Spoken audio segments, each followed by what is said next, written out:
For champions, you look to CBS Sports.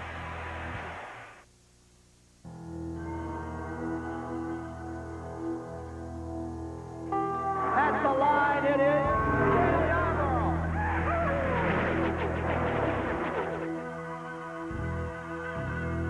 This is the Daytona 500. Don't tell me it isn't.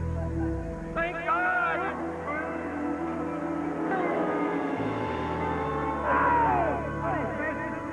Will he come across the start finish line? No, he did not make it. Dale hits him. He's live. Donnie Allison slides in there out of it. Donnie Wilson. And there's a fight between Dale Yarborough and Donnie Allison.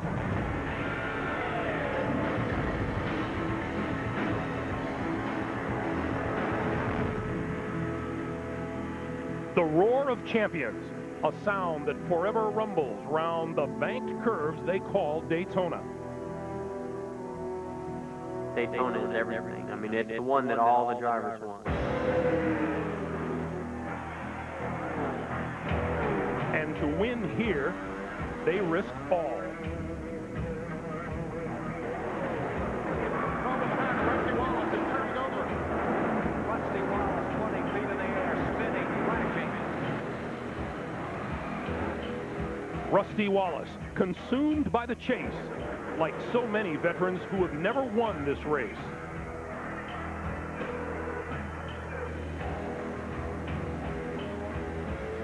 Rookies, young guns, led by Tony Stewart, fast, fierce, and in the front row. Jeff Gordon has just become the youngest man ever to win the Daytona 500. Still a youngster himself and considered the best, Jeff Gordon owns the pole. Dale Earnhardt rolling into victory lane. We've won it, we won. The reigning champion, Dale Earnhardt. He beat the odds last year. Can he do it again?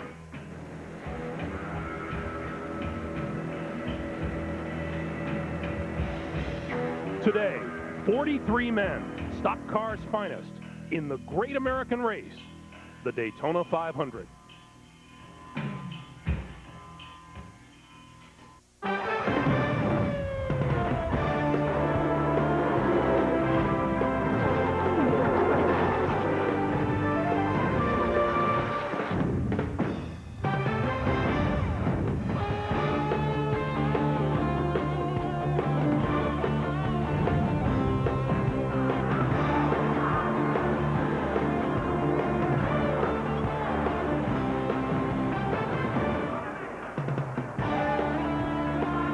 This Valentine's Day 1999. Welcome to Daytona, everyone, and to CBS Sports Live flag-to-flag coverage of the 41st annual Daytona 500, the Super Bowl of NASCAR racing. It is all of that and more. A crowd 3 times larger than the Super Bowl has gathered for this running of NASCAR's premier event. Nearly 200,000 will be in attendance today, many of them along the backstretch, which alone is an area twice the size of Texas Stadium. For auto racing fans, the Daytona 500 is the Super Bowl, the World Series, and the Kentucky Derby all rolled into one. All morning, it's true, the 43 drivers for today's race have been getting ready, but in fact, racing teams have been preparing for this race ever since the checkered flag fell on last year's Daytona 500. Technological advances and philosophical strategy has been examined, employed, tested, hashed, and rehashed in an effort to arrive here today in peak performance mode for NASCAR's greatest challenge for its most prized trophy. Last year, in his 20th try, Dale Earnhardt finally won this event, which had heartbreakingly eluded him for so long. While the victory was cause for celebration for the 7-time Winston Cup champion, Earnhardt lost something in the process. Lost something in the process. You see, when a driver wins the Daytona 500, they are contractually obligated to have their winning car and all of its contents put on display for 1 full year at Daytona, USA. And the one item Dale wanted most was a lucky penny he had taped to the dashboard of his car. It was given him prior to last year's race by a little girl from Kentucky who just wanted to meet her favorite driver. How lucky was that penny to Dale? He didn't win a race the rest of the year. This morning, Earnhardt was finally permitted to retrieve his lucky 1-cent piece. Last year, Earnhardt was inspired by another sports legend, Denver Broncos quarterback John Elway, who finally won his first Super Bowl. Earnhardt said if Elway could win, he too could win the 500. Now Earnhardt is trying to emulate Elway again. He says if John can repeat, okay.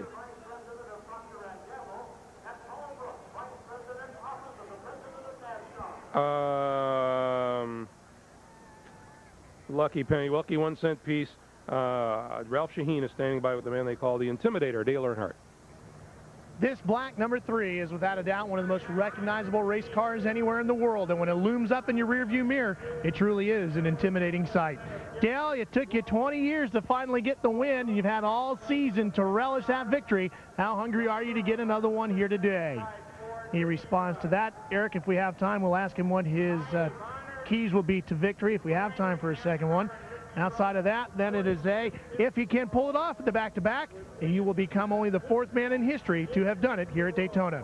Now let's go to the front of the grid, and my colleague, the editor of Stock Car Racing Magazine, Dick Berggren. Thanks, Ralph. Tony Stewart has won championships in sprint cars. He's been a champion in midgets, Indy cars, even in go-karts. But here at the Daytona 500, he is a rookie.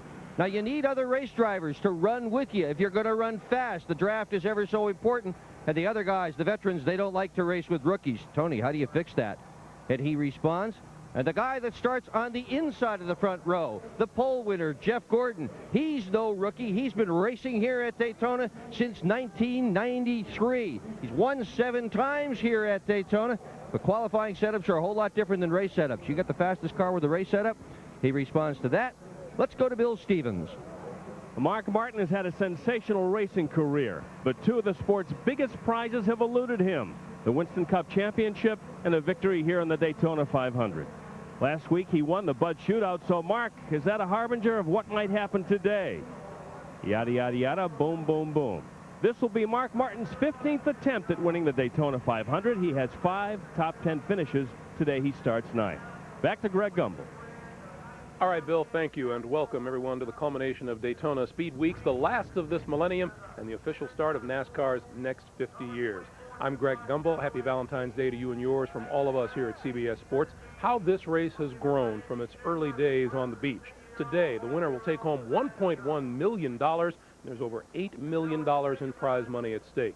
This race has been won by the sport's greatest legends. Richard Petty, Cale Yarborough, and Bobby Allison have become immortalized here. But Daytona is also the place where legends are born.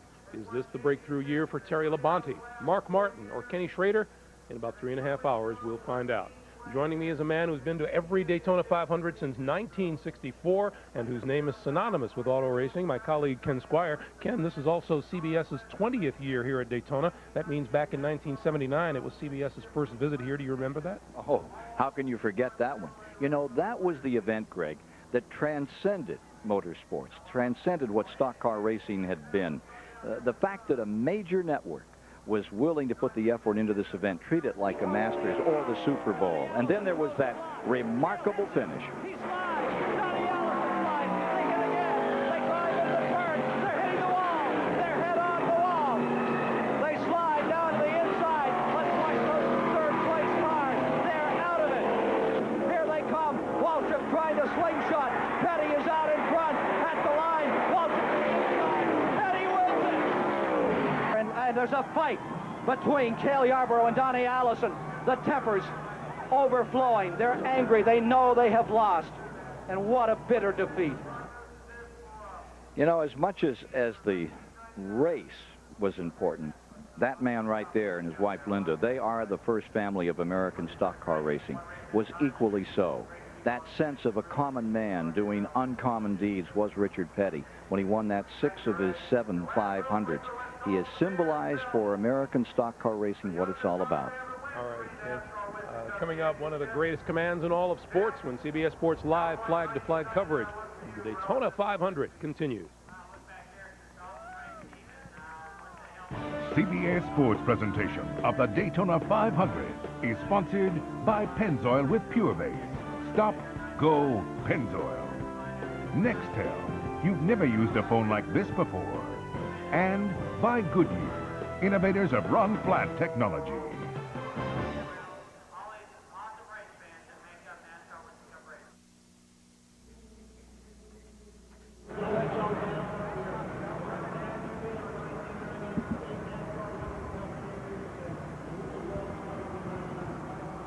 Yep.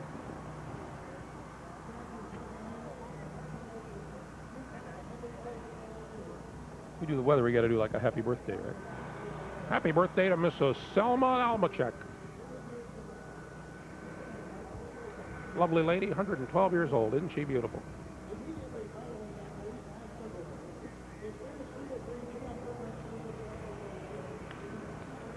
Welcome back to the Daytona International Speedway. It will be a cold and windy day by Florida standards for this race, but there is no rain in the forecast. Temperature right now is 49 degrees. Wind out of the north, 10 miles an hour. All right, track temp car jump to 80. For the pre-race ceremonies, let's take you trackside for today's invocation and for our national ANTH EM. Dale gets from these very marvelous children was a little penny. We came to find out later it was actually the third penny that her parents had given her since she lost the first two. So she said it was a lucky penny, and these boys got together and stuck it to the car, and it became an exceedingly lucky penny. So when we take this car into Daytona, USA, believe me, we take it with everything that's in it, including the CBS cameras and Dale's lucky penny. So we've been guarding it very carefully for a year. All right, let's take you upstairs to the men who will call the 41st annual Daytona 500. Mike Joy, Ned Jarrett, and Buddy Baker. Gentlemen. Thank you, Greg, and hello, everyone. NASCAR racing is the only major sport that starts its season with its very biggest event. And in 40 years of trying, only 26 different drivers have been to victory lane in the 500. Ned Jarrett raced in this 7 times, and he's been here every year since as a broadcaster. It's so tough to win, and it's so big to win, Ned. Well, it certainly is, and I'm sorry that I never did get in victory lane here. There are 7 drivers in the field today who have experience being in the victory lane for the Daytona 500, and it's something very, very special, and certainly every one of those would like to get back in victory lane today. And so would a handful of, no, more than a handful, so would a lot of other drivers who have been coming here for a long time and have never been in victory lane. Guys like Rusty Wallace, Mark Martin, Ricky Rudd, and Terry Labonte ranked near the top in just wins. Oh, I'm all screwed up. I'll get that straightened out. But they certainly want to get in victory lane. That's okay. Okay, I'm sorry. Thanks, Greg, and hello, everyone. NASCAR is the only major sport that starts its season with its very biggest event, the Daytona 500. In its 40 years, only 26 different drivers have made the trip to victory lane. Ned Jarrett, 2-time national champ, raced here 7 times. He's been a broadcaster every year since. It's so hard to win, and yet it's so big to win. Yeah, I'm sorry to say that I never did get in victory lane here in the Daytona 500. It is a big race to win. There are 8 drivers in the field today who have won it. They know what it feels like to get in victory lane here in Daytona for the Daytona 500. And there's a lot of great drivers who have never had that experience. Guys like Mark Martin, Rusty Wallace, Ricky Rudd, and Terry Labonte. And you can bet your bottom dollar they're going to be out there giving you everything they have today to try to get their name on that trophy. It took Dale Earnhardt 20 years. It took Darrell Waltrip 17 years to win this race. If it had been 450 miles, Buddy Baker would have won it 11 times, but it took him 18 years, and you finally made it. How did it feel?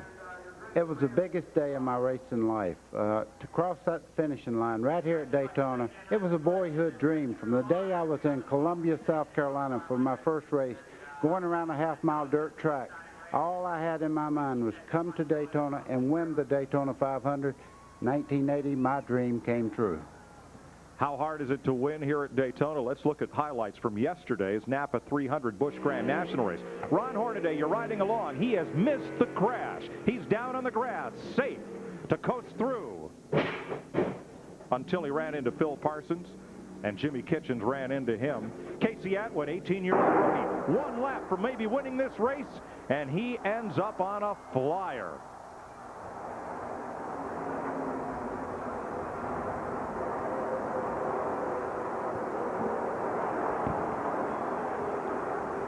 Atwood is okay, as were all the drivers who wrecked in yesterday's 300. Andy Santerre, broken leg, flown home for treatment and recovery. We'll be back with the starting lineup and the start of the 41st annual Daytona 500 live on CBS.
CBS Sports presentation of the CBS Sports presentation.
Finally, let me say that I'd like to have the guts and the ability to drive the way you all drive.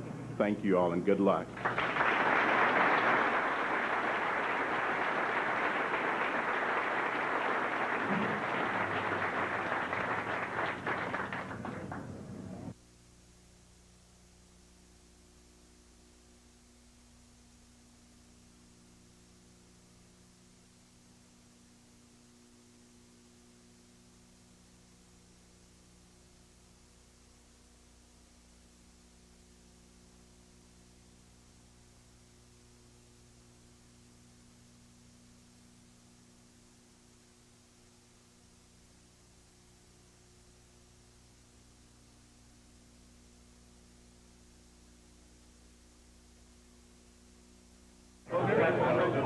Finally, let me say that I'd like to have the guts and the ability to drive the way you all drive.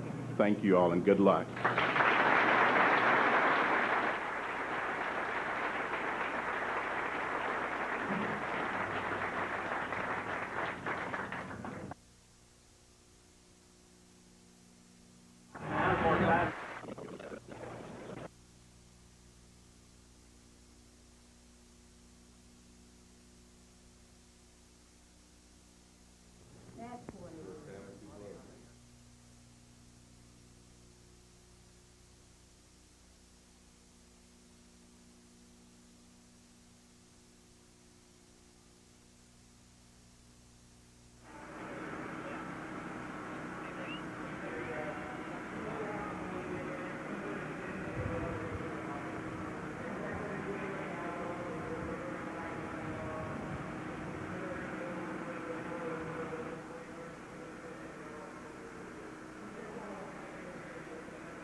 Here you go, Pammy. He's diving in there.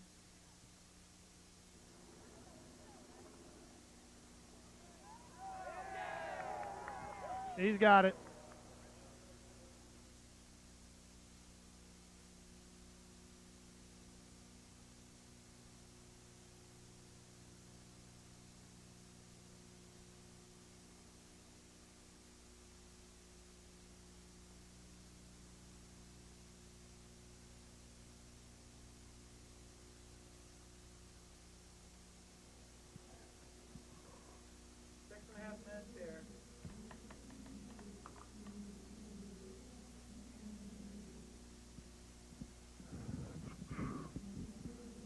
Eric, Ken Squire and I have decided on something.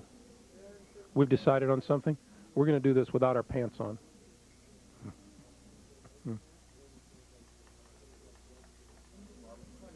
It's true, the 43 drivers for today's race have been getting ready, but in fact, racing teams have been preparing for this race ever since the checkered flag fell on last year's Daytona 500.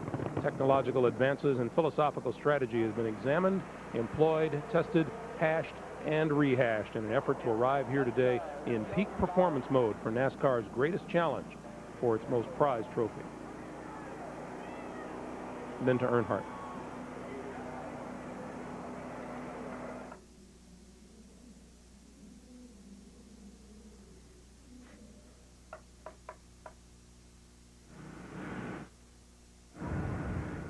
Eric, do you recognize this man? Stevie Ray has something to say to you. Eric, I'm looking for you, and I know you're hiding from me.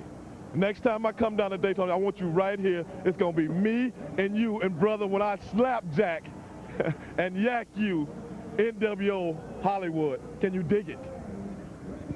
You tell him about it, Ralph. He says he's in the truck waiting for you, Eric. Oh, okay, get out of here right now. I'm looking for him. Where is he? You better cut a good race, Eric, or he's coming to find you guys. Thanks, Stevie Ray. Eric, you sound like you're in trouble, man. Who does that? Well, there you go.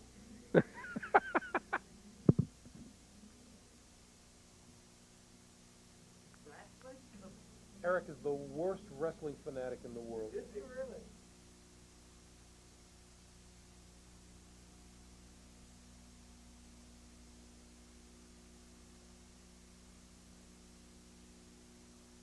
Hello, Greg. Greg Gumbel? Yes.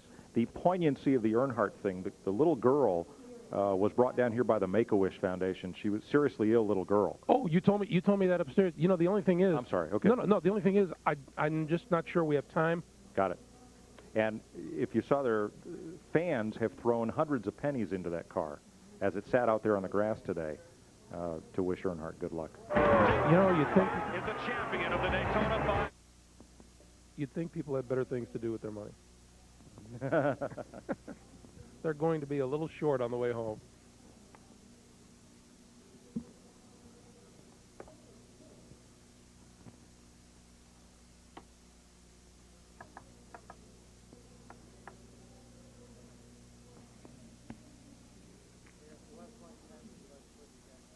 That's where we were trying to get to.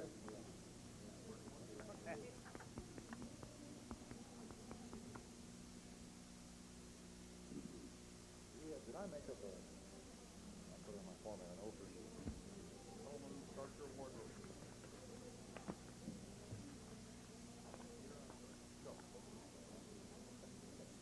No, like seriously. You know, the absolute worst.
for champions. You look to CBS Sports. And to win here, they risk all. Rusty Wallace is turning over. Rusty Wallace, 20 feet in the air, spinning, flashing. Rusty Wallace, consumed by the chase, like so many veterans who have never won this race.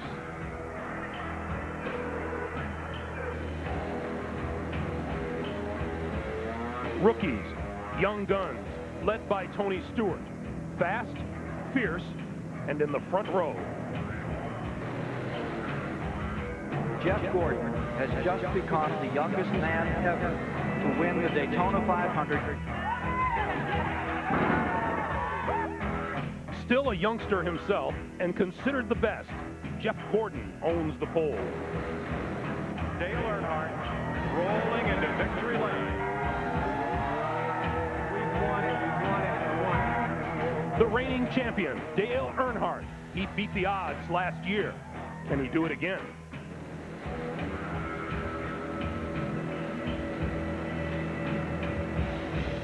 Today, 43 men, stock cars finest, in the great American race, the Daytona 500.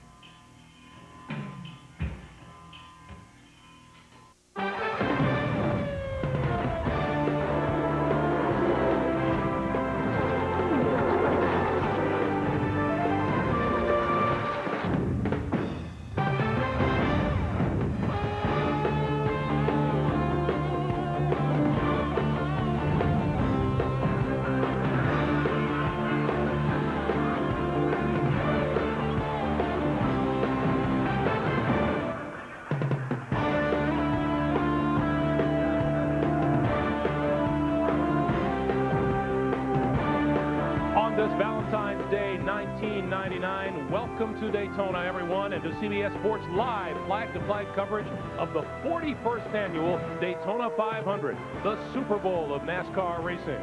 It is all of that and more. A crowd 3 times larger than the Super Bowl has gathered for this running of NASCAR's premier event. Nearly 200,000 will be in attendance today, many of them along what is called the Super Stretch here at Daytona, which alone is an area twice the size of Texas Stadium. For auto racing fans, the Daytona 500 is the Super Bowl, the World Series, and the Kentucky Derby all rolled into one. It's true, the 43 drivers for today's race have been getting ready. In fact, racing teams have been preparing for this race ever since the checkered flag fell on last year's Daytona 500. Technological advances, philosophical strategy have been examined, employed, tested, hashed, and rehashed in an effort to arrive here today in peak performance mode for NASCAR's greatest challenge for its most prized trophy. Last year in his 20th try, Dale Earnhardt finally won this event. An event which had heartbreakingly eluded him for so long. While the victory was cause for celebration for the 7-time Winston Cup champion, Earnhardt lost something in the process. You see, when a driver wins the Daytona 500, they're contractually obligated to have their winning car and all of its contents put on display for a full year at Daytona, USA. The one item Dale wanted most was a lucky penny he had taped to the dashboard of his car, given him prior to last year's race by a little girl from Kentucky who just wanted to meet her favorite driver. How lucky was that penny to Dale? He didn't win a race the rest of the year, but this morning, as you saw, Earnhardt was finally permitted to retrieve his lucky 1-cent piece. Ralph Shaheen is standing by with the man they call the Intimidator, Dale Earnhardt. Well, it took Dale 20 tries to finally get that first Daytona 500 victory. You've had a whole year to relish that.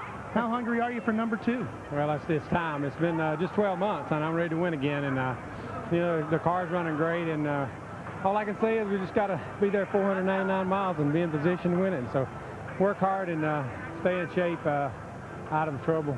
Good pit stops. We'll be there. Well, good luck to you today, Dale. If he can do it, he will be only the 4th man in the history of the race to win back-to-back. Now let's go to the front of the grid and the man who is the editor of Stock Car Racing Magazine, Dick Berggren. Thanks, Ralph. Tony Stewart is an IndyCar champion, but here at the Daytona 500, he's a rookie. And the veterans don't like to draft with rookies, but you need drafting help to stay up front, Tony Stewart. How do you fix that problem today? Well, we may have to drop back at first, but, you know, once we get back and find us a hold, then I'm sure as we run this race, hopefully we'll gain some respect from these guys. And, you know, if the first half of the race I run really smart and show these guys I'm not going to do anything stupid, hopefully we'll pick up some friends later on. And the sign on his dashboard says patience, and that is exactly what he has to execute today. Starting on the pole is a man who is anything but a rookie here at Daytona, Jeff Gordon, who's been winning races since he first came here in 1993. Winning the pole is one thing, but that's a very different setup than a race setup. You had the fastest car for qualifying. You got the fastest car in the race? Well, we're going to find out. And I don't know if the fastest car is always the one that wins here. You know, you have to have a good handling race car. These cooler temperatures are going to help with that a little bit. But there's a lot of guys that are very strong, and it's all going to come down to a good pit stop and good track position. I hope I'm somewhere in that mix at the end of this race. Good luck to you, Jeff. To Bill Stevens. Mark Martin has had a sensational racing career, but the sport's two biggest prizes have eluded him, the Winston Cup Championship and a victory here in Daytona. He won the Bud Shootout last week, but Mark, this is the race you really want. Well, this is it. This is the great American race. I tell you what, we're all fired up about it. The Valvoline team's got this Taurus running well, and we're just hoping to have a shot at this thing. He's been here 15 times. He has 5 top 10 finishes. To Greg Gumbel. All right, thank you, Bill, and welcome to the culmination of Daytona Speed Weeks, the last of this millennium and the official start of NASCAR's next 50 years. Hi, everyone. I'm Greg Gumbel. Happy Valentine's Day to you and yours from all of us at CBS Sports. How this race has grown from its early days on the beach. Today, the winner will take home $1.1 million. There's over $8 million in prize money at stake. This race has been won by the sport's greatest legends. Richard Petty, Cale Yarborough, and Bobby Allison have become immortalized here. But Daytona is also the place where legends are born. Is this the breakthrough year for Terry Labonte, Mark Martin, or Kenny Schrader? In about 3.5 hours, we'll find out. Joining me now is a man who has been to every Daytona 500 since 1964 and whose name is synonymous with auto racing, my colleague Ken Squire. This is CBS's 20th year here at Daytona. That means 1979 was the first visit here for the network. Do you remember that year? Oh, who could ever forget that race? 1979 was a defining moment in American motorsport. You know, that was the year when a major network first stepped up and treated this event as they would a Masters or the Super Bowl. And they did it so well. The coverage was fantastic that year, and it changed America's perception about American stock car racing. Today, the man that is still the symbol of American motorsport, he was the key factor, I think, along with the television coverage. Richard Petty, that man who represents best that whole sense of a common guy doing uncommon deeds. When he won that 6,500, it helped so much to really put this racing game on the top of the heap. Just one question. Are you ready for today, Ken? I'm always ready for this one. This is a great. Coming up, one of the greatest commands in all of sports when CBS Sports Live flag-to-flag coverage of the Daytona 500 continues. CBS Sports presentation of the Daytona 500 is sponsored by Pennzoil with Pure Base. Stop, go, Pennzoil. Nextel. You've never used a phone like this before. And by Goodyear, innovators of run-flat technology.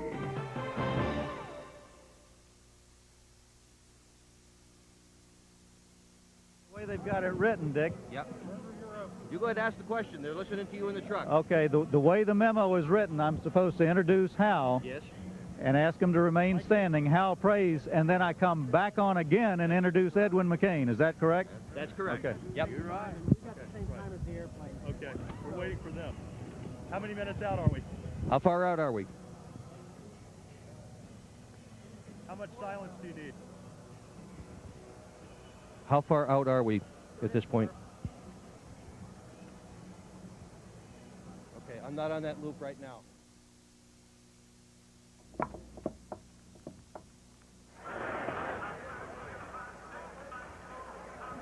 Can I see the graphic real quick, Eric?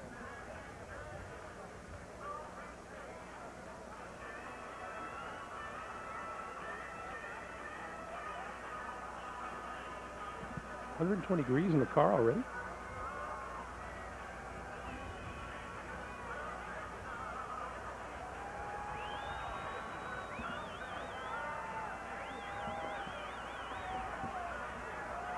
What are you saying, Eric? Start over again.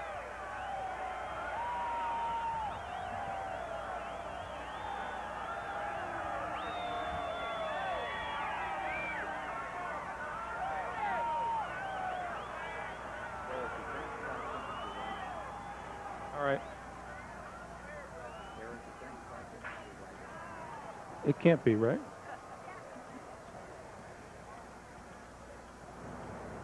So Eric will go from the... we'll go straight from the weather to the invocation and national anthem.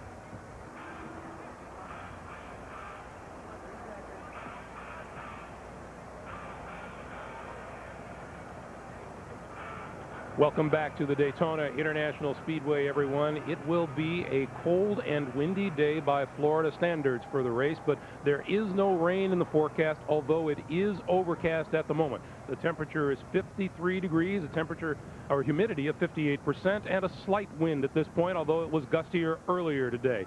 The forecast is for partly sunny skies, so we will keep an eye out for those. The track temperature is at 77, and Dick Bergman reports that the car temperatures are up already. For the pre-race ceremonies, let's go trackside for the invocation and national anthem.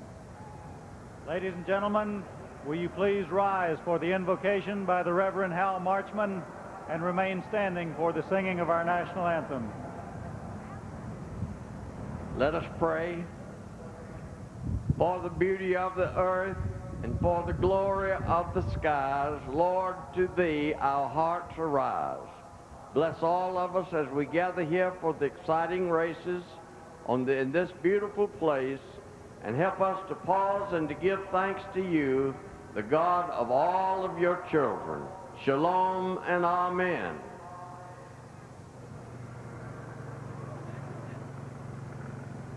And now, to honor America, the Star-Spangled Banner by Atlantic recording artist Edwin McCain.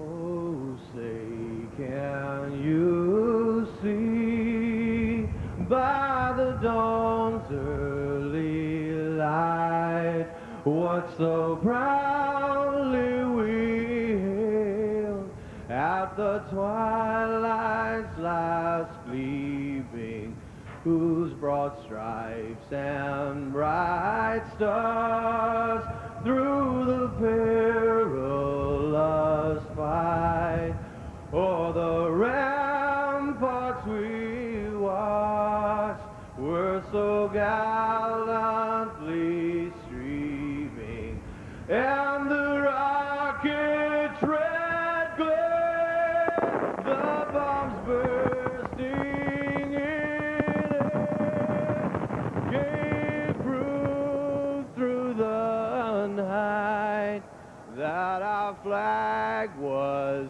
still there. Oh, say, does that star-spangled banner yet wave o'er the land of the free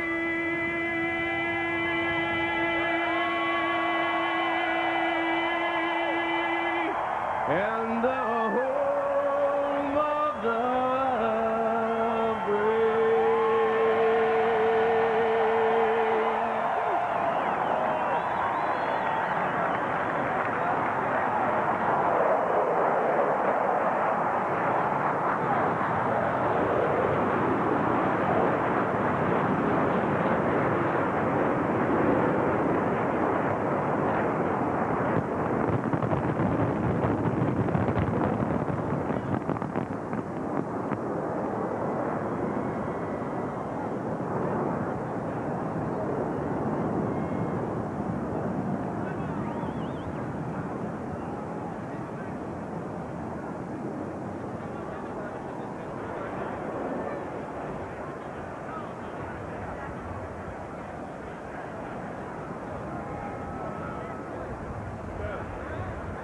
And now, for the most famous words in motorsports, the Grand Marshal of the Daytona 500, the Honorable Supreme Court Justice Clarence Thomas.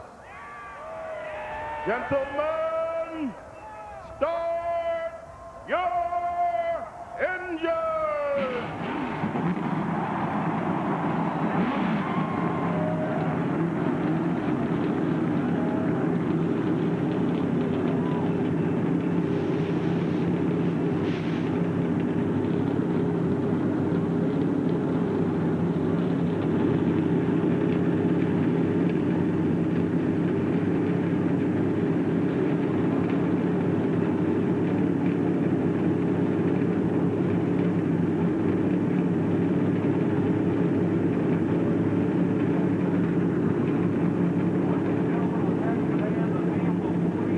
pre-race festivities now under our belts. Let's take you upstairs to the gentleman who will call this 41st annual Daytona 500, Mike Joy, Ned Jarrett, and Buddy Baker.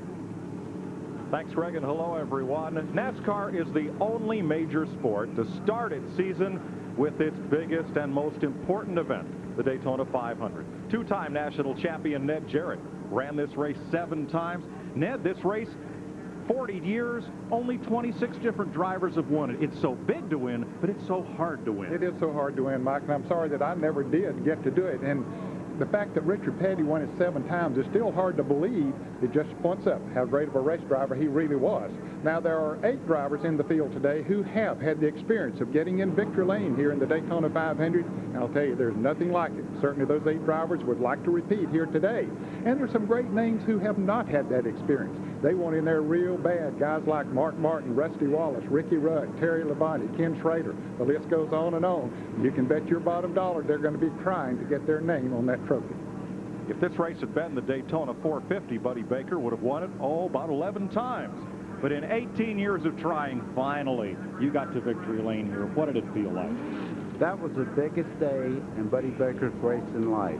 I tell you, I think back going around the racetrack in Columbia, South Carolina on half-mile dirt, thinking someday I was going to win the Daytona 500 and to have my dream come true. And you know what? When I give speeches at clubs around the country, the first thing anybody asks me is a question about the Daytona 500. It's special, it's great, and I won it.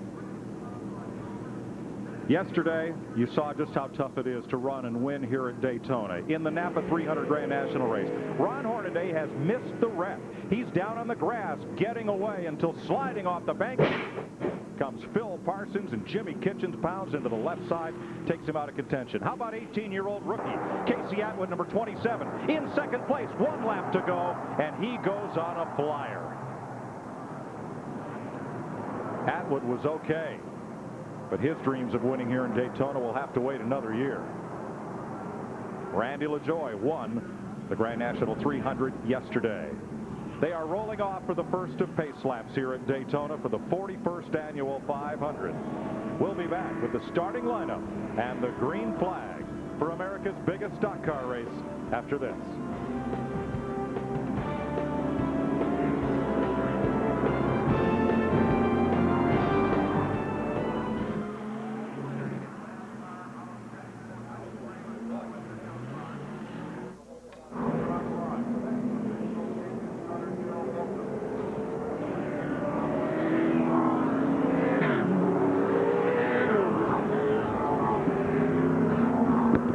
Headset, 1, 2, 3.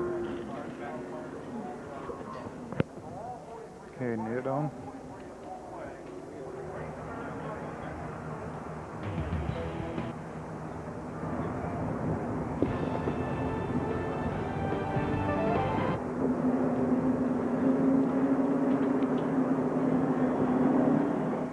Yes, pitch. Okay. Okay, yeah. Don't mention. Okay. Okay. Do I have to voice anything on that butt thing? Thank you.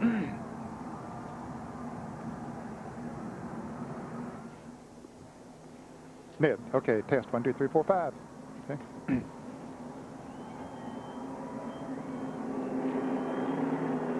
Yes, 1, 2, 3, 1, 2, 3. Okay. Hello, satellite fans. You too, folks. Hello, all of you up at the Waterford Speed Bowl and the Stafford Speedway Clubhouse and every short track in America that has a Daytona 500 party today. I'd say wish I was there with you, but I kind of like it right here. Yeah. Have a great seat. Yep. But have fun out there, everybody. Let's just hope for a good, safe race.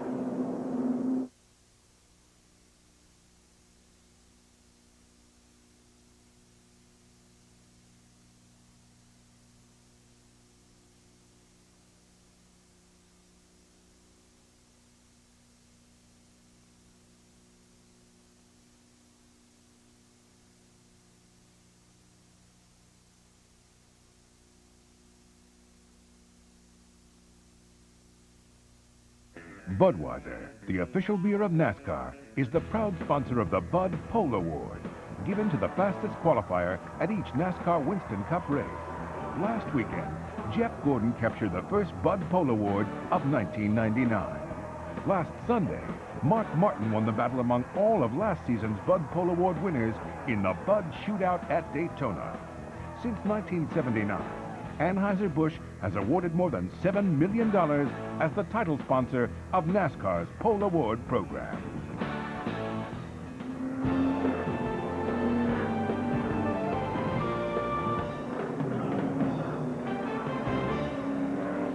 Welcome back to Daytona International Speedway. For 3 months, the teams have been preparing for the moment that's about to occur as they drop the green flag on the Daytona 500. Jeff Gordon starts on the pole, the 97 winner. 7 times this race has been won from the pole. A rookie's never won it. Tony Stewart will try today. Row 2, the qualifying race winners. Bobby Labonte, last year's runner-up in the 500, and Dale Earnhardt, its defending champion. Row 3, Jeff Burton, 5th here 3 years ago. Jeremy Mayfield was 3rd last year. Ken Schrader, the runner-up in '89, and Dale Jarrett, a 2-time winner. Mark Martin for the 15th time. He's trying to win it. Rusty Wallace, 17th year in the 500, looking for win 1. Jimmy Spencer and Mike Skinner, a couple of very aggressive drivers in row 6. Row 7, Michael Waltrip has 4 top 10 finishes in this race, and Kevin LePage in his second 500. Robert Presley finished 8th on Thursday, had a strong run. Bobby Hamilton is driving for a team that's won it a couple of times. Sterling Marlin won back-to-back 500s. Ward Burton finished 8th here 2 years ago. Terry Labonte, 2-time Winston Cup champ, trying to win here for the 21st time. And Derek Cope, the upset winner in 1990. Rick Bass and Rich Bickle fill the 11th row. Steve Park, a sophomore, and Kyle Petty in row 12. Jerry Nadeau, second-year driver, and Chad Little, row 13. Ted Musgrave from Wisconsin and Ricky Craven from Maine. Ricky Rudd in his 22nd 500 with Jeffrey Bodine, the 86 winner. Ernie Irvin and Joe Nemechek. Kenny Wallace and Wally Dallenbach. Dave Marcus in his 32nd consecutive 500, and John Andretti. 2-time winner Bill Elliott with rookie Elliott Sadler. Johnny Benson and Brett Bodine. Last year's Rookie of the Year Kenny Irwin, and Mike Wallace. Darrell Waltrip completes the 43-car field. There were 16 disappointed drivers who failed to qualify for the Daytona 500. You can see the list there. Among them, the Green brothers, David and Jeff. Steve Grissom didn't make it. Stanton Barrett, Andy Hillenberg, Morgan Shepherd. Dick Trickle's not in this field today.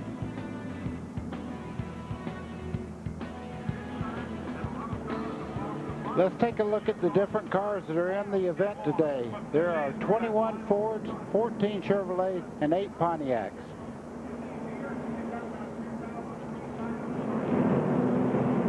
There are 43 cars starting this race. They'll go for 200 laps. That's 500 miles for a purse of over $8 million.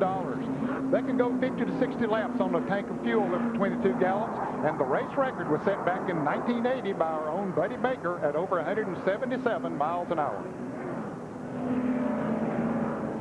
Let's take a look at Daytona International Speedway.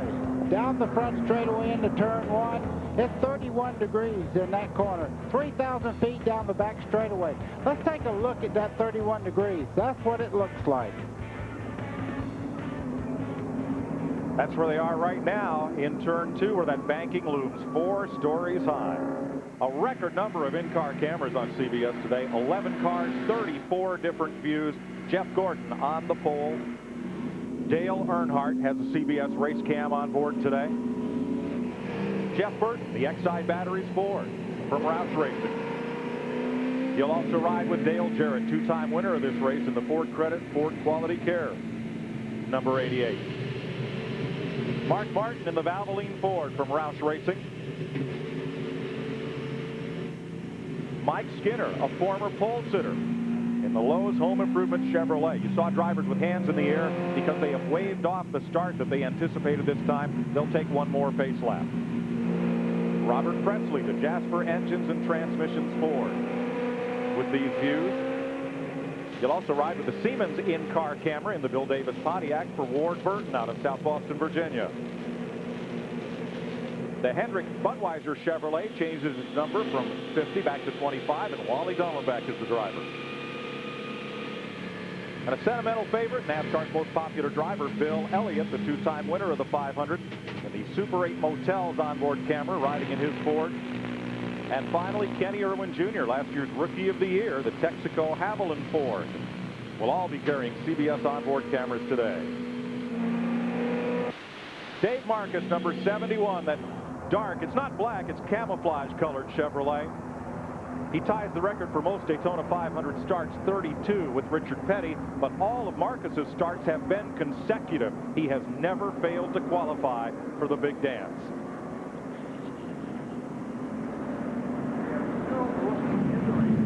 You're looking at Brett Favre, the honorary starter for the 500. Next time by, instead of a football, he'll have a green flag in hand. 5 drivers have an added incentive here today. That's the R.J. Reynolds Winston No Bull 5 program. The first 5 finishers at Talladega last October have a Dayglow orange front spoiler, rear spoiler, and number on the roof. And if one of those 5 wins the race, it's an extra $1 million for the driver and an extra $1 million for a randomly selected fan paired up with each of those drivers.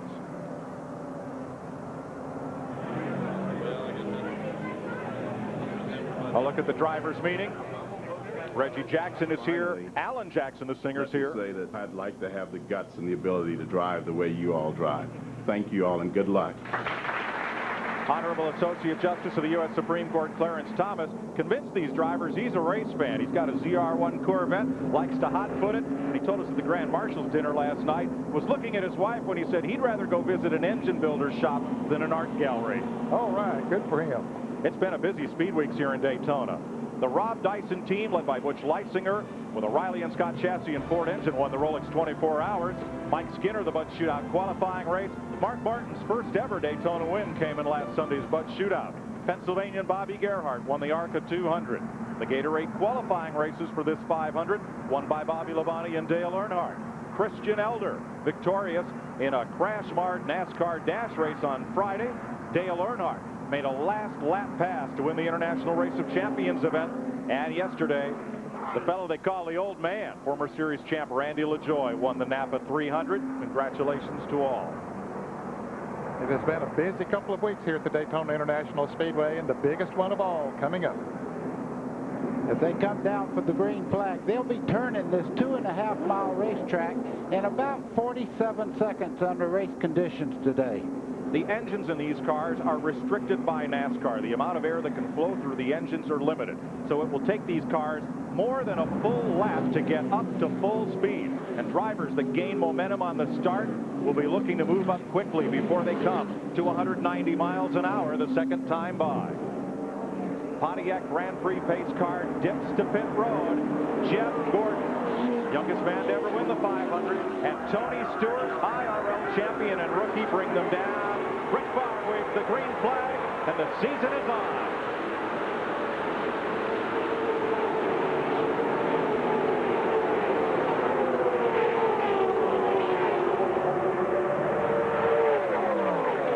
Good clean 2x2 start. Gordon has a little advantage in turn 2.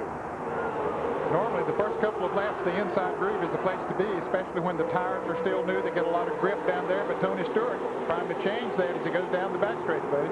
He is that. Jeff Gordon fights back on the outside as we watch him go down into turn 3 there. Bobby Labonte in the 18, Mike, is right on his heels. And here comes Earnhardt, the man in black in number 3. Looks to split the 2 leaders. Not going to get there. Jeff Gordon's going to haul him off the corner to complete lap 1. Bobby Labonte on the inside for second. Gordon drops down a lane right in front of Labonte to lead it. Through the tri-oval here. That's 18 degrees of banking right there. You can see the back of the car very unstable as they start off onto the flat part of the straightaway there, which is 6 degrees of banking. It's only the 3rd time in the last 7 years when the pole sitter has led the opening lap. And Jeff Gordon was happy to do that because it gave him 5 bonus points. In NASCAR Winston Cup racing, if you lead a lap, it's 5 bonus points. Tony Stewart climbs the hill a little bit there. 3 deep. Bobby Labonte wants to get those 5 bonus points. He wants to lead. Earnhardt behind Stewart. Not willing to take it 3 wide just on the 2nd lap of the race. Tony Stewart is showing a lot of muscle there on the outside. You see him still running with Gordon side by side. Bobby Labonte's loving it because that one car out there in front he don't have to worry. As long as they run side by side, he'll keep that lead. Bobby Labonte to the front. He pairs up with Gordon on the inside lane. Tony Stewart, that orange Pontiac, leads the outside group. Ned, this looks like a 190-mile-an-hour pace lap. It certainly does. No one has been able to pull away or get an advantage. They're still running side by side for every position excepting the first one. Tony Stewart made a little bit of a rookie mistake just in the middle of that corner. He went a little bit high, but he got great momentum going down the back straightaway, and they're still side by side. Ralph Shaheen.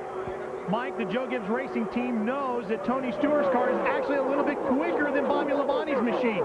They want him to try to get up with Bobby. Since he's a rookie, they don't think too many people will want to run with him. They want him to get up to Bobby, tuck on his rear bumper, and fall him if he can. Second Daytona 500, Bobby Labonte has led in 8 starts. Down to the inside, Gordon. Labonte just takes it 1 lane lower to hold him at bay. Jeff Burton is up for 3rd in that Roush number 99 Ford, the purple and black machine. 4th is Kenny Schrader. Schrader has shown a willingness to take the lane others won't. Now he's in the middle. As dropping down to the bottom comes one of those fast Fords. We were wondering how long it'd take Ned before they started running 3 by 3 back in that group, and it didn't take them very long. They get momentum coming off of the turn, pick up the draft, and are able to move right by. That was Dale Jarrett making the move 3 wide on the bottom. On the upper left of your screen on our CBS scoreboard, a driver displayed in green is one that has moved up in the last lap, and a driver displayed in red, like Kyle Petty or Ricky Craven, has lost a spot since the last time by. Tony Stewart's in trouble right now. He'll be dropping back. He's caught in the center part there where all the turbulence is on the draft off these cars. He'll probably lose 8, 10, maybe 15 positions. Yeah, he needs to try to get himself in line if he possibly can, because running 3 abreast for a full lap on this racetrack normally is not good. As a rookie, the established Winston Cup drivers have not yet learned to trust Tony Stewart on this 2.5-mile super speedway. They're reluctant to link up with him, but he has a fast car. Some drivers will take that chance and try to work back to the front with Stewart. But right now, he's in no man's land. Yeah, that's a recipe for a wreck right there where he's at. He has to be very, very careful, and so do the people around him.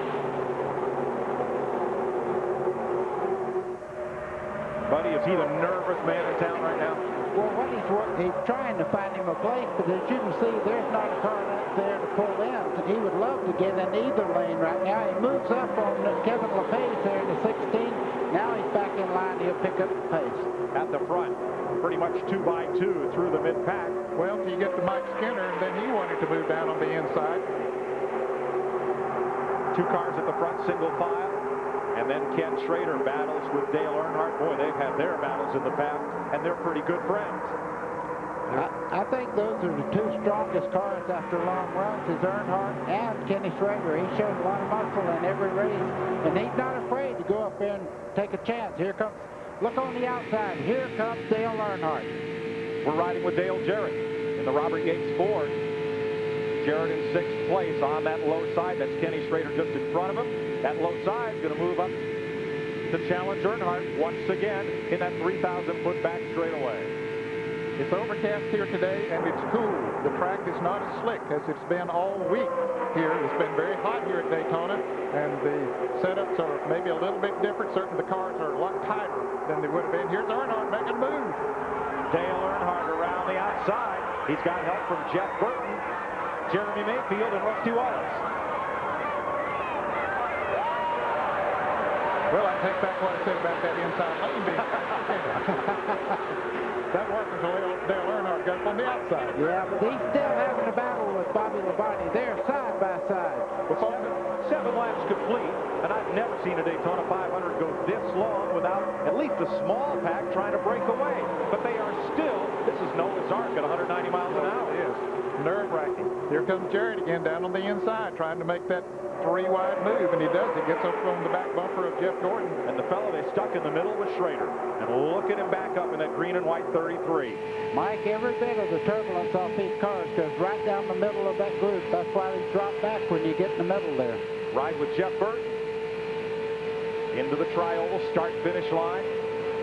Up his inside there is Jeff Gordon. Now you see Earnhardt pulling over towards that inside line. You get a draft off of those cars, even you don't want to go way out wide. That's what Tony Stewart did earlier in the race, and it cost him a lot of position. We'll talk a lot today about team racing. Watch how two teammates have found each other already, and their cars are similarly painted. Number 12, Jeremy Mayfield, and 13, two Rusty Wallace, those white and blue Fords. They link up and they work well together, and they'll do that all day. Let's go to Dick Berggren. Many of the teams in today's race have selected brand new race cars, such as the case with the number 24 of Jeff Gordon, who is running in second. Bobby Labonte, on the other hand, your leader, decided to run a year-old car. And why not? The car that's in the lead right now last year won 3 poles, an outside pole, hit 1 Talladega, and it was second at both races here at Daytona in '98. To Ralph. Dick, not only that, but what is going on right now between Bobby and Dale Earnhardt is a great morale boost for that Joe Gibbs racing team. Only one time over the course of this whole week has Bobby Labonte gotten around Dale Earnhardt through all the practice, all the times that he followed him. Only one time did he actually pass that 3 car. So for him to be able to run alongside and feel just as competitive is going to be a great morale boost. He's just got the lead back. Ralph is now up to the high side, 99 Burton. Now they've got Earnhardt as the meat in the sandwich. Earnhardt has one chance. He has a team car, the 31, just behind him there. If they start working together, it will help Earnhardt. But right now, it looks like Mike Skinner wants to stay with Gordon. Now, will Skinner let Earnhardt in line? You're riding with Mike Skinner, Dale Earnhardt's teammate. And here he comes. Hey, he's going to pass his teammate. You're watching back from Jeff Gordon, second place car. Looking back at that battle. Now, Burton moves over to the middle lane, trying to break the draft on Jeremy Mayfield, number 12. And Labonte and Gordon will scoot away just a bit. Earnhardt is still the hot dog between two halves of the bun. Absolutely. You hardly ever see Dale Earnhardt make that mistake, but he got in the center part. Now he has the inside lane. He'll start coming back up towards the front. Yeah, there wasn't a whole lot he could do about it. Jeff Burton just pulled from the outside and coming off of turn 4, and hey, there he was. It wasn't a great deal that he could do about it. Dale Earnhardt has a great car here. So good, they've only run 49 laps of practice all week with it, plus 50 for the qualifying race and 2 to time trial. Otherwise, it's been in the garage covered up. We are 11 laps into the Daytona 500. We'll be right back with you live on CBS.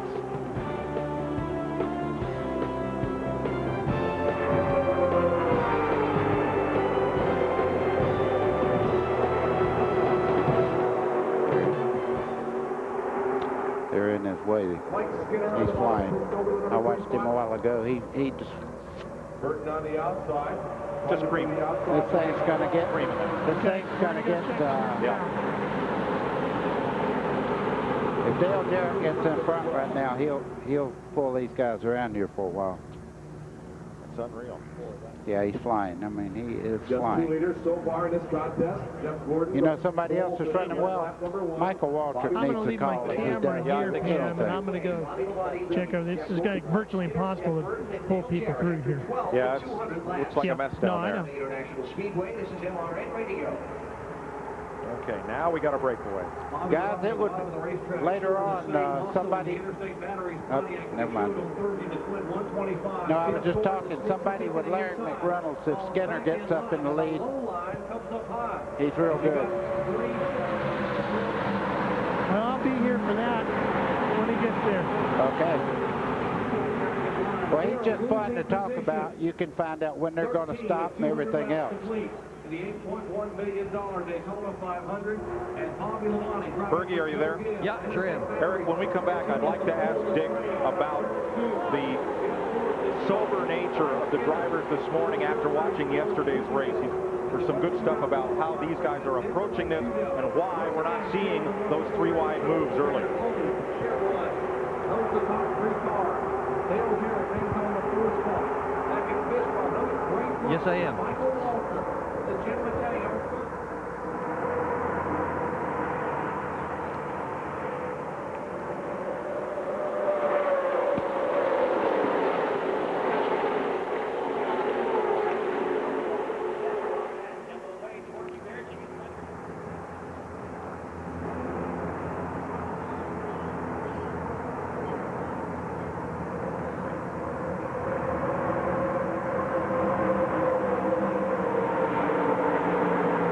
Welcome back to Daytona. After 14 of 200 laps, Bobby Labonte's Pontiac leads the Chevys of Jeff Gordon and Mike Skinner and the Ford of Dale Jarrett.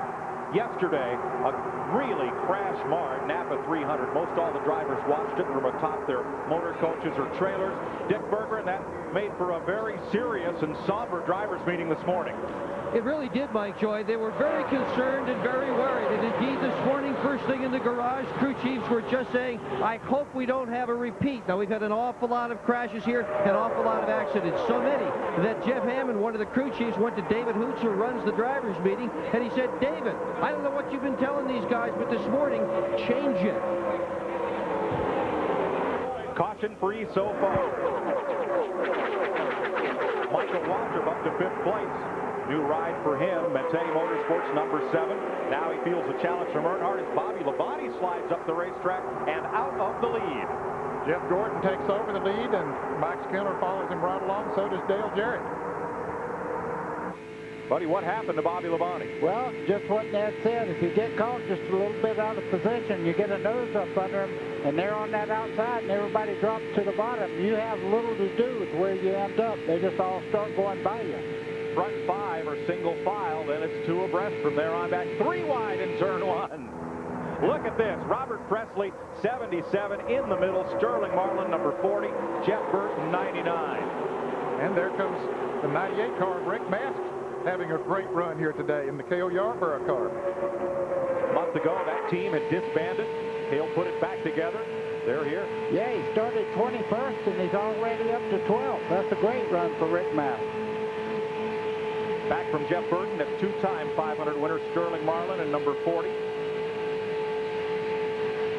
Then Jeremy Mayfield.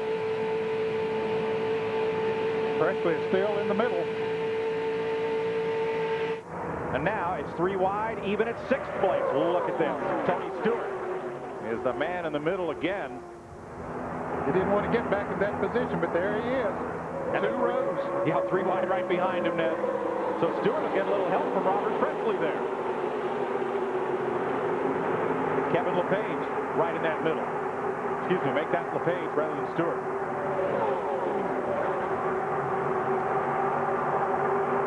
Well, boy, those are the 5 cars that have dominated practice. Every one of those cars in the first 5 positions have been the quickest all race week here. Jimmy Spencer is caught up on the lead draft. He's the 6th place car. Spencer has come from 11th. Let's go to Bill Stevens. Mike, they are thrilled with the performance of Jimmy Spencer's car all this week. Crew Chief Donnie Wingo has been telling me they have not been able to get that car to move. They've changed everything on it, and it looks finally as if all those changes are paying off here on race day. He's right up in the lead draft. The biggest thing in that car right now is the man behind the wheel. I'm going to tell you, he makes up about 3/10 of a second just by being determined to move up in the field. One car backing up on the outside. That could have been Jeff Burton, number 99. Appears to be. Yes, way up to the outside. There he is. And he has lost about half a dozen positions on this lap. Number 99, Burton, is falling to the tail end of the field. We have run 19 laps, and they're still going by Jeff Burton. And the field is still separated by just a little over 4 seconds from 1st to 43rd. Let's go trackside, Ken Squire. Jeff Burton broke a valve spring late in the happy hour yesterday, and they were so concerned that they changed all 7 cars, and that includes the 5 team cars as well as the Wood Brothers car. That was another one they changed the valve springs on this morning. Jack Roush was extremely concerned about the motor situation, so they spent some extra time wondering about Jeff Burton now. Let's go to Ralph Shaheen. Well, there's definitely a tire going down. They're not sure which one yet. The crew's waiting the arrival of number 99 here on pit road. They're radioing back and forth to Jeff as he stays out on the racetrack, trying to get him to decide if he can get a feel for which tire it is. Cars in the top lane have been dropping back a bit. Mike Skinner continues to fight his way along next to Dale Jarrett on the outside, though. Earnhardt also is dropping back, and you're right, Mike. What happens right now is Mike Skinner is fighting back without any great help. All of a sudden, Dale Jarrett's with him as they head down into turn 3. Here is Skinner. There's Bobby Labonte with him. Gordon on the bottom now, drifting back. Jimmy Spencer comes up for third on the outside. Skinner made that move going into turn one to try to go to the outside. Jarrett didn't follow him, decided to follow Jeff Gordon. It was a mistake because Skinner pulled him right on through on that high side and back to the lead. 21 laps, 3 different leaders, 3 lead changes. Jeff Gordon, Bobby Labonte, Mike Skinner is the most recent driver to lead the Daytona 500. That's Sterling Marlin on the outside, driving for Felix Sabates, trying to track down Jimmy Spencer in that high line. Boy, I was just thinking of Jimmy Spencer all the way up to third from 11th right now, showing a lot of early muscle. Just behind him, one of the fastest cars in all the practice here, Sterling Marlin. Marlin, a 2-time winner of the Daytona 500, certainly knows his way around this racetrack. Bobby Labonte and Dale Earnhardt won the Gatorade 125s earlier this week. They know what it takes to race well here, but we asked them, how easy is it to pick out a partner to draft with? You know that somebody might help you, and they're going to try to help themselves to go with you, because they know that if they help you, they're going to pass the car also. Whether that's your teammate or your brother or who, I think that's the call they're going to make. You and I can sit here all day long and talk about we'll work together, we'll do this, we'll do. Man, when there's 40 race cars out there and they get to moving around, you can't get in the line you want to get in. You can't get with a guy you want to be with. Sounds like he was telling us that right now instead of yesterday. That's the position he's in. Earnhardt has been there right at the front, but has not been able to get back up there. He's been shuffled back, but his teammate Mike Skinner is up there. 23 laps, caution-free. Let's go to Dick Berggren. The toolboxes are open in Bobby Labonte's pit. He has just called in and said, I have an engine skip. He has changed his ignition system to the backup. So far, no word as to whether that's working or not. Ralph. Dick of the Funnel crew down here at Roush Racing with the 99 of Jeff Burton. He has radioed back to the crew and said now he does not think it is a tire. The car is vibrating. In fact, at one point, he even radioed in. He had some smoke inside the cockpit of the car, but they keep asking him questions. Do you think it's a shock? Do you think it's in the engine? And he just can't figure it out yet. That's like calling your doctor on the phone and asking what's wrong with me. All he can do is take the input he gets from you and guess. Look at this, 3 abreast, and Jeff Gordon is the man in the middle between Mark Martin and the 16 of Kevin LePage. He finds a place in line, and they are still 2 by 2 all the way back through the field of the Daytona 500. 24 laps complete. Mike Skinner leads Bobby Labonte.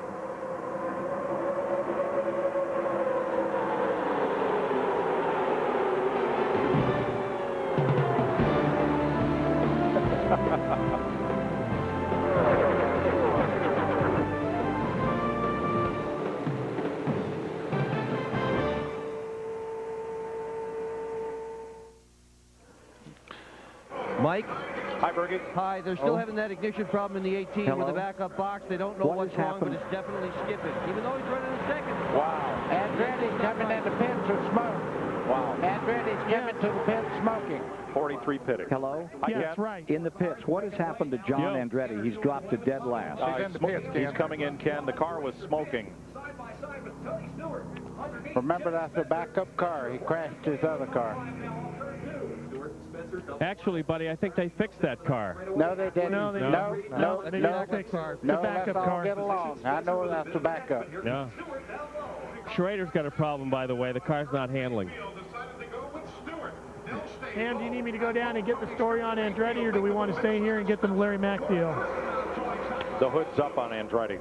We need to get that story, I think. And I would like to add a line on the throw to Mike about that Petty car.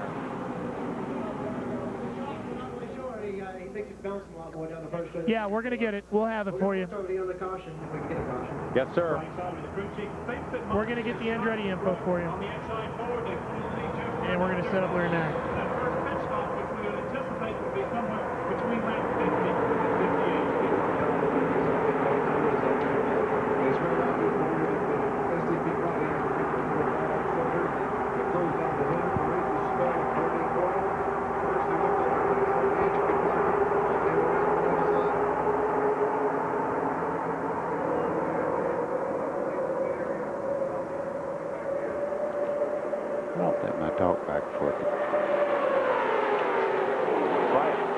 try it now.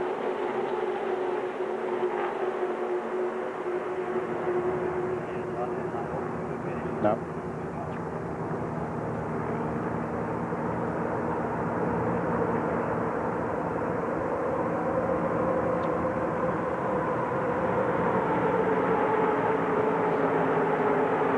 Just outside the start-finish grandstand at Daytona, that square-shaped facility is the Daytona Club, a 1.5-acre tent that's played host to thousands of guests during speed weeks. It has several themed sections, including Italian, Mexican, and continental dining. That overhead shot, courtesy of the Goodyear Blimp Stars and Stripes, based in Pompano Beach, Florida. Captain Dan Thomas from Endeavor, Wisconsin, at the controls today. 28 laps into the Great American Race, and Mike Skinner, former pole sitter, has been pulling this 40-car train. Bobby Labonte's Pontiac in second, Dale Jarrett's Ford in third, Rusty Wallace in a Ford, number 2 in fourth. Tony Stewart, there's the outside pole sitter, the rookie in that orange Pontiac, number 20. And Jeremy Mayfield in the number 12 Ford. They've gained a little distance on the field. Stewart has worked his way back. He had dropped back to about 12th place when he got in the middle there a while back, but has been able to work his way back up there now in single file, running along there in 5th place. Mike, when we were in the garage area just a little while back, we were told that Tony Stewart and Jeremy Mayfield hooked up in practice. They found the combination. They're going to work together. And for the Richard Petty and John Andretti fans, the STP Pontiac is being pushed behind the wall. Apparently something went wrong with the engine. Ken Squire. Yeah, that's a tough one for them. They've had some motor problems. They got caught in the 125 in the first lap incident. Number 43 came out for this race sporting all Petty blue for the first time since 1971. Thought it might change their luck. Back to when Andy Granatelli first joined the group and put one sticker on the car, but apparently luck wasn't a factor today. Engine trouble. They're now showing 4 laps down. Looks like their day may be over. Those Petty blue cars have won 9 Daytona 500s. Richard Petty won 7. Lee Petty won the first one. Pete Hamilton in 1970 won it in the number 40 Petty blue Plymouth Superbird. How about Mike Skinner, first champion of the NASCAR Craftsman Truck Series, up for his second try at Winston Cup racing in his career. The Susanville, California driver, his teammate to Dale Earnhardt for Richard Childress Racing.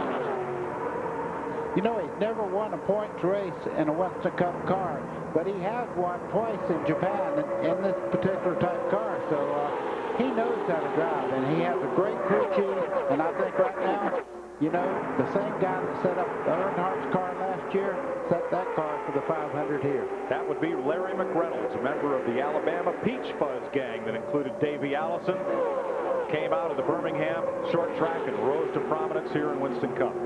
There are 13 cars now, Mike. You can see that train right there coming by that have pulled away. You see the distance back there to that second group. Ken Schrader heads them up in 12th place, but that front group up there running single file are beginning to pull away. Well, as long as this group, Ned, runs double file, the law of the drag proves that a single file group of cars will be faster than cars racing side by side. That's why this group can pull away. Here's Ralph. Larry McReynolds is the crew chief for Mike Skinner, and Larry, you're the man, the crew chief, Dale Earnhardt, to his first Daytona 500 victory. Do you have Mike on the same strategy that you ran with Dale yesterday or last year? Well, you know, we're trying to just stay out front. You know, we watched the Busch race yesterday. Obviously, that's the best place to be, the way things have been going all week. But we just want to be smart. We want to be at the end of this thing, be in position, and hopefully not get shuffled. Like I told the guys this morning, whatever happens this Lowe's team, I'm proud to be with this group. It's an awesome race team. They're ready to win some races. A little cooler out here today. Has it affected your setup? Yeah, you know, we was able to put a little tape on the front end. The biggest burden was on the engine tuner this morning. You know, figure about every 8 or 10 degrees, you got to add some jet to these things. So he's the one that had the most sleepless night last night. And of course, Mike, that will affect their fuel mileage. Cold air can make more horsepower, but it needs a carburetor adjustment to do so. There's John Andretti in Richard Petty's car being pushed back to the garage. 32 laps complete. Out front is Mike Skinner's Chevy, Bobby Labonte's Pontiac, Dale Jarrett's Ford. Well, Tony Stewart caught on the outside again. He drifted high a little bit, and of course they can't wait on him. Even if you're working with somebody, you have to go when the chance comes. You see Earnhardt going by, Sterling Marlin, all these guys will bypass him because he's on that outside by himself. Stewart just got, as they say in NASCAR parlance, hung out to dry or clothesline. He got out of the line and everybody else went. Best thing he can do right now is fall in behind that 6-car Mark Martin and just follow them along, draft along, because that second group would catch up with them if they start racing side by side. And folks, it's not that he doesn't have the power. That's one of the fastest cars here. But when the lead car in that group is pushing the wind aside, the best place you can be is right behind it. Dick Bergman. Well, it may be tough to find a mechanic on a Sunday afternoon for folks home watching television, but if you happen to be running well in the Daytona 500, as Bobby Labonte is, it's pretty easy to find one. His crew, however, has been worrying and talking over where that skid is from. They think it's possibly a loose wire because it's intermittent. It comes and goes. Meanwhile, Dale Jarrett in the 88 car has a bit of a heating problem. His water has gotten up to 220 degrees, oil to 230. That's not good. They told him turn the fan on, cool that engine down. You ride with Dale Jarrett behind Bobby Labonte's Pontiac. Bill Stevens. I'm with John Andretti. John, there was a report smoke from the car. What happened? I'm not sure. We got a problem in the motor department, I guess. Car ran fine. I was just waiting for it to thin out a little bit so we could get moving forward with the SCP car, but unfortunately it wasn't our day, so try and get the Petty Blue car in victory lane sometime this year.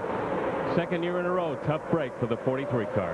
John Andretti won here, 4th of July, 1997, driving for Cale Yarborough. A Pontiac, a Chevy, and a Ford lead the Daytona 500. Those are the 3 competing makes. But it's 2 Fords lined up behind that third-place car of Dale Jarrett. Let's see if they can make a move when we come back to the Daytona 500. 34 laps complete. Mike Skinner leads Bobby Labonte and Dale Jarrett.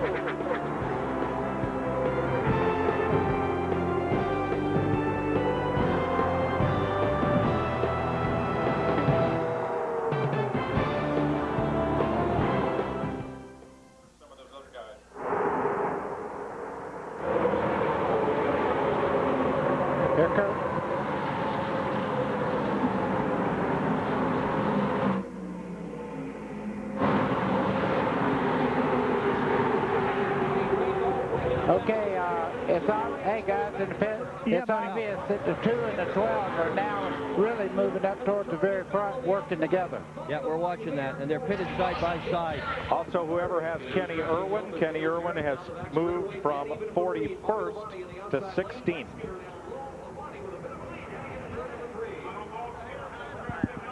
All right. All right. Once. Anybody else, Mike? That's the big gainer. Yeah, and also the 3 in the 88. Oh, I do. Yeah, I think I'm in the right spot right now. Yeah, the other one, the other big gainer. Warren Burton from 18th to 8th. Maybe a little better than that. He's coming up. Yeah, the 22 car would be good to have a look at. Skinner looking to fit in about 25 more laps. Uh-oh, here comes Jarrett for second. Oh. By himself, too. There's nobody with him. Gordon is. Look at that. He blew by him without any help. Maybe I can get... We just saw how fast that 88 car is. Surprise! Not time yet to totally unbridle that thing. I'm telling you, that thing's hoss.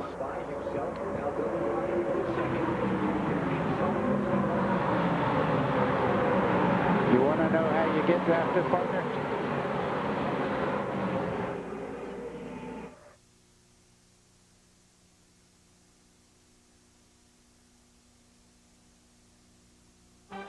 This CBS Sports Race Summary is sponsored by Goodyear, innovators of run-flat technology.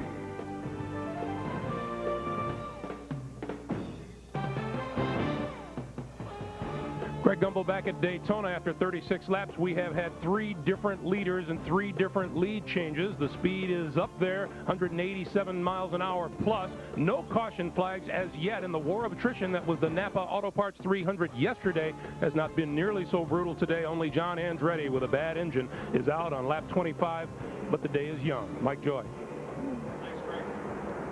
Baker, your record of the fastest 500 ever may be in jeopardy. Mike Skinner's crew looking on. They want to see how that car is running. Every team has TV sets in their pit and satellite dishes. We're 39 laps into the Daytona 500. Mike Joy with Buddy Baker and Ned Jarrett.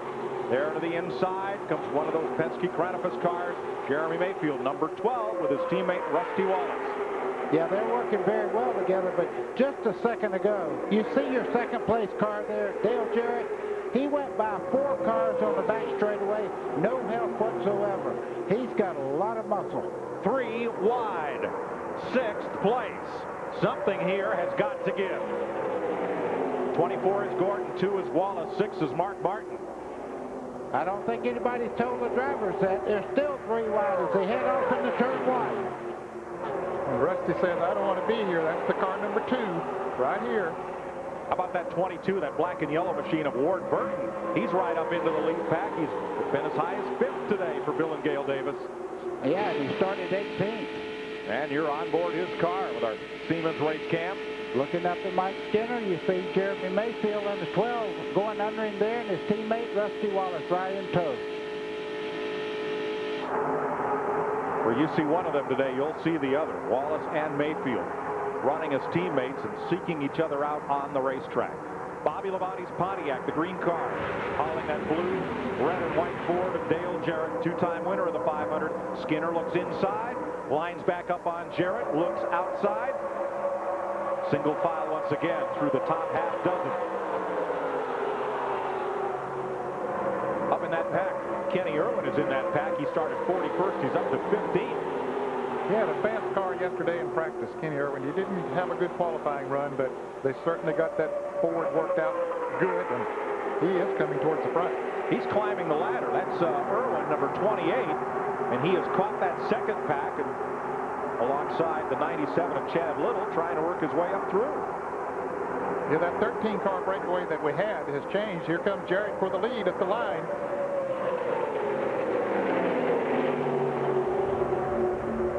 Boy, and he's got everybody behind him. When you make a pass like he made a while ago right by yourself, everybody goes, whoa, wait a minute. Maybe we ought to get with him and go. Bobby Labonte looks in his rearview mirror and sees the next worst thing after Dale Earnhardt, which is nobody. Back he goes. Let's go on board with Mike Skinner and our Circuit City onboard telemetry. Well, he's turning about 6,700 down the back straightaway, about 190 miles an hour down, going into turn 3. You can see the cars moving up and down. This racetrack is a little bit bumpy. Off turn 4, down the little short chute here, and you'll see the car rock over to the left. That's through the triangle here. Start finishing line right there. Now another little short chute heading in turn 1. They'll run right along the wall and then just dive right down to the white line on the bottom. You can see the car kind of wiggling right there. It's bumpy right there. You see it jump again. Now he's coming off towards the back straightaway. He'll go out against the wall. And that's what it's like to go around Daytona with a fast car. Now, for you mechanical buffs out there, you see that RPM there, a little less than 7,000 RPMs, and you say, well, I thought these Winston Cup cars turned 8,500, 9,000. They do on all the tracks except in the restrictor plate tracks, but not where the engines are restricted. And Ricky Craven, an unscheduled pit stop here in car number 58.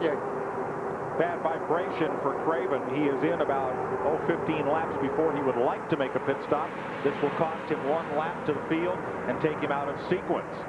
Dale Jarrett is your leader. It's the first time a Ford has led today, and no Ford led a lap in the qualifying races on Thursday.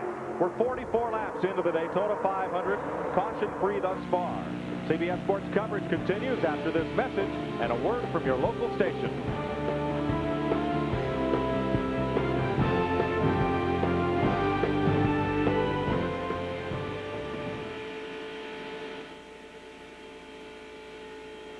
That pace has picked up over half a second since he took the lead. Well, they've got 3, 4 different packs now. They're not all up, backed up. He's pulling them away from that other group. Yeah, that's what's happening. I told you. CBS Sports presentation of the Daytona 500 looks like a piece of tape. Looks like a piece of tape, yeah. They put tape around. Have it stick. 12 laps, the 18 is going to pit. I'm going to look and see what that is when he comes by. Dale Jarrett's pulling that bunch away from everybody else. No, 88. Boy, Jimmy Spencer faded, huh? 31's going to pit about lap 58 or 59. Hey, guys, it's not that they're fading. That 88 car is just pulling everybody right away from that second group. Water temperature's still going up on that 88. Oil temperature's holding. Even out front, Dick? Thought maybe after you got out front. I don't know about out front. I thought maybe it might have gone down once you got out front. That was several laps ago. Yeah. 88. Thank you.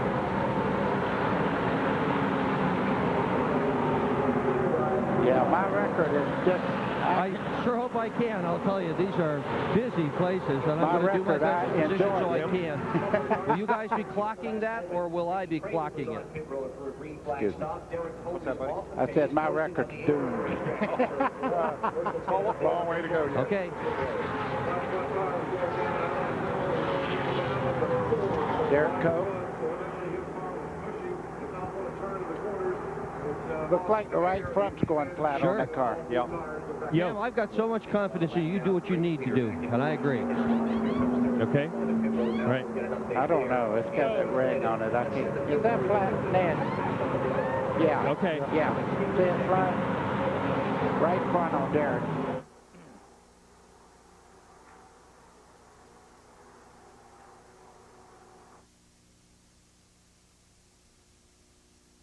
CBS Sports presentation of the Daytona 500 is sponsored by Brewery Fresh Budweiser, official beer of NASCAR. Hey, race fans, this Bud's for you.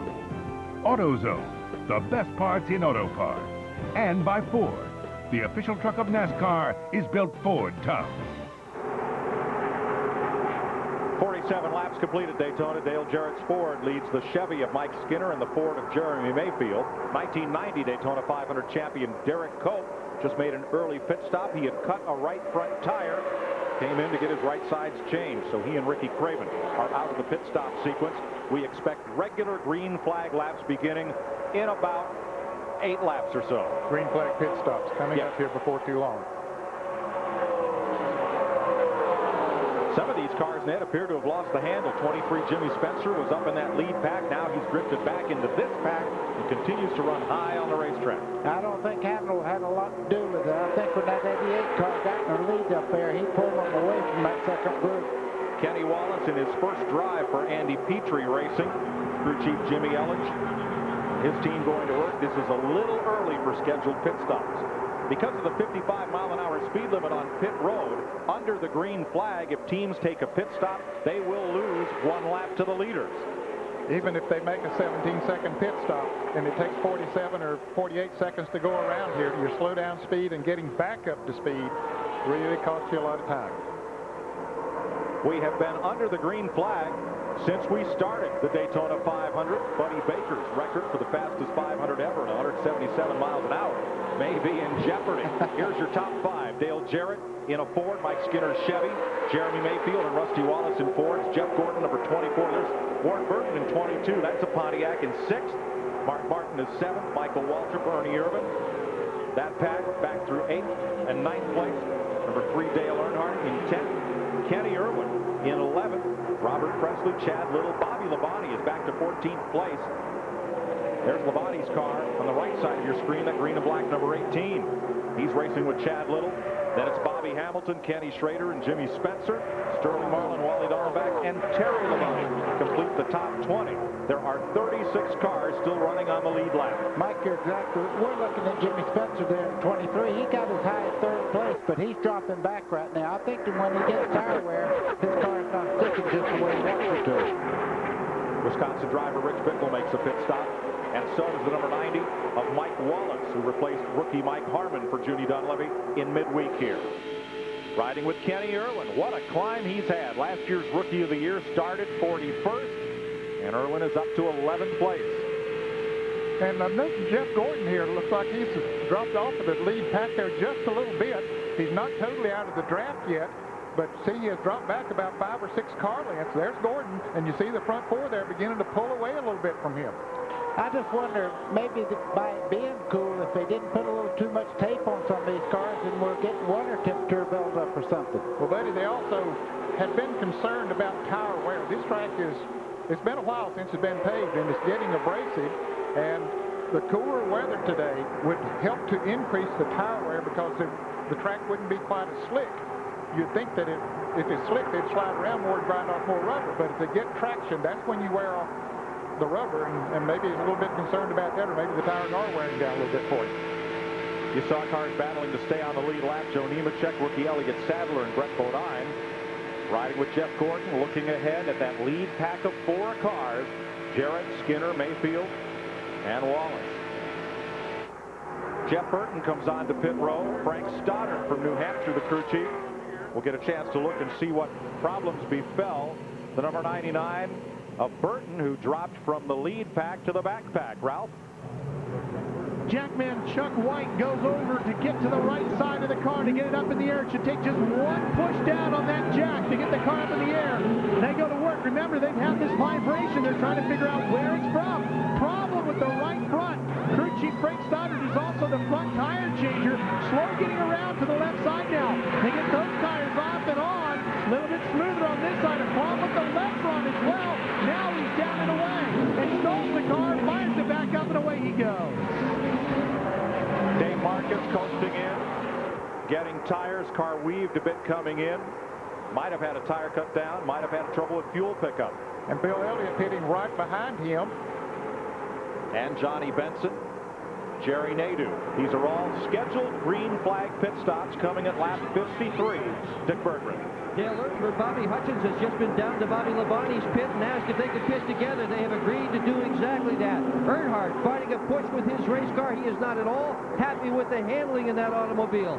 Jarrett is going to come in and try to change his handling just a little bit as well. His temperature has stabilized. Teammates Mayfield and Rusty Wallace peel off the track together as expected to make stops. Here comes Wally Dallenbach, Bobby Hamilton, Terry Labonte, and outside pole sitter Tony Stewart. Bill? Wallace and Mayfield into the pit just a moment ago. The crew chief for Jeremy Mayfield, Paul Andrews, got together with Robin Pemberton, the crew chief for Rusty Wallace, and said, watch the tires when you take them off the car. Yesterday, some incidents in the Busch race cost a couple of drivers some positions. They're just taking on 4 tires, full load of fuel, and no other adjustments, and nose to tail, they want to get them out. Mayfield slightly slower. To Dick Berggren. Tony Stewart is just leaving the pit, and that is a brand new team. That is the very first pit stop that they have ever executed, and they did a good job. 19.41, 4 tires, 2 cans of fuel. They did it right, Mike. Jeffrey Bodine has been in. Also the 75 of Ted Musgrave. The leader, Dale Jarrett, will pit in 2 laps. Tony Stewart coming back out. Going to take a lap or so to build speed to get back up to speed and merge with traffic. Darrell Waltrip, Ernie Irvin is in. The 98 is in. That's Rick Mast, Steve Park, Ricky Rudd, rookie Elliott Sadler, and Brett Bodine all making pit stops. We expected stops in the lap 55 to 60 range, and that's just about where they're coming. There's a look at Rick Mast. Ernie Irvin with that brand new paint job. He's a favorite of all the kids.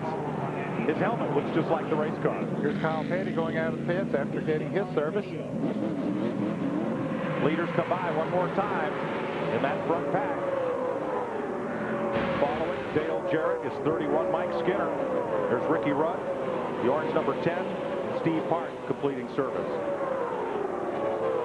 Brett Bodine's white car and Park, whose rookie season cut short by a bad crash in Atlanta, but he's back healthy, ready to race. This time around, we should see the leaders.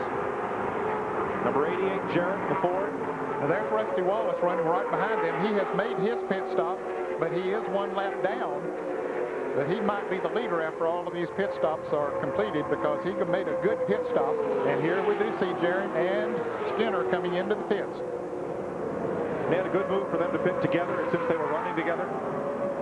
Yeah, I think so, because they drafted together well. Gordon is coming in. A lot of other cars coming in as well. They drafted together well in Talladega last October. And they're racing down pit road there.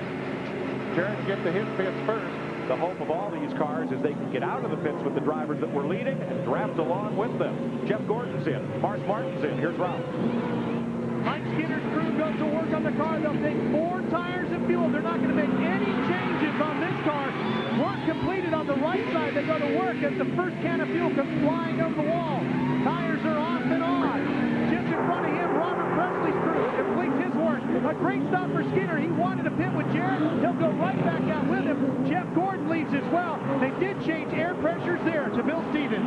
Dale Earnhardt finishes his pit stop. He took 4 tires and a load of fuel and is back out again. About a 21-second pit stop for the number 3 car. The drivers that stopped in this sequence include Earnhardt pulling away now. Let's go back to Dick Berggren. Dale Jarrett had a great pit stop. He just ripped off a 16.65 other than putting 4 tires, 2 cans of gas in it. They changed a tire pressure 1 pound, and that, believe it or not, will make that car run better. Mike? Drivers that stopped on this lap include Earnhardt, number 3, Jimmy Spencer, Dale Jarrett, Bobby Labonte came in.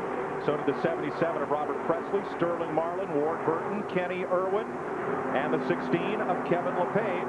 So did Michael Waltrip. They all stopped on the same lap. Now here's Rusty Wallace getting around Dale Jarrett. We said that Rusty Wallace would probably be the leader after this round of pit stops. Sure enough, he is. Even though Jarrett might have made a half a second faster pit stop than he did, Rusty got in and out the pits good, got back out there, ran 2 or 3 laps on those fresh tires, allowed him to run a little bit faster than he'd been running on the old tires, and so that's put him in the lead. Let's reset the order for you after pit stops. There is your leader, Rusty Wallace, who is trying to win the Daytona 500 for his first time. Dale Jarrett is second. Mike Skinner is third. Jeremy Mayfield fourth. Jeff Gordon is fifth. Kenny Schrader sixth. Seventh is Mark Martin. Eighth, good stop for Bill Elliott. Ninth is Chad Little. 10th, the rookie Tony Stewart. 11th is Bobby Labonte. 12th, Bobby Hamilton. Then it's Ernie Irvin, Terry Labonte, Kenny Irwin, Michael Waltrip, Robert Presley, Kyle Petty, Wally Dollenbach, and Dale Earnhardt, the top 20. Third and fourth better get in gear because those are 2 lightning fast cars right there. Mike Skinner and Jeremy Mayfield are coming around Derek Cope right now trying to get in that lead draft. If those 2 cars get hooked up and they happen to get away into some lap traffic, they're in trouble. Here's the battle for third place. You see number 12, Jeremy Mayfield, battling along with Derek Cope. And that really hurt Cope. He got a little bit loose coming off of that corner there, had to back off momentarily, and see he has almost lost the draft of Skinner as Skinner tries to catch up to that twosome up front of Rusty Wallace and Dale Jarrett. Cope is one of 2 drivers that did not catch back up onto the lead lap with pit stops. The other is Dave Marcus. Watch number 4, Bobby Hamilton, on the inside of Tony Stewart. And here's your pit summary showing the total time on pit road. That's where you see the tenths of a second really count. Dale Jarrett was the quickest to vote, and he's now back up at the front with Rusty Wallace. And you saw that Jeff Gordon took a little bit longer on pit road. He is now 4 3/4 of a second behind the leader, Rusty Wallace. 60 laps into the Daytona 500, running at a record pace, caution free. We'll be right back.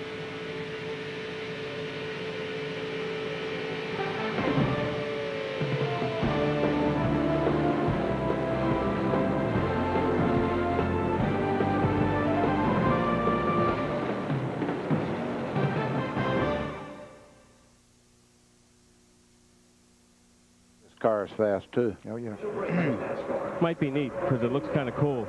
Guys, I got a tire down here in Skinner's. It is the right rear, and it came apart when it came sliding in. And they are covering it up, and I'm trying to get a look at it to show it to you. But we're seeing right front wear, a pretty good bit of it. Now, I asked Larry about it, and Larry said that Skinner had not complained about it at all. He thinks maybe when he locked him up sliding in is when it came apart. But I got to believe, I mean, correct me if I'm wrong, it shouldn't have done that anyway, right? I mean... Thank you.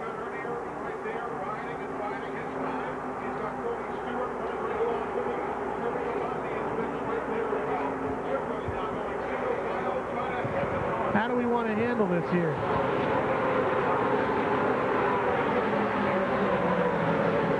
They're running about a third of a second slower with Rusty. If it's not changed, I already have it. Okay. Skinner will be up there with you. Yeah, he's strong. Jeremy hadn't dropped off any either, you know. I mean, he got caught up with Cope there. Did you see him? He almost spun out. Yeah. We have plenty of time to rehearse, I can tell you. We're just getting started. Which is first, Sportsline? Thank you. Good energy, guys. Good.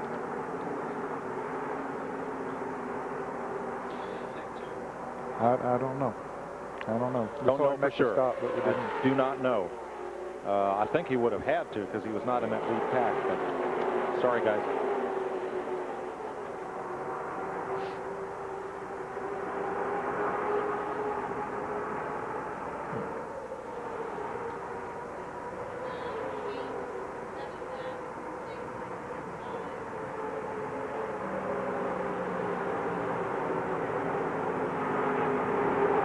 After today's race, get a complete wrap-up with the latest news from the track, plus audio interviews and more at cbs.sportsline.com, or log on to America Online and go to keyword CBS Sportsline. Yesterday at Torrey Pines, Tiger Woods blistered the course. The Buick Invitational is coming up next. And Tiger with a 62 yesterday, now is 15 under par with the lead. Billy Ray Brown is 1 stroke back with 3 tied, 2 strokes off the lead. That's coming up later today on CBS Sports. At 64 laps, Rusty Wallace is the leader. And NASCAR's most popular driver, Bill Elliott. As you watch from our Super 8 root cam, Elliott has climbed to 8th place. He started 37th today. A little further back, Terry Labonte leads a pack around. Labonte is the 11th place car, number 5. Strong shot to win today. Ned, with your watch up here, he's clocking all these cars. Who's the quickest car out there? Jeff Gordon is the quickest car right now. We said a moment ago that he was 4 3/4 seconds behind the leader, Rusty Wallace. Now he has cut it down to 3 3/10 of a second, so he's definitely gaining on him. Average speed thus far, 184.5 miles an hour. No Daytona 500 has been run caution-free since 1962. Last year, we had a shot at it. Didn't see the first yellow flag, the lap 126 of 200. There's Gordon. Look at that graphic, Ned. He's more than a mile an hour faster than the race leader, and he's pulling Kenny Schrader in 33 and Mark Martin's number 6 right along with them. He's chasing this pack. Yes, he's pulling a long string of cars back there. Jeremy Mayfield dropped out of that front group, and you see that right now Jeff Gordon and them are getting a little bit of tow from him because he's in between the 2 packs. That'll help them catch that much quicker.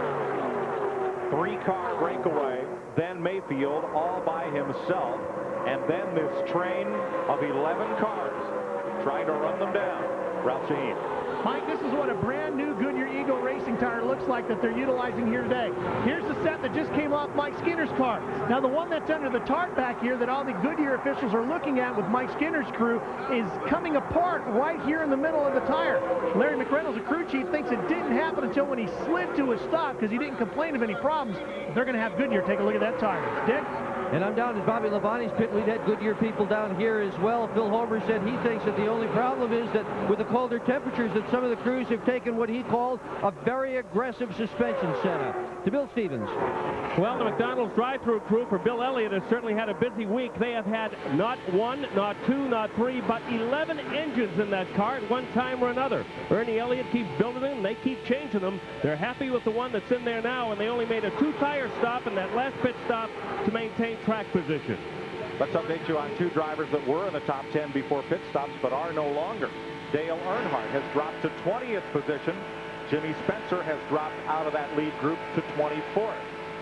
Mike, coming off turn 4 there, Jeff Gordon, you can see he's run Jeremy Mayfield down just in front of them. That's the first 3 positions up there. They'll catch this bunch in a hurry. They have the draft off the front bunch, and now Jeremy Mayfield, one of the fastest cars out there, has some help. Gordon Chevrolet lined up on Mayfield's Ford. Mayfield has lost his teammate, Rusty Wallace, who is up leading this race right here with Dale Jarrett and Mike Skinner. Now look at the interval from this group of 3. It's about a dozen, 15 car lengths to the next pack, but this train is coming. It is coming. It's coming much faster than those front 3 are running. Rusty Wallace, his lap times now are about 47.90 to 48 seconds flat. When Dale Jarrett was leading before they made the pit stop, he was running about 47.60 to 47.70. So they're running about 0.3 of a second slower than they were at that time. But adjustments might have made the difference. Bill Elliott drops to the back of this pack behind Bobby Hamilton. Rusty Wallace told me this morning after the drivers' meeting, I've got a great car here. Look at that sandwich wrapper up there on that hood pin. You think it didn't get to work out? When he went through the drive-through, they just left a little sandwich wrapper there. Look at this. This is what I'm talking about right there. That thing's really getting a workout. That's a hot dog wrapper at 200 miles an hour. Amazing that it stays on that long. Well, you said goodbye. Bobby Labonte just ahead of Bill Elliott. Let's go to Ken Squire. This is the 17th try for Rusty Wallace to win the 500. He came here in 1984 in the 125-mile qualifier and went side over side a dozen times off turn 2. It was replicated in 1993. Many have felt that Wallace was gun-shy about this track, but he certainly doesn't look gun-shy today, Mike. No, Ken, he's led 13 laps today.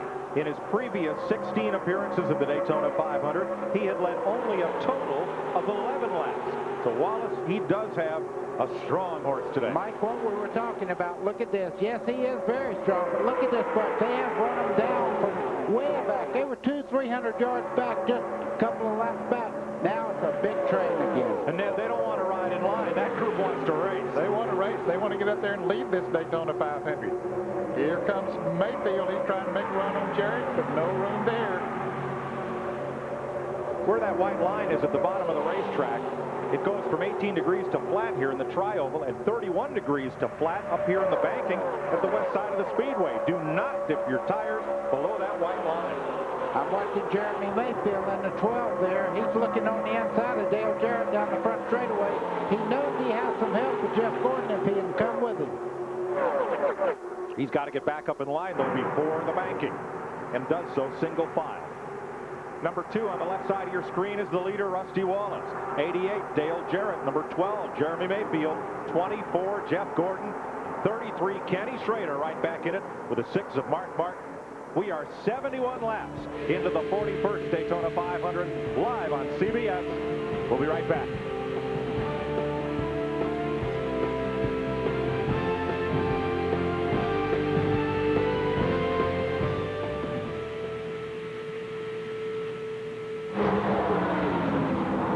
How do you say goodbye to a record you had 19 years?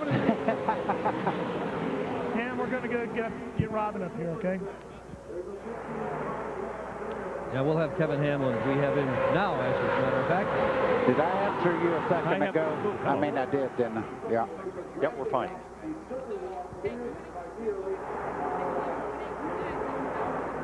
Jag and Blimp.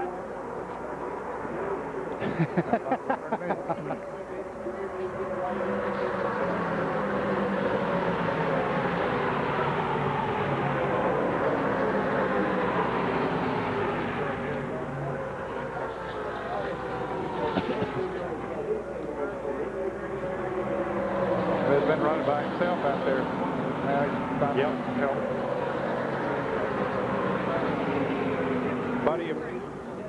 Buddy, if we get to talking about Earnhardt. Okay, Pam, I'm in position. Maybe.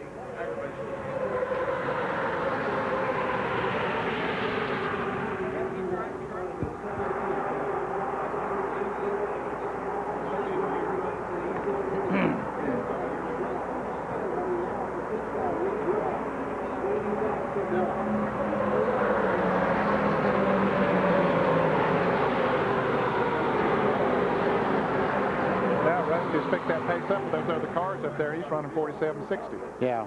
So those other cars have helped that. Those are your leaders today. They have 5 bonus points towards the champion. Okay.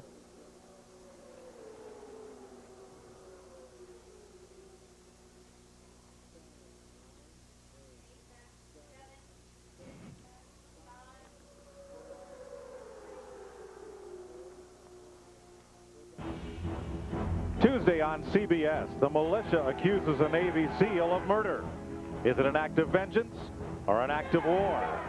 Montel Williams guest stars on an all-new Jag Tuesday on CBS. This great overhead coverage from 1,000 feet above Daytona International Speedway from the Goodyear Blimp Stars and Stripes, a continuing tradition that began in 1960 here on CBS at the Orange Bowl. 75 laps complete. As you watch from the Goodyear Blimp, Rusty Wallace leads Jarrett and Mayfield, 3 Fords at the front. And we have a 6-car pull-away right now. Mike, I mentioned a little bit earlier that when Dale Jarrett was leading earlier that he was running like 47.60. Once Jeff Gordon and these other cars caught up to them, Rusty Wallace has picked up the pace. So I think that 6 cars can run faster than 3 cars because he's running 47.50 to 47.60 now in lap times. Buddy, is that a surprise? Yeah, no, not really, because the longer the train, the less turbulence you have in between cars. So the longer train you have, the quicker that lead car can break through the air. Dale Earnhardt has drifted way back in this race. He is the 20th place car after starting fourth and winning his qualifying race on Thursday. Here's Ken Squire. Keep your eye on the Pontiac number 36 of Ernie Irvan, who started 31st today. And recall that this is his first time back since that serious crash at Talladega, Alabama, where he reactivated some of those injuries sustained back in '94 in Michigan. And right now, Ernie Irvan has pulled himself up into the 8th position. He's having a ride, Michael. And that Pontiac, that yellow Pontiac, is a quick one, Ken. And Irvan feels he can do it today. You know, you were just talking about Earnhardt. He's almost a half a lap down right now to the leaders. You're right, buddy. He's 17 seconds behind the lead car. You're watching for Mike Skinner. Skinner is now the 7th place car in that Richard Childress Chevrolet. Looking back at Ernie Irvan. Dick Berggren, what's wrong with Dale Earnhardt? Well, how about if we ask his crew chief? We're so used to seeing you guys in the lead. Seeing you way back is so strange. What's wrong? Well, we had a little miscue on that pit stop. When we lost the pack of cars we were running with, we desperately need a caution right now so we can catch back up. Yeah, he kind of got running by himself and just got stuck in the back. They say the car's okay. Terrell. We're with crew chief Robin Pemberton for Rusty Wallace. Robin, you seem to run better with the bigger pack of cars. Is it better for the car to have 6 behind you like that? Yeah, it takes a good 4 or 5 cars to get a good draft. You know, when it was just the 3 of them up front, they're about 47, 80s or 90s, and now they're 50s or 60s. So 3 cars don't cut it. You got to have at least 4.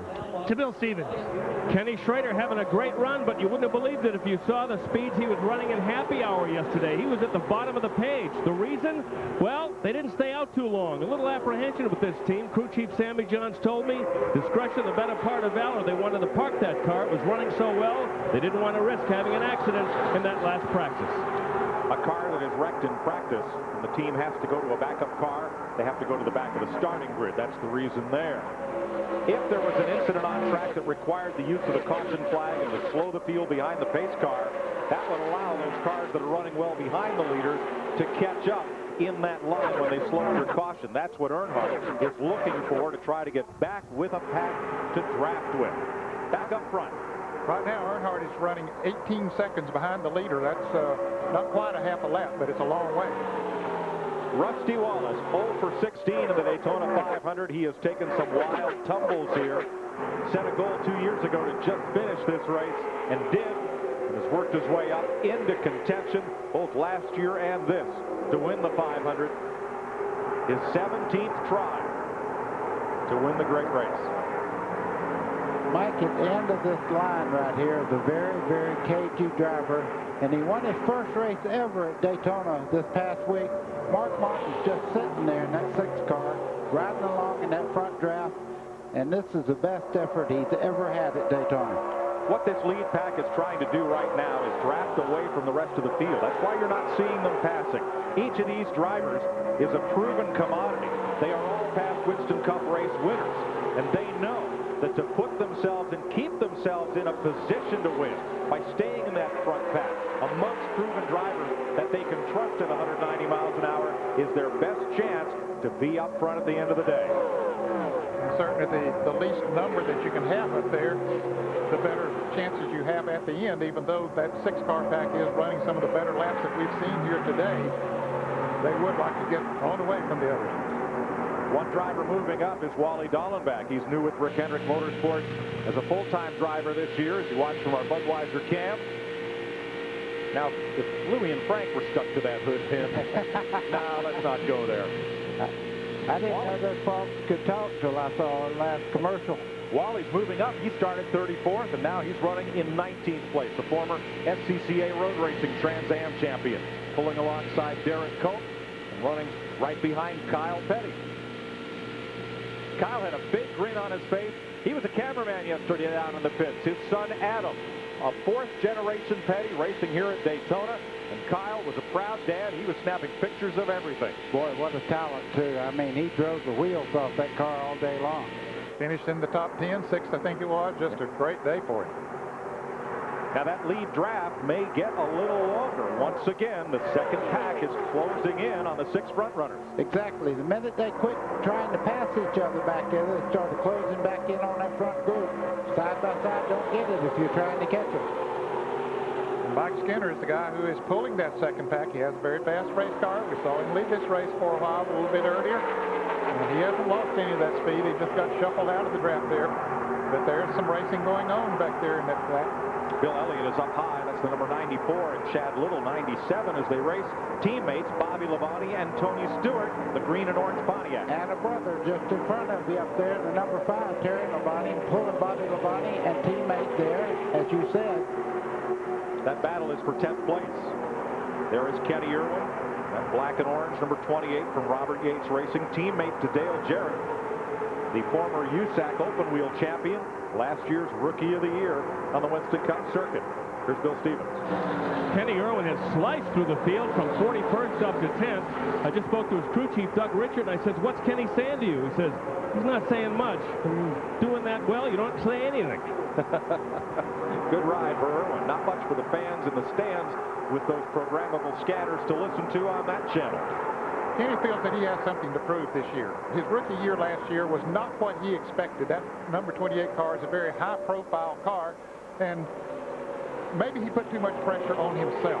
Maybe other people expected too much of him, because it's tough for a rookie to come into this series, regardless of how good of a race car you got, and win week in and week out. And he wants to show people that he can drive one of these things, and he can. He's a very good talent. Ned, he had very little full-fendered race car experience before he came to Winston Cup. He spent a year in the NASCAR Craftsman Truck Series, did very well there, but everything else that he had driven had been open-wheeled, lightweight race cars.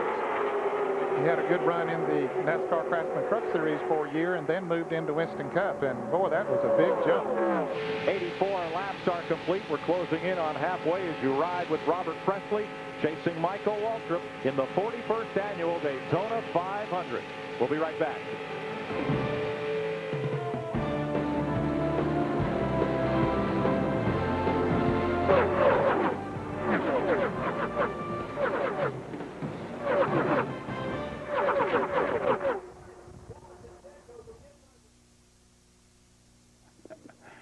Doug Gates' car.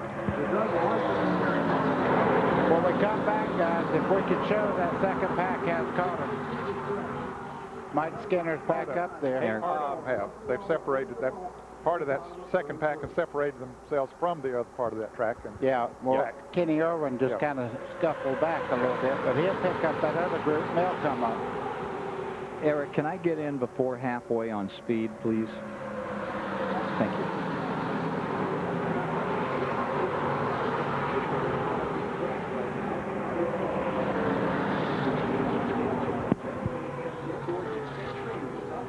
That puts us in trouble. Mike Skinner and Bobby Hamilton, and Ernie Irvin in 9th spot, rounding out that lead group. A little ways back is 10th place Kenny Irwin, followed by... Kenny better hurry. When they start picking the draft up on those cars, they will check out. That is the two lead groups at this point, again separated. I'll tell you one thing, guys have been real quiet on the radios down here today. Yeah, we're here. Not we're getting the much same conversations. Same thing here. Nothing's being said.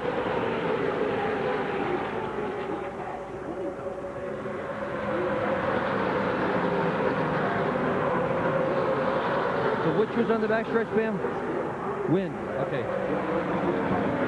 Okay. You know, if you guys bump into any past winners, Cale or anybody down there that has a historical connection to this. Well, Reggie Jackson was here.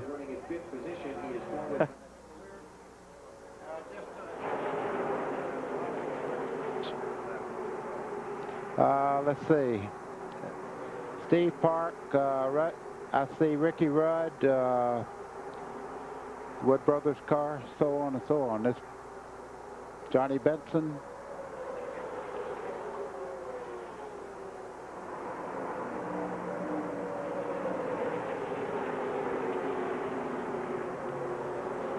Tonight on CBS, how difficult is it for criminals to buy guns? Let some undercover cops show you how easy it is tonight on 60 Minutes. Then Olympic gold medalist Tara Lipinski guest stars on an all-new Touched by an Angel followed by an emotional story inspired by true events. A woman's search for her true mother. ER's Gloria Rubin and Anne Bancroft star in the CBS Sunday movie, Deep in My Heart, tonight on CBS. Saturday at 1 o'clock, Conference Crunch Time on CBS Sports, NCAA hoops coverage. Tubby Smith's Kentucky Wildcats tangle with Nolan Richards and Arkansas Razorbacks, or you'll see Miami battle the #2 UConn Huskies next Saturday on CBS.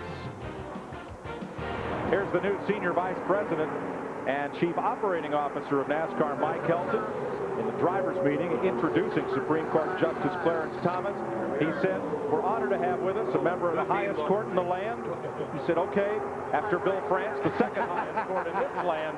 Exactly. And congratulations to Mike on his new responsibilities overseeing all the day-to-day activities of NASCAR. Bill France Jr. remains Chief Executive Officer and President. Yeah, Mike Helton's a nice guy. You see Rusty Wallace right now. He is flying around this racetrack. This front group, they're closing in on some pretty good race cars. Darrell Waltrip is in jeopardy of going a lap down in just a second, just in front of several good race cars in front of him. Well, their speed has picked up since he's picked up the draft of those cars that are coming up the lap. He's running about 47.50 now, and he had slowed down to about 47.75 to 80, but he's picking up the draft of those cars, and the closer they get, the faster they'll go. Fellas, I can't put a finger on it as to why this is going on, but can you imagine we're halfway? It's just that the driving is so excellent this year. Here we are, 185 mile an hour average. We had not one caution. When Buddy Baker set that record back in 1980 at 177 miles an hour, we had 5 cautions, 15 laps under yellow. Hasn't been one today. The execution of these guys, amazing with these restrictor plate engines. Buddy, your record could be challenged out here. You know what? I'd rather have a good, safe race than to keep a record. So this is a great race right now. They're getting around here. And in the meeting this morning, in the drivers' meeting, they said, okay, you guys are the greatest drivers in the world. Act like it. Let's go to Ralph Shaheen. Mike, Rusty Wallace has won plenty of races over his career, but the other night at dinner, he told me the story about the first race he ever won. It was a heat race in a late model stock car. He says, you know, I was so excited. I was transferring on to the main event. I got the car into the main event. We started the race. I forgot to gas the thing up, and I run out of fuel just a few laps in. Something tells me he won't have that problem today. There's Wallace's #2 beginning to lap his brother Mike Wallace and some of these other cars. That is one great thing about the heroes of NASCAR. None of them came out of high school to full scholarships. None of them came out of college to $1 million signing bonus. Every one of these drivers started out at a quarter-mile track running Saturday night somewhere, be it Caribou, Maine, or El Cajon, California, or anywhere in between. There are thousands of short tracks to race every weekend. And if you're having fun today, folks, get out and see one of them this summer, because that's where the future stars of this circuit will come from. And every fan in that grandstand, that's where they started out also. That's where your fan base comes from to make this great event, the Daytona 500. There's a racetrack in every state but Rhode Island, and they've got a pretty good one right next door at Seacon, Massachusetts. The Winston Racing Series of NASCAR runs on those short tracks all summer long. So call NASCAR, or as we say, check your local listing, and get out to see a race this summer. Kenny Wallace is down on the track apron as they come through the tri-oval here, and he is off the pace. He is definitely off the pace. Looks like smoke coming from underneath the car, and also the Elliott Sadler car, number 21, is in the pits. Ned, he had drifted way up high on the racetrack 1 lap ago, and the rookie driver driving for the Wood brothers, who have won this race 5 times, has an early stop. Yeah, and that was right in front of the leaders. When he went up high there, you could see how fast the leaders were going by there. Kenny Wallace has lost, apparently, the engine. No oil pressure, he radioed to his crew. And I doubt if he'll be able to coast back around to the pits. It'll be interesting to see. Will he get the car off the racetrack somewhere where they won't need to throw a caution, or will he just stop out there somewhere? I'm going to make a little bet here. I bet he does not let his brother have to have a caution right now. He's going to probably pull that car off somewhere out of the way. The drivers were advised in the drivers' meeting this morning that there are several locations on the backstretch where they can turn in out of harm's way. We'll see if Wallace chooses to do so or try to get to the pits and see if they can make repairs. We've been caution-free here so far, and we're 6 laps from halfway. He's still out there just on the edge of the racetrack. And there's a $10,000 bonus for the halfway, and they see that Jeremy Mayfield has taken over second from Dale Jarrett. Got up there with his teammate. Caution is out. Boyle on the racetrack reports on some of the in-car radios.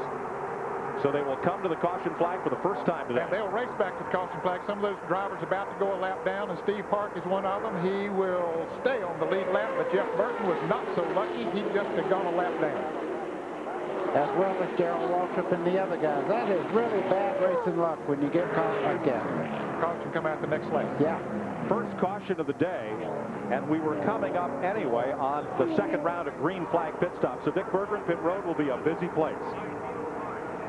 Maybe Rusty Wallace didn't want to see this caution flag, but Dale Jarrett sure did. He ran over some debris on the racetrack about a half or three-quarters of a lap ago. He didn't know if he'd cut a tire down or not. Right now, that's all going to be academic because he will be coming in, as will everybody else, for 4 tires. You can see that Kenny had pulled off the racetrack, but the oil was the reason for the caution. Last year, the first caution flag in the race didn't occur until lap 126. We are 95 laps into the Daytona 500. 5 laps from halfway. There are still 31 cars on the lead lap, and all of those will be coming into the pits. When they open pit road to the competitors, only those cars on the lead lap will be allowed to pit. Cars that are 1 or more laps down have to wait until the second time by before they can come in and get their service. On pit road, whether it's under the green flag or under caution, the cars are limited to 55 miles an hour. In the interest of safety for the pit crews, 7 men are allowed to jump over the wall and service the race cars. Kenny Wallace getting a push from one of the wreckers to come back around either to pit road or the garage area. As they line up and peel off, all the lead lap cars this time should come to pit road. Ricky Rudd is one of those who had just gone a lap down, so he'll have to stay out there a lap. We're watching first, second, and third place, top to bottom, on the left side of your screen. Dick Berggren. Dale Jarrett in the pits right now. He's the one that was lucky to catch that caution flag. Robbie Hancock's going to do the front tires. Brad Parrish on the back. Steve Allen's on the gas. Mike Ford on the jack. Going to make a full tire change here to Ralph. Rusty Wallace's crew going to work. Bill Wilburn changing the front tires. Mark Armstrong working on the rears. They made no changes to the car. He had a great stop. He gets out just in front of Dale Jarrett. That's right where they wanted him. He is in great shape. They are really pumped down here. To Bill Stevens. Mike Skinner just completed his stop. 2 cans of fuel, 4 tires. He was out in 18 seconds. A fine stop for the Lowe's crew. So coming off pit road, Rusty Wallace leads Dale Jarrett once again. Jeremy Mayfield is about 3 spots further back after pit stop. And the hood is up on Bobby Labonte's car. That is not a good sign. We had heard earlier that the engine had a little bit of a skip in it. They're probably looking at wires and things to see if they can find it. Dick Berggren? Well, Dale Jarrett's also got a problem. He's apparently picked up some sort of a hole in the front fender, and they are going to bring that car back in again on pit road. You saw the problems that happen when there are troubles on pit road with a green flag racing. Guy gets out of the lead pack, and he is really in trouble. Meanwhile, the 18th, Bobby Labonte, still on pit road. They are trying to find that skip. They have tried to figure it out all day. This time, they're taking no chances. Look at this. We've got 1, 2, 3, 4 mechanics under the hood simultaneously. 5 of them all trying to find it. And you heard it. That engine is not running sweet right now. It has decidedly got a skip. Tough day for Labonte. They had run so well early on. Now, Dick, they have the luxury of time. With the field running behind the pace car under caution, it gives Labonte about 2 minutes and 30 seconds to service that car. He will still be on the lead lap when he comes around. We're under caution at lap 96. CBS coverage continues after this message and a word from your local station.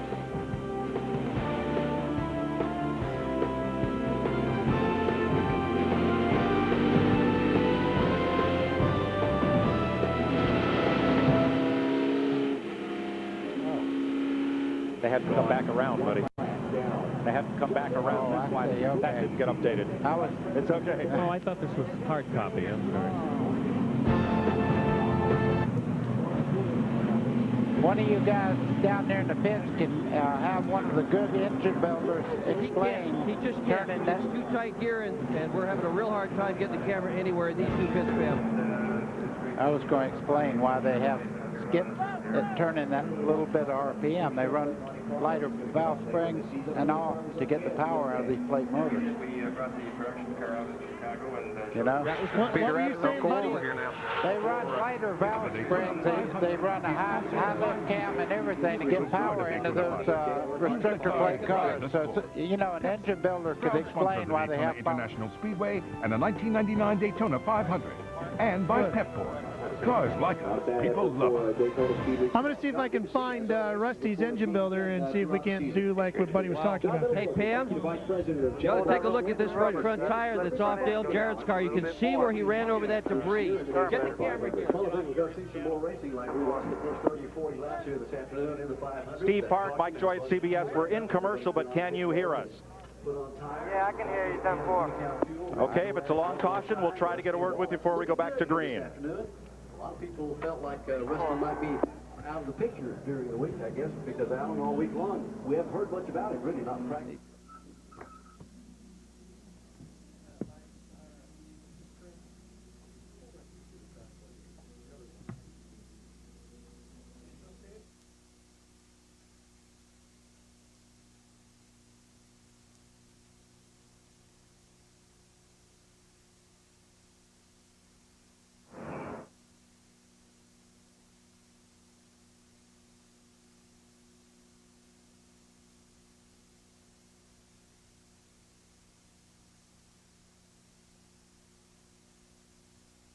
CBS Sports presentation of the Daytona 500 is sponsored by Visa, the official card of Daytona 500. Use the card, drive the sport. Pepsi, proud sponsor of the Daytona International Speedway and the 1999 Daytona 500. And by Pep Boys, cars like us, people love us.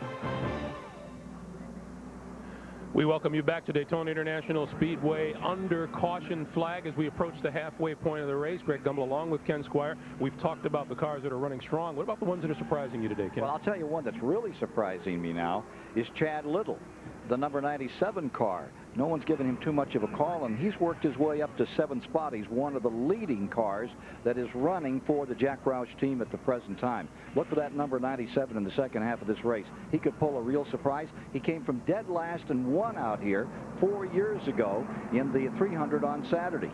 Talk about 3 hours of intensity. We've sure got it here today. Why the big difference, Ken, in yesterday's race and today's with all the incidents as compared to relatively few mishaps out there today?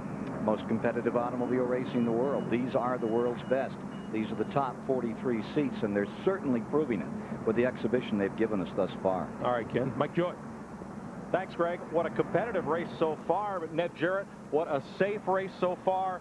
And just a lot of working together, giving a little room, taking a little room, but a lot of drivers working together out there, not being overly aggressive. Yeah, there has been a lot of give and take out there, and I think after we saw what had happened in the days leading up to this race today, sometimes that's a wake-up call for the drivers, and I'm glad to see it, that they're able just to get out there and race, give the other guy a little bit of ground when he needs it, and then when you get down near the end of this thing, that's the time to really go for it. Buddy, when you won this race, you had unrestricted engines. You had the power to pull out and pass. It's a whole different game now. Well, it is, and everybody finds somebody they're comfortable running with, and about the time they think everything's great, somebody will jump on the outside and they say, I got to go with him. Heck with this teammate or whatever, I got to go. Let's go to Dick Berggren. Well, this is the tire that was on the front of Dale Jarrett's car. He did run over a piece of debris. Look at this. That thing is almost cut all the way through. He got really lucky, and there indeed is a hole in the front grille area of that car. Jarrett just radioed and asked Jeff Gordon, take a look at that thing. They have decided that even though they've got the hole, they're just going to leave it alone. Just going to leave it alone. Meanwhile, Bobby Labonte has been back in, and they've changed plug wires on that car. Cars lining up for the restart. Let's try to get a word with sophomore driver Steve Park. Steve, you got a great break there at the caution, hanging on to the lead lap. What kind of race are you having there today? I'll tell you guys, we had a little bit of a goof up in the pits. I slid through the pits, made a little bit of a rookie mistake. My guys on the Pennzoil team did a good job of coming back from that, and we just had to drive our butts off and get on the lead lap. But I got to go back to work, guys. Thanks. Steve Park is on the lead lap, running in 28th position, thanks to Racing Electronics, who provide our communication with the drivers and our pit scanners. Bobby Labonte is back in, having another look under the hood, and this will cost them a bit. Now here is Dale Jarrett's nose of this car.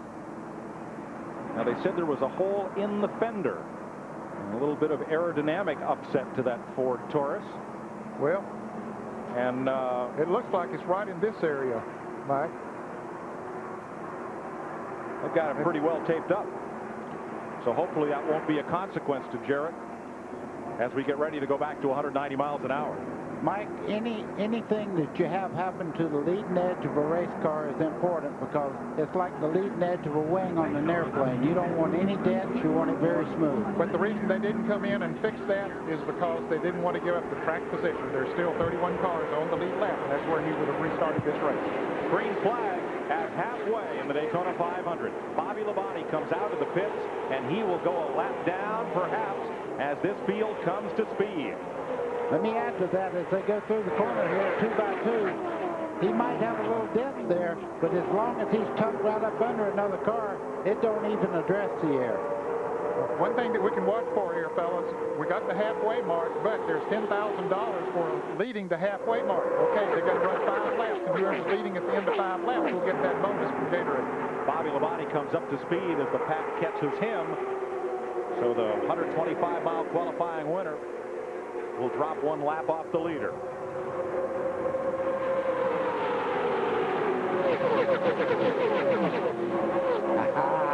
That's how fast they go by.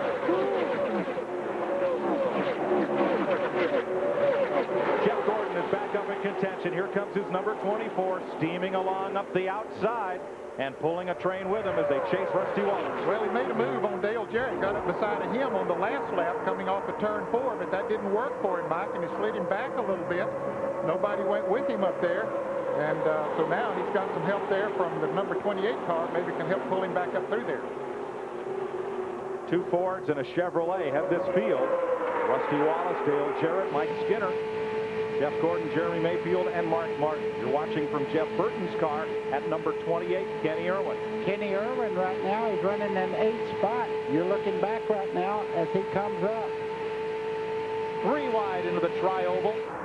Bobby Labonte trying to get back up to challenge and come back up on the lead lap as that green car on the inside. Of course, what he has to do, he has to pass the leader and then hope for a caution flag. 102 laps complete in the Daytona 500. Mike Choi with Buddy Baker and Ned Jarrett topside. Rusty Wallace trying to win his first 500. Dale Jarrett trying to win his 3rd. They lead Mike Skinner, Jeremy Mayfield, Jeff Gordon, Kenny Irwin in 6th, Mark Martin, Chad Little, Ernie Irvin, and Bobby Hamilton 10th. Bill Elliott, Kenny Schrader, Terry Labonte, Ward Burton, and Sterling Marlin 15th. Then Dale Earnhardt, Kyle Petty, Jimmy Spencer, Michael Waltrip, and Joe Nemechek 20th. Rick Maz, outside pole sitter Tony Stewart, Kevin LePage, Robert Presley, Bickle, Musgrave, Nadeau, Park, Dallenbach, and Jeffrey Bodine are the cars on the lead lap. 29 of them, 30 of them rather. Ned was just talking about these guys going for that $10,000 at halfway. Darrell Waltrip tells a funny story about that. He said he was running as hard as he could in 8th place, and Junior Johnson said the money lap's coming up. Go up there and get it. It'd be tough for the 8th place car in this race to go up there and get it. It's going to be tough for the 2nd place car to go get it. 8th place car is Chad Little, number 97. As Ken Squire pointed out, he's having a great run here. Chad Little always seems to run this racetrack so well. He won a Busch race here several years ago when he was running in that series. Now I've got to ask you, okay, $10,000 for the halfway lap. That's nice. Yeah. But did you ever meet a race driver who thought about money when he was out there? Yeah. Okay. We're talking to one, right? Yeah, exactly. I was thinking to say it matters. Oh, you don't read the you don't read and see what everything pays, but your crew does, and they go, okay, $10,000, 2 laps. Come on, buddy. Didn't you want to win more than you wanted to get paid? Oh yeah, for sure. You know that. But I got paid. But when that money's up there for grabs, they want to try to get it. Jeff Burton looking back at Chad Little. Kyle Petty, Bill Elliott in the middle of that pack. Here's Bill Stevens. Chad Little with the fastest speed in happy hour yesterday is very happy about that car. I spoke with him and his crew chief, Jeff Hammond, this morning. The thing that they were thrilled about was yesterday in happy hour, they could keep up with all of the faster cars. Gordon, Earnhardt, Wallace. They knew that they'd have a shot at this race today based on yesterday. It is getting dicey out there. Yeah, as we were watching just now, Kyle Petty made contact with Ricky Rudd. Two great drivers. That's why we don't have another caution right now. Kyle Petty, his 18th try to win the Daytona 500. Ricky Rudd trying for the 22nd time to win this race. Here comes Skinner. 31, Mike Skinner. Got a run on Dale Jarrett. Here comes Jarrett with Jeff Gordon behind him on the outside.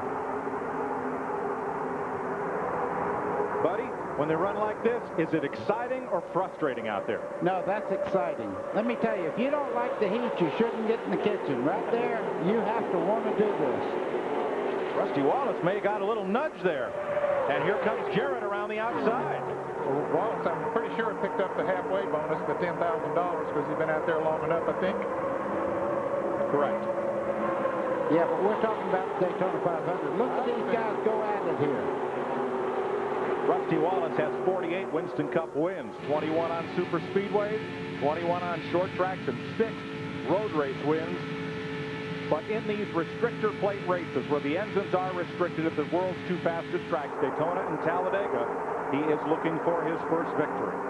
I think I'm going to quit worrying about Dale Jarrett and that front end on that car. He pulled out there. He hadn't lost an inch to anybody. He is flying around this racetrack. He and Rusty Wallace side by side down the front straightaway. Jeff Gordon on the outside looking high there. Gordon trying to push Jarrett on by and then hope that he can make a run on him. But they slowed down about a second that last lap, buddy, running side by side. Yeah, anytime you do that, you're cutting a hole in the air there that's almost half the track wide. Riding with Mark Martin. Roof cam on the Valvoline Ford. There's where Mark has been today, as high as 6th. Back in the pack as well. Gordon drifts a little bit high. Irwin sees a little room, and here comes Ernie Irvin. Now, him moving up like that hurt the 88 car's chances of staying right up there side by side. You could see it. It was almost like he was pulling him backwards. The two fastest Fords here, Rusty Wallace and Dale Jarrett. Pull the train around here on 2 tracks. You see, Kenny, Ernie Irvin there got caught in the middle. They were 3 wide there, almost an accident. Coasting down the backstretch, Ricky Craven out of power. I believe he'll make it to pit road. He is going into turn 3 right now where the leaders are about to come in there, but he's down on the apron out of their way. Boy, I always loved it when they were running side by side with me and me leading. I would get on the straightaway and just give them each a half a car to draft on. I wouldn't let them have the full advantage of being able to draft on the whole car. Ward Burton, our Siemens in-car camera for Bill and Gail Davis race team. Ward's having a great day. He's been with the lead pack all day long. Skinner on the outside right now looking over Rusty Wallace trying to take the lead. That car has amazing power to me. Trying to put a Chevrolet back in the front of the Daytona 500 is Mike Skinner. That's his number 31. Well, here comes Rusty's teammate up there, the car number 12 of Jeremy Mayfield, going to push Rusty right on back up there. They started darting around there. I thought I was watching the last lap of 1979 again with Cale and Donnie. Yeah, those things, you know, you talk about cars being stable. They're not stable at close to 200 miles an hour. That's a lot of air going around these race cars. A little vacuum, like when you pass a big truck on the highway, your car will bump it back and forth. That's what those drivers are feeling. Mike Skinner has led 17 laps today, but he did not lead that one. Wallace remains out front. Here's Dick Berggren. And as we watch those 2 cars up front, you can certainly see one of the wonderful advantages of a 2-car team. But there's a downside as well. When something goes wrong with one car, it can go wrong with the other as well. The 20 car, Tony Stewart, who started on the outside pole, his engine is skipping, just like Bobby Labonte. The team car, both Joe Gibbs cars, engines skipping. They don't know what's wrong with either one of them. Mike? Bobby Hamilton may have brushed the wall. The 4 car was in the middle of that second pack and has now drifted back and may lose touch with the draft. Kenny Schrader, Kenny Irwin, a couple of ex-USAC open wheelers side by side, the green 33, the black 28 there. Bill Stevens? Just spoke to the crew chief for Bobby Hamilton, Charlie Presley. On that last pit stop, they started playing with the tape on the front of the car. They tried to get the front end of the car to play more, and maybe you guys in the booth can explain what he was talking about. Well, they've used tape to either make the car tighter or looser. If they put more tape on the car, it'll loosen it up a little bit, make it run faster down the straightaway. And of course, if they want to make it a little bit tighter, they'll take tape off. Well, the other thing, when you put a lot of tape on the front, you get more downforce. It gets more grip on the front. Less tape makes the back a little bit more secure. There you look at those cars coming through the tri-oval once again. 112 laps complete. They put tape across the grill to prevent too much air from going through the radiator. That would slow the car's speed. 112 laps. Rusty Wallace is the leader. His teammate, young Kentucky driver Jeremy Mayfield, lined up right on his back bumper, right where he wants to be. We'll be back to Daytona live on CBS after this.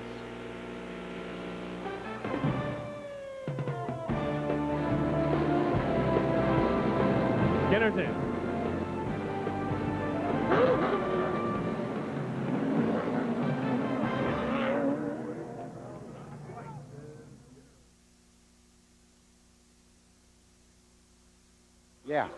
Yeah, okay. I did not hear that. I'm sorry. I apologize. You know who's going? I'm going to tell you something. If Kenny Irwin, if he keeps doing what he's doing right now, he started 41st, and he's in 6th place right now. You know that? He's flying race car. I mean, that's a hoss. Buddy? Yeah. Remember Kenny Irwin here in October? Yeah. Something's not right with the 6. He's bouncing all over the place, and he can't get a good handle on it. They're asking him what he needs, and he doesn't know. You guys remember these are those special shocks that, you know, they're gas filled, and a lot of times things can go wrong with those things, okay? Start leaking in the inside and stuff. Wait a minute, that's too technical. Tony Stewart's going to run away. It's gotten much worse. Yeah. He's with me. I'm going to go over where Stewart will wind up pulling it in. So we'll be there when he comes in. All right, Tim, I'm going to get up to Jimmy Fennig over here and say, hey, you won the shootout. What's wrong with you today? That's good. Ralph Markins running 8. Is sponsored by Budweiser, the official beer of NASCAR. Hey, race fans, this... Bobby Hamilton said he didn't hit the wall. Okay. Thank you. He sure climbed the hill and looked like he did. Yeah, he probably kissed it a little bit. All right. It's okay. They're going to take a quick look at it on pit road. If they can't fix it on pit road, then they're going to pull it behind the wall.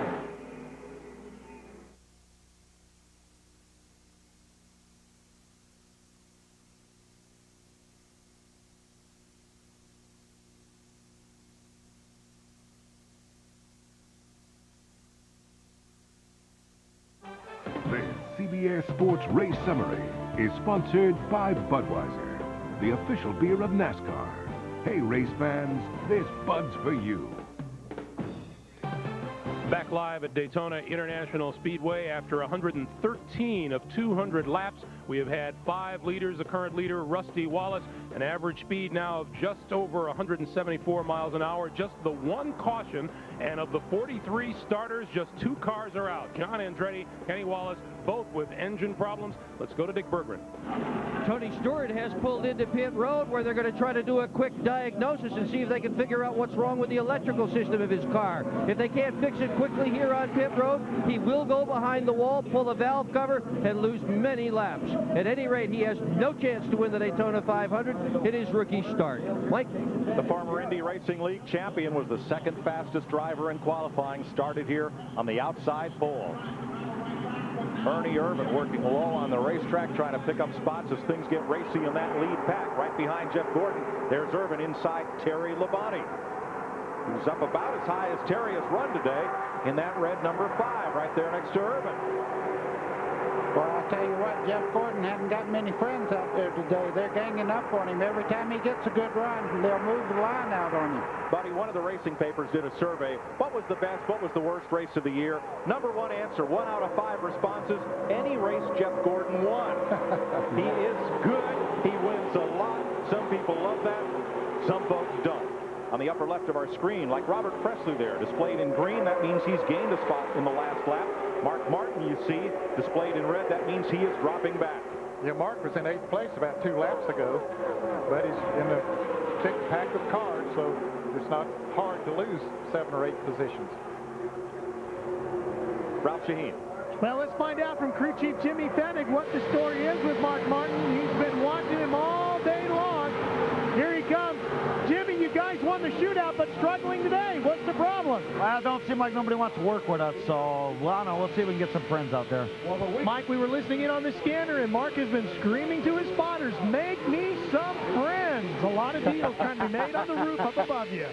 Yeah, 2 floors up above us on the roof. Every car has a spotter in radio contact, kind of like mission control with the astronauts. They tell the driver when he's clear going into the corner, when there's no cars in his blind spot, and the spotters talk to each other, trying to link cars that are running together, like Elliott Sadler in the 21 just ahead of Mark Martin, trying to get cars and make deals to go together to move up. Yeah, and Elliott Sadler is a lap down, but you can see he's running just as fast as the lead group right now. So Mark's kind of caught up there, and he needs somebody that is on the lead lap that's running as fast as these guys leading. Dick Berggren? I'm with Tony Stewart, who's just pulled his helmet off. Tony, what is going on with the 2 cars? I don't know. We're both jinxed today, that's for sure. I guess I brought all my IRL luck over here now. Every time I run anything, it seems like I tear a motor up. So, what's the racetrack like, Tony? The wind's pretty tough right now. I mean, a lot of guys are out there, and a lot of us are having trouble off the turn 2 with the cars pushing. So, you know, these guys have done a great job. We keep making adjustments, and the car kept getting better. We just can't get the motor going now. Is it blowing you around? Yeah, the wind's pretty strong right now. It's, you know, after you get about 8 or 10 laps on the tires, it's making the cars push really hard off turn 2. All right, they're going to try to at least find out what's wrong with this one. If they can maybe make an adjustment to Bobby Labonte's car and get him to run better. Mike? Tony Stewart in the Indy Racing League would either win, it seems, or blow up, and sometimes blow up while leading on the way to a win. But he has a lot of talent. You'll hear a lot from him this year. I'm sure of that. I'll tell you one thing. Jeff Gordon can get shuffled back to 8th, 10th place, and all of a sudden he just comes right back up on the lead group. He's strong. But it looks like there might be some hot dog wrapper. What is that white spot? Paper plate. Yeah, it looks like a paper plate right on Rusty Wallace's grill. For more on that, here's Ralph. Well, Robin Pemberton, you got a plate in front of your grill on the left side of the car. Is that going to affect the temperatures of Rusty's machine? No, it's not blocking anything where we've got an air intake or anything for the radios. We've been watching. It's still about 190 degrees. It's okay. Are you happy with the way the car is performing? Is it good enough to stay up front? I only heard, are you happy about the car? And who wouldn't be right now? This morning, I stood behind Mike Helton and David Hoots as they ran the drivers' meeting, and I looked at drivers' faces. There were a lot of grimaces and grim countenances, and the most relaxed fella in the whole meeting was Rusty Wallace, sitting relaxed, joking with folks. Walt Zarnicki next to him for Penske. Caution! Caution is on the speedway. Slow car in the backstretch has hit the wall coming out of turn number 2. Jimmy Spencer. Jimmy Spencer, look at the damage to the right front corner of that car. That's the reason for the caution. Here they come to the line, and it will be Jeremy Mayfield leading the Daytona 500 for the first time today and picking up 5 season bonus points. Yeah, it's nice to have a teammate that'll let you have those 5 points like that. You wonder if Spencer might have had a tire problem on that right front, and when it came apart, it just did all that damage. Of course, it's completely down on the pavement now. And now there are only 4 drivers on the track eligible for that $1 million bonus. Spencer was one of the Noble 5. So that leaves Dale Jarrett and Jeff Gordon, Terry Labonte, and Jeremy Mayfield. You can see the right front is not turning right now. It's pushed all the way back into the firewall there. I don't look for him to return to this race. That's a tough break for Jimmy. He came here with very high hopes, thinking he had a shot at winning that $1 million bonus. The Travis Carter's Ford will be headed back to the garage and onto the trailer. And they'll break out a new piece for Rockingham next Sunday, race 2 on the Winston Cup Series. Caution is out again. This is only the second one of the day at lap 122 for Jimmy Spencer. Crashing coming out of turn number 3. Now pit stops would have been due at lap 150. If the team stopped now, they cannot go all the way to the finish. So Ned, do you come in or do you stay out? I believe they'll come in. Look at that right front, not turning. And on the door there, those door bars almost come through the sheet metal there. You can see right along in that area right there where it hit so hard, the door bars tried to wear through to the sheet metal there. Can't get the jack under it. They'll have to lift the car by hand to prop it up, and pit road is open. Here come all the cars on the lead lap, all 28 of them for service. Led by Jeremy Mayfield and Rusty Wallace and Jeff Gordon. Left side of your screen, first, second, and third place cars as they came in. Ralph? Mike, they wanted Jeremy Mayfield to stop a little bit short so they could get Rusty in cleanly. Earl Barbering has the car up in the air with the jack. They come around to the left side. Robin Pemberton said that this stop will take them within about 15 to 18 laps of the finish of this race. They're in great shape. I got to tell you, I've never heard Rusty so calm on the radio. He's talking so smooth and easy. He's as confident as you can get.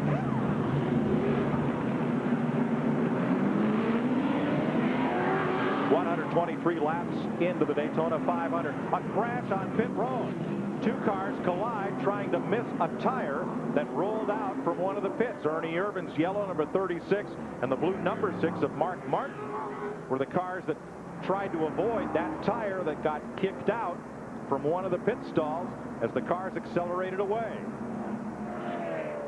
We'll sort that one out when we come back to Daytona International Speedway. You're watching the 41st Annual Daytona 500 live on CBS Sports.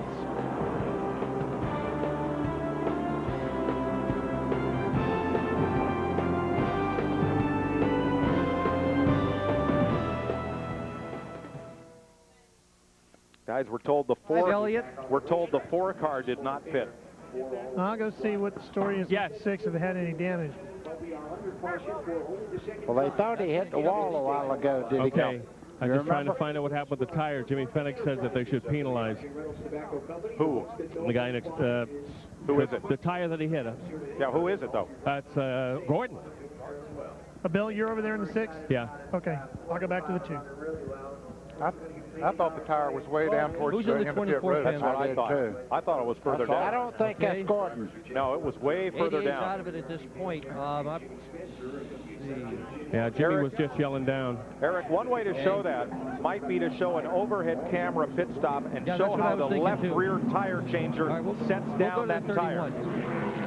Mike, just so you know, there were no adjustments to that 2 car. They didn't change air pressures or nothing. They're staying right where they've been all day. Do we have any replays of the overhead view of the road to show how a left rear tire changer sets down the tire? Of course, he is next to him. He might have knocked it that far. There was a tire standing on the end of pit road. I was afraid DJ was going to run over it. See there? Hey guys, there's a couple of them out there. Mike and Ned, yes. They put a bunch of tape on DJ's right front corner. They think they pretty much have got that fixed. Okay, thank you, Dick. Remember 96 when he won, Ned? Yes. With the right front damage? Remember 85 when Bill Elliott won with a headlight flap that was out? They had to replace midway through the race? Yeah. That could have been Chad Little's tire. Yeah, it was one of those there. on the very end. I thought I saw two from Irwin. So it was either Irwin or Little that lost the tire there. Hey, that has nothing to do with Jeff Gordon there. Those tires were way down there. Yep. Boy, this is a Bill Elliott only took on 2 tires. He's the leader of the race. Guys, that's a great sequence. Yes, it is. Do we have anything of the Spencer wreck? You want to see how smart Right. Mark Martin is? Yeah. Most people have crashed.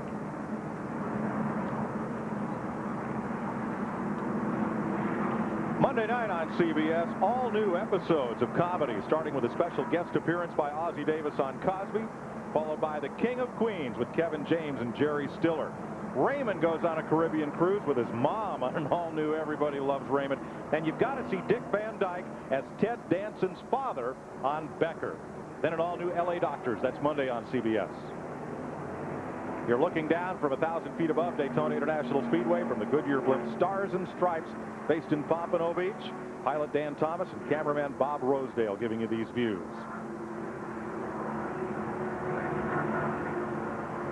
Let's show you what happened. Jimmy Spencer crashed in turn 2 to bring out the caution. And on pit road, a tire has rolled out. Looks like it might have come off of Joe Nemechek's car. You see all these cars going out, they dodge it, but Ernie Irvin cuts to the right, Mark Martin has to cut square to the right. You want to know how good Mark Martin is? That would have been a big crash if he hadn't reacted, jerked that car onto the grass and around that Ernie Irvin car as he was going off pit road. What a heads-up run. Watch him right here. He turns it hard right out into the grass and That could have been about a 3-car pileup there. Looks like Ernie might have hit the tire just a little bit. Probably no damage done from that. If you're Mark Martin steaming down pit road, here's what you've got to do. Slide through the grass, kick it left, and get going again. See, Kenny Irwin pulls out. That tire's already out there. He just ducks inside it. Doesn't appear to be any harm done. No aerodynamic damage to those cars. Bill Elliott has taken the lead. I think he only changed 2 tires, Mike. He was out of the pits very quickly, and so Elliott wanted to get those 5 bonus points for leading. Earlier in the race, he only changed 2 tires and was able to run pretty competitively, so he did it again. There you see where the leaders came out of pit road. Bill Stevens. Well, as you had surmised, Ned, it was Joe Nemechek's tire that Mark Martin cracked as he was leaving pit road. So Bill Elliott is the leader. There's a look at Joe Nemechek. He is on the lead lap in 22nd place. Rusty Wallace is second. Mike Skinner is third.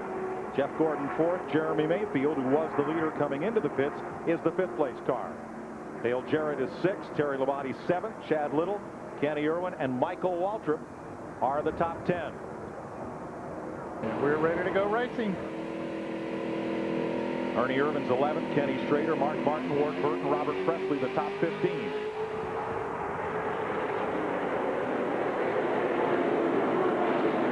Three laps to go.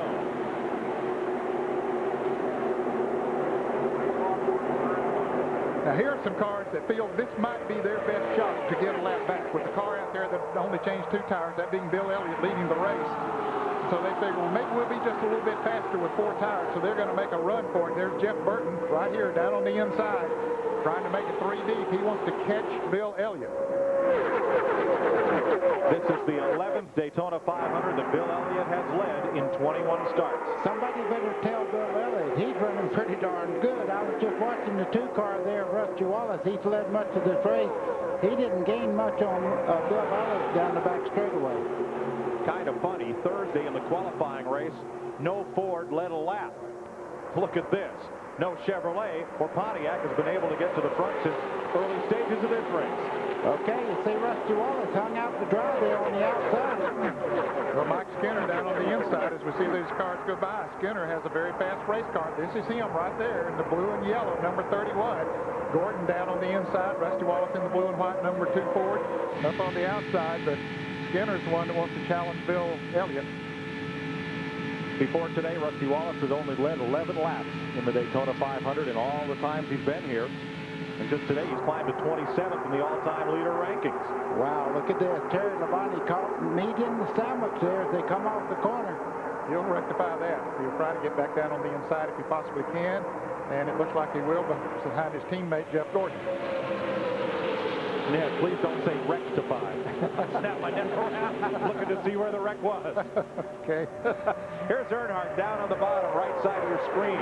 He's trying to dash back up from the midst of that lead pack up to the front. Since the early going, he's had a tough day. You're exactly right. And track position means everything here. The 2 teammates try to work together there. Mike Skinner on the outside as they go down the back straightaway side by side. Jeff Gordon leading that inside line. Off into turn 3, lapped car of Derek Cope, the 1990 winner. Just behind him, then Ricky Rudd. Here's Ralph. Mike, to make matters worse for Dale Earnhardt, he's had to switch over to his backup ignition box, but things are not all well with the number 3 car. You're riding with the number 3 car, Dale Earnhardt. As you see him right in front of him there, that's Michael Waltrip looking to the inside of Kenny Irwin as they head down into turn 1. Bill Stevens. Chad Little's car is running like a freight train. They were going to make an adjustment to it earlier, but crew chief Jeff Hammond said the track has come to him. Also, he says that he would love to run with Terry Labonte yesterday in happy hour. They were running their fastest speeds with the number 5 car. Look at this. New tires, suddenly everybody's Superman. But oh, yeah. But just give them about 10 laps, and you'll see the better handling race cars back at the front again. Tough drive to get there for some of these. Ricky Rudd stuck in the middle. He is 1 lap down. Rusty wanted to look on the inside, but no room there as we see all of that racing back in the pack. Well, boy, I tell you one thing. Anybody who remembers a few years back knows that Bill Elliott knows this racetrack.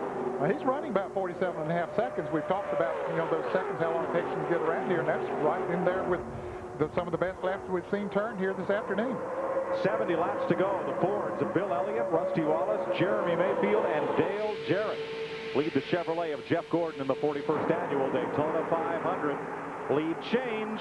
Rusty Wallace back to the front. Here comes his teammate, Jeremy Mayfield, number 12, right with him, and Dale Jarrett. Tony Stewart is back in the race after a stay behind pit wall. And what? 4 cars, single file, double file behind, as Bill Elliott loses the lead and a couple of spots more. 29 laps to go here at Daytona. 69 laps to go. We'll be right back.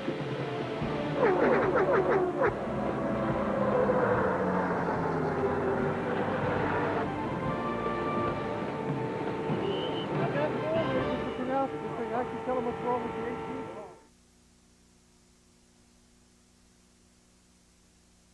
18. Sorry, Eric. I tripped on 69. I did too. Yeah, I know. Did you see that Skinner move just then? Yeah. What a move. A couple of laps ago, he went all the way back, radioed to his crew. He said, I just tried something I watched Rusty do. Didn't work for me. No. He went from about 3rd to about 8th. Look at Earnhardt, guys. Earnhardt has really turned it up. Earnhardt. He's in 6th. Yeah, Earnhardt restarted 16th. He is now 6th. He had lost 200 RPM before switching that box.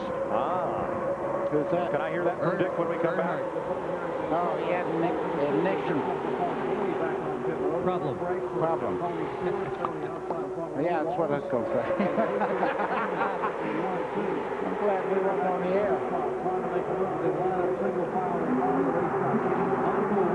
The crowd's getting a little antsy now. No, one more. Michael Waltrip up there in 4th place. Yeah.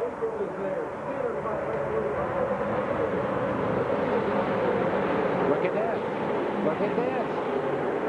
It's like getting mean now. And Earnhardt's loving it. And then I'd like to see Earnhardt, and I'd like to ask Dick that question. Yeah, because they said it was a bad pit stop. It was early on, but this is later. Not this one. He's had these 2 problems. Yeah, the first pit stop was 21 seconds. Well, he's on his way now, boys.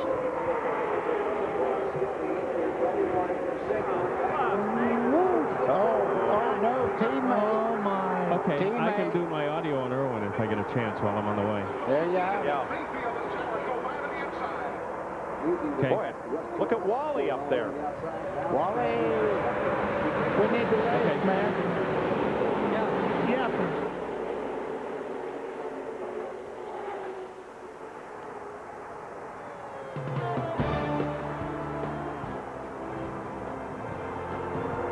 NASCAR racing continues next month on CBS from Texas Motor Speedway. The Coca-Cola 300 Busch Race March 27th and the Texas 500 Sunday, March 28th.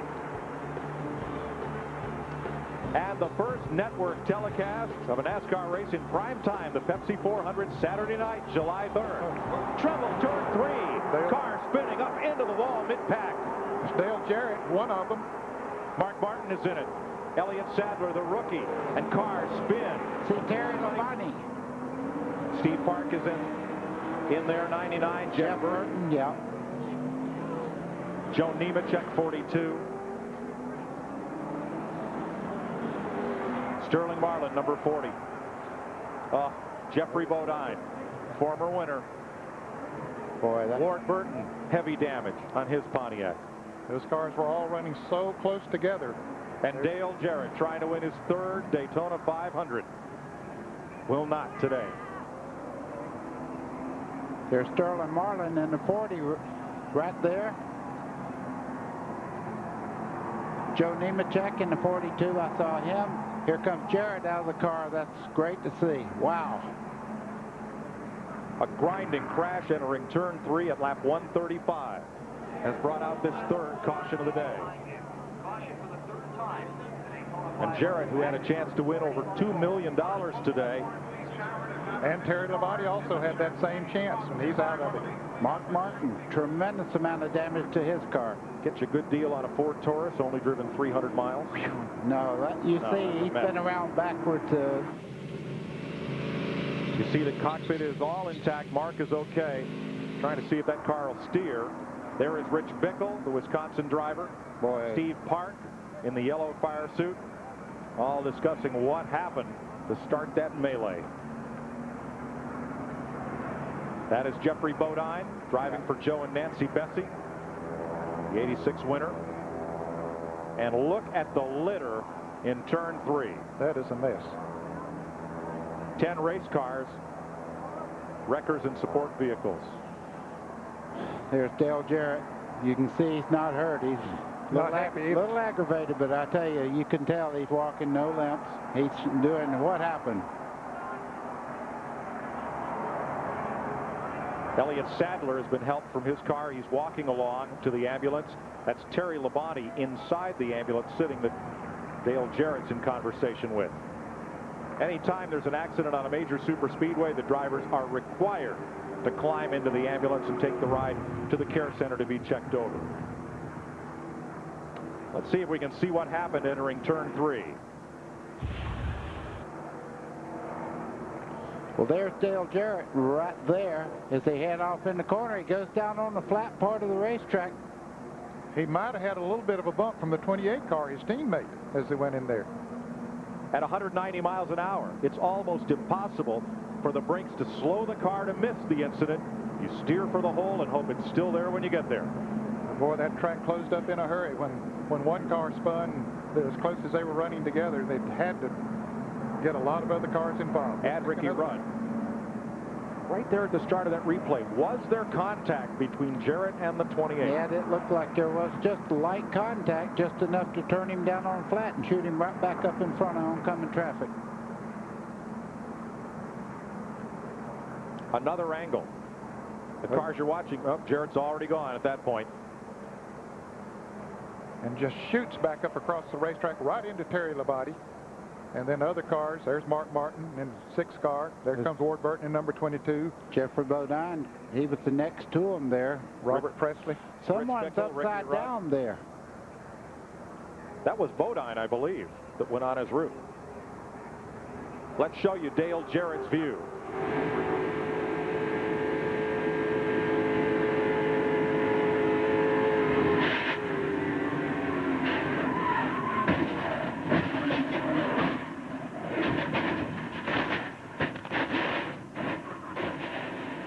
Well, that showed you which car was upside down.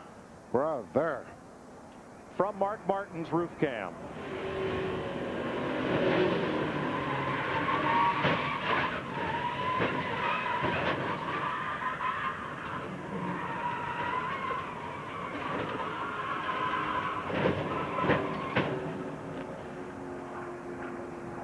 From Ward Burton.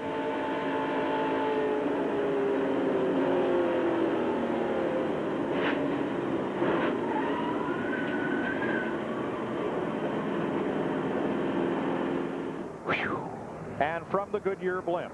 Well, this will tell the story right here. Okay, there's the 28 down on the inside of the 88 just a little bit as they start into that corner. And I believe they made a little bit of contact.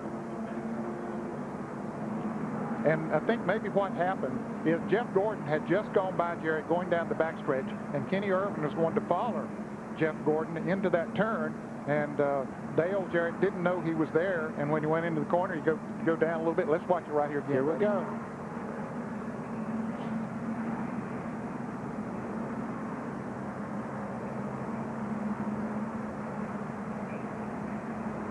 Is there contact? Right there from this angle. Boy, doesn't appear to be. it didn't look like it. It looked like maybe the air was disturbed on the rear spoiler there, and it just jumped off the ground and down on the flat part of the racetrack. And from there, you're just a passenger. Well, let's ride with Kenny Irwin and see if his car nudges from contact with Dale Jarrett.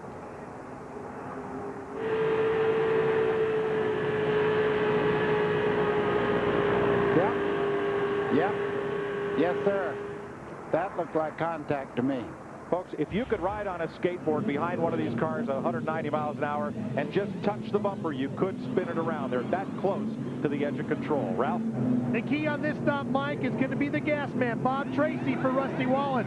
Maybe they can get enough fuel in to get them all the way. They're going to put on tires. They're not making any changes. They've left themselves plenty of room with Jeremy Mayfield. First one's in, first one's out. That's exactly what they were hoping for.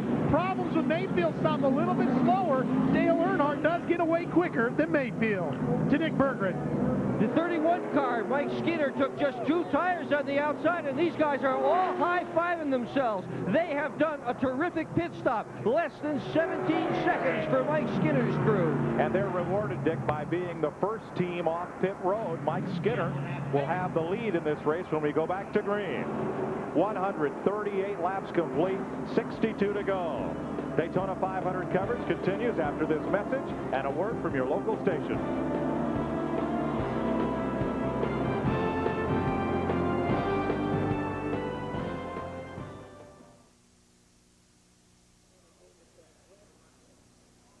The drivers that now they are teammates. Excuse us, coming in. Yep, I'm just getting the camera going. Pardon me, coming through. Do we have anybody at the hospital down there? All right, Dixon, Mark Martin's pit. Okay. Oh man, is this thing bad? Ugh. Yeah, it's a mess. It looks a little bit like Earnhardt's car of a couple of years ago. Hey, Dick. Yeah. Dick, could you guys see the replays? No, I couldn't. I saw it, buddy. Jarrett went upside down there. Whoa.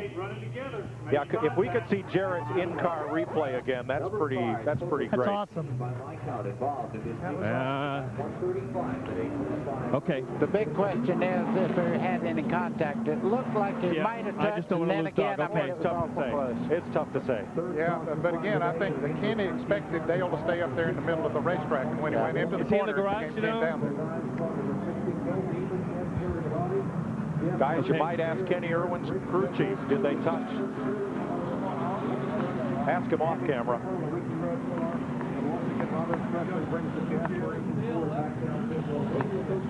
Wow. All right, yeah. I will, Thank but you. we ought to do an update on Mark here, and then I'll do that. Yep. Gee, wow. Boy, I tell you, when you have one caution, that's all that bunches everybody up, and that's what breeds this stuff, you know? You know what, Mike? Yes, buddy. Yeah. Yes, Mike. Okay. This $8.1 million 41st running on the Daytona 500. Okay. Mike Skinner being shown as the lead. I heard that. I heard that. Thank you.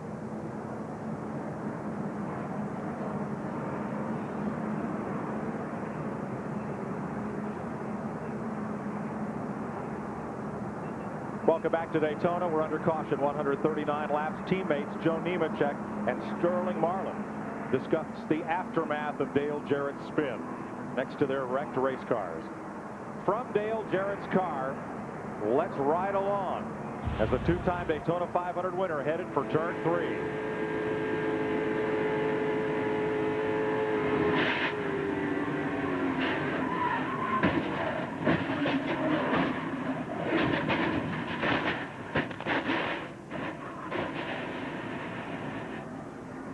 Wow.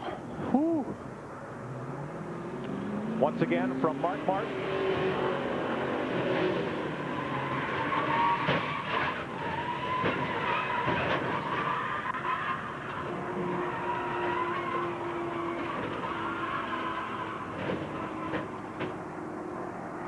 And from Kenny Irwin's car.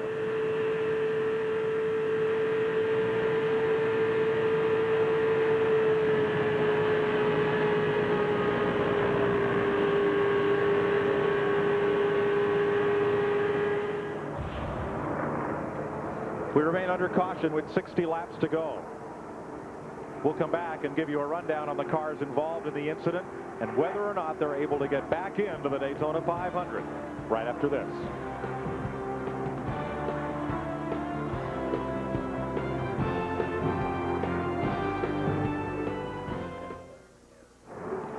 When we come back, We have first and third right now, teammates. Right. If they get together, that's a big story right now. Of course, there's nothing bigger than what who's just behind happened. the wall and who's still in the race out of that. Poor Mark Martin.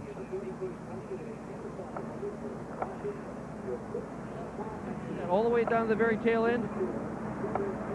What? Okay, so that's down by turn 1 then. Okay. Glad you told me that. Thank you. What? Can we back that up a little further? Was that bad I'm or not what? sure. Yep. I'm trying to get a sense of why, of what's going on there. Well, I don't think they were pleased with their pit stop. Oh, you're okay, right. You're okay. right. You're right. Yeah. And that's the second time they've lost being in the front 2 on pit road. Yes, ma'am. Yep. I'm almost there, Pam. Okay, Kenny, I'm in the 3. I was just checking on Kenny them. Irwin knows he's going to get yelled at. Really? Yeah, he said on the radio after it happened, gee, I tried to give him room. Well, if we see the Irwin I don't even have a in-car. camera. I've been running. He's been walking. If we see the Kenny Irwin in-car again and listen to it, you'll hear him lift and No, try to not give yet. DJ room. Yes, I do. Well,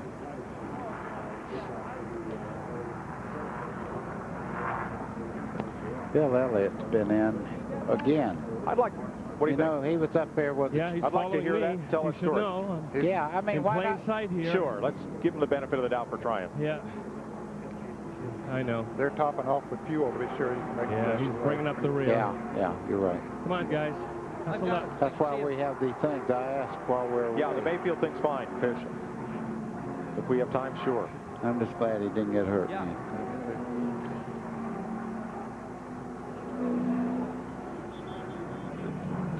Got it.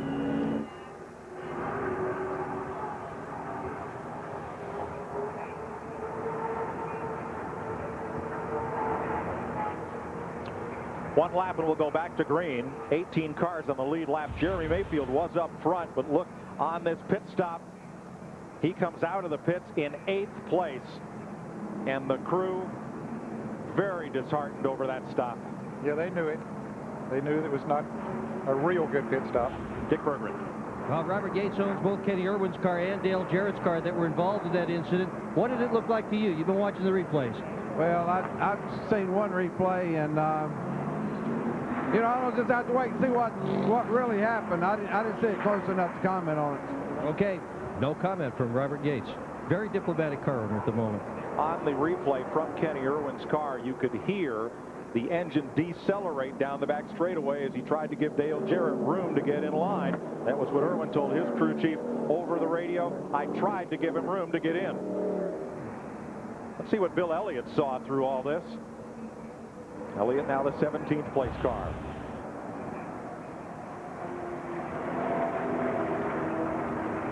Look to the left side of the screen right there. Did they touch? We're back under green. 12 cars involved in that accident. Only one, Ward Burton, has come in and out of the pits.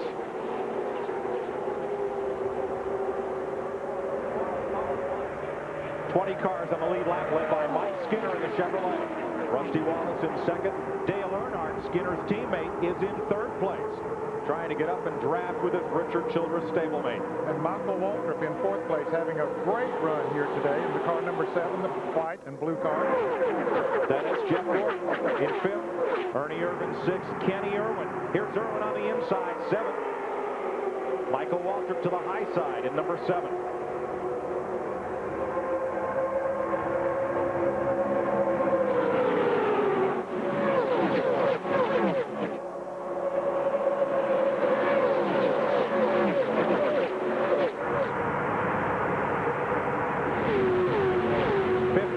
Laps to go. Gordon made a great move down the inside of Dale Earnhardt going into turn 1 and able to make that pass. I didn't know if he was going to make it or not. You know, I really believe right now that Jeff Gordon may have the fastest car on the speedway, and Earnhardt knows that his car is not quite as quick. And like you get, once you move like that, you have to build momentum back up again, and you see how far back Dale Earnhardt has dropped. A while ago, Earnhardt restarted 16th and climbed his way quickly to 6th. Now, Dick Bergeron, they had an ignition problem they diagnosed earlier. And then what happened to repair it, and what was the effect on Earnhardt's speed? Well, they just changed ignition boxes, which is something the driver could do right in the car. He flips a couple of switches, and he's onto a backup ignition system. And what happened is Earnhardt had lost 200 RPM. The engine had simply slowed down, and that, of course, slows the race car down as well, since they run wide open all the way around. He's had his problems today for sure. A bad pit stop, ignition problem, but don't count Dale Earnhardt out. This is Daytona after all. Some heavy racing back there in the pack. 3 wide. We've seen it several times. That's Wally Dallenbach in the red car down on the inside. Ricky Rudd in the middle. Dave Marcus up there on the outside.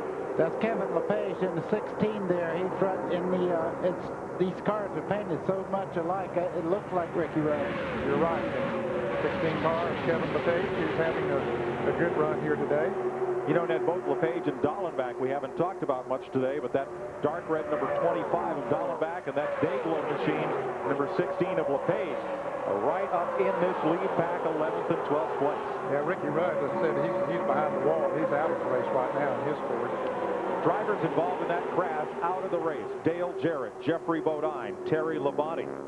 Mark Martin's car still being worked on pit road. Joe Nemechek's out. Stephen Park, Sterling Marlin, Jeff Burton, Rich Bickle, Elliott Sadler, and repairs being made to Ricky Rudd's car. 12 cars in all involved at lap 135.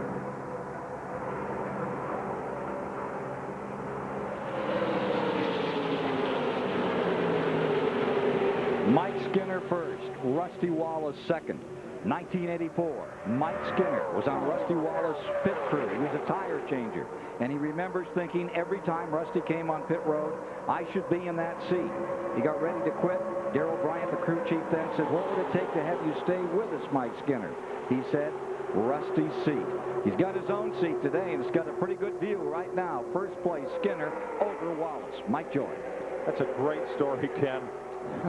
Mike Skinner came down here and for a while, I think, even swept the floors over at Richard Petty's shop, trying to make the move from California short tracks into Winston Cup racing. You know, when Skinner went with Childress to run the truck division, everybody said, I don't understand that. Richard Childress saw something in this guy that he thought he would be a winner, and he was a champion in that division, and that speaks highly of the truck races also, because right now he's leading the biggest race in all of Winston Cup. Richard Childress had once loaned Mike Skinner an engine for a race, kept an eye on him, and he said, I saw what I liked and never forgot that. Ralph Shaheen. Mike, this piece here in my hand is what is going to make the difference in this race here today. These are the jets. The one who gets right on the jet is the one who's going to get the best fuel mileage today. Remember, the weather changed dramatically here this morning, and you had to adjust these jets. These cars will average about 6 miles to the gallon. The right jet gets you the most fuel. That gets you to victory lane. I just talked to Kevin Hamlin, crew chief for Dale Earnhardt, Jeremy Mayfield's crew chief Paul Andrews, and Rusty Wallace's crew chief Robin Pemberton. Right now, they're all very much up in the air as to how much fuel they're going to have left as this race winds down. Mike, when they talk about jets, let's explain what that is. That's where the fuel goes down into the carburetor. The bigger the jet, the more fuel goes down through it. The smaller the jet, less fuel. The problem with leaning them out too much and making that jet too small, it'll burn a hole in the top of the piston. So it's highly a balance act to get these cars to get good mileage. 52 laps to go. Bill Stevens. With Sterling Marlin, took a pretty good lick. You okay? Yeah, I'm fine. The Coors Light shifting's not too good, but it looked like 28 popped 88, turned him around, and just he was right there on him, wouldn't know where to go, and we piled everybody up. They need to give him some more plate or something. I mean, you just get all bunched up, it's nowhere to go, and need some more power. Two-time winner won't make it number 3 this year. That restrictor plate sits beneath the carburetor on top of the intake manifold. As we said earlier this week, it takes the volume of air the size of a grapefruit trying to float through that engine and restricts it down to 4 holes, each the size of a grape. The engine can't get enough air for the drivers to have enough power to pull out and pass. Dick Bergeron. Mark Martin is getting ready to finally leave his pit area after an extended stay. This poor guy's got no luck here. He's dropped out of this race with a crash, engine failure, overheating. He's run out of gas. Last year it was a ring and pinion, and here he goes again with another crash problem. Tough luck for Mark Martin today. He had a great car. NASCAR said at the drivers' meeting they'll have one chance to get broken, repaired cars back up to an acceptable speed on the racetrack. Then they would have to go to the garage. 40, 50 laps to go at Daytona.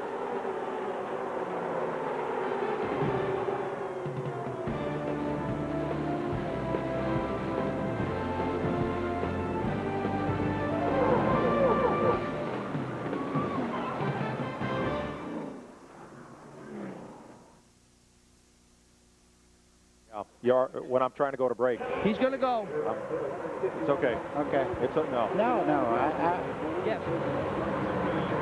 The problem when we do that is I lose my scanner. He's my only scanner guy. Yes. Well, that's his girlfriend, but she's carrying a ladder.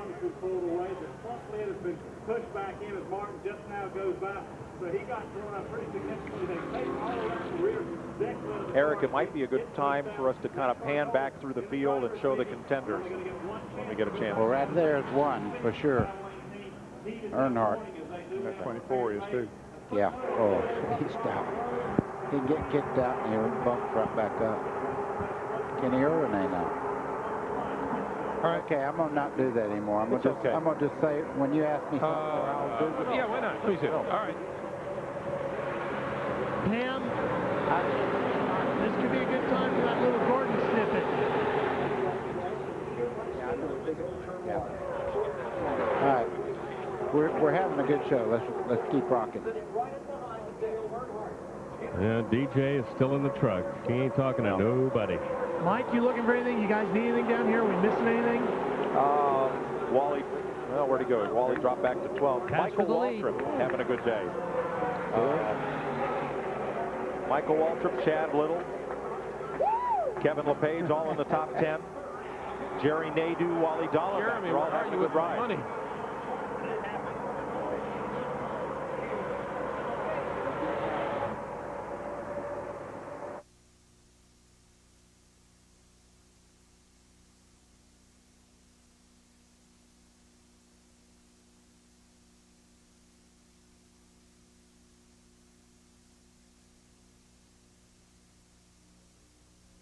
This CBS Sports Race Summary is sponsored by Haviland Formula 3 Motor Oil. Add more life to your car.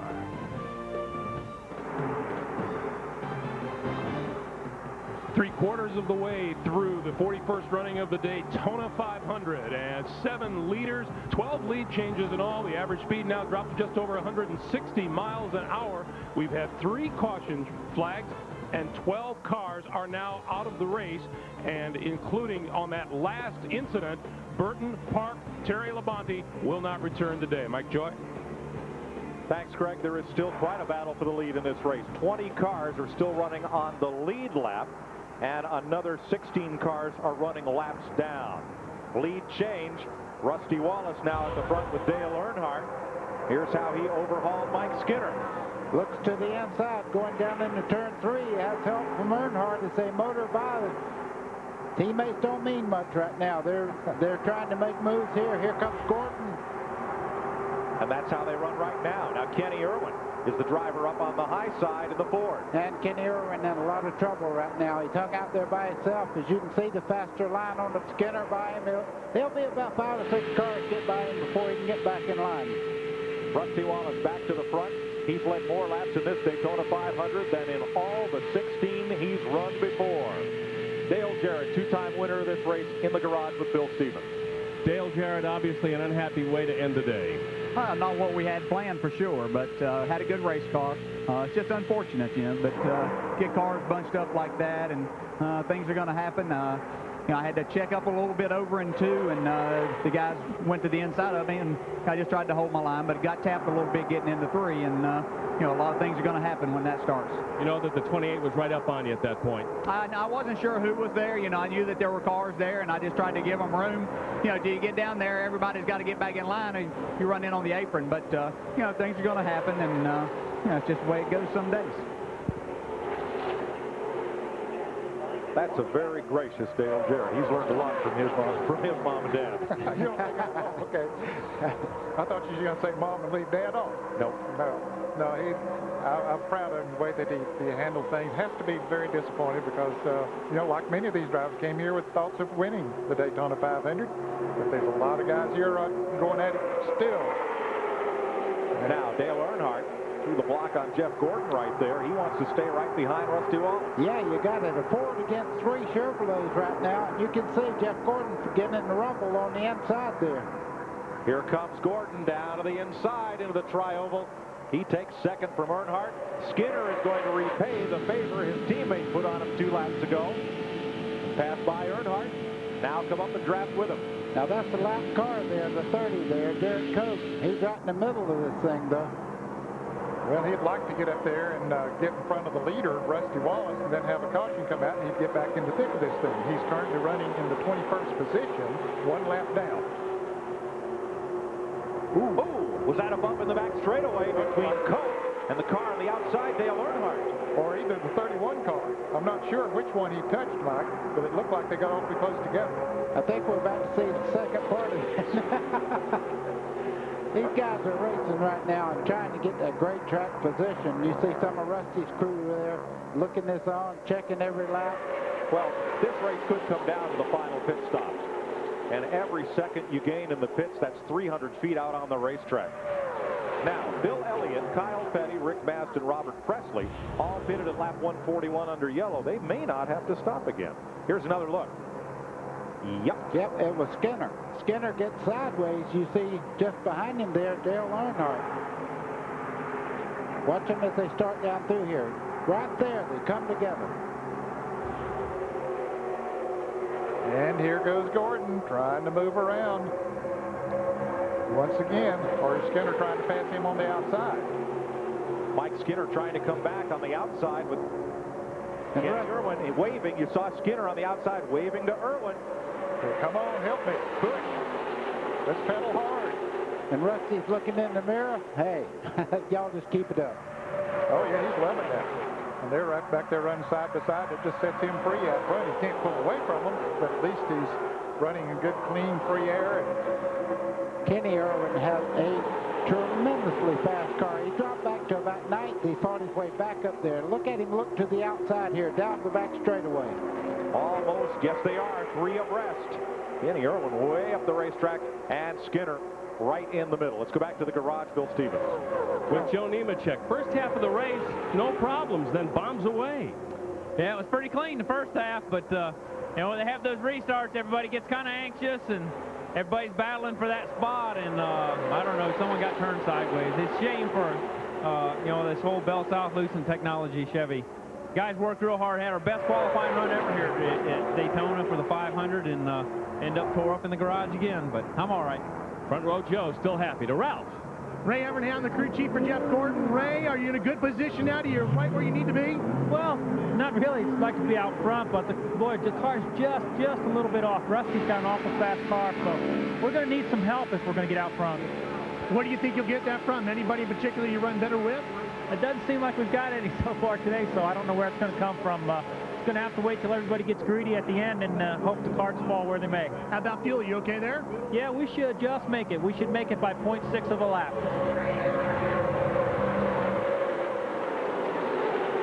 Three wide racing continues here in the Daytona 500. Winding down, 39 laps to go. Rusty Wallace trying to win his first 500. Continues to lead. 1997 race champion Jeff Gordon.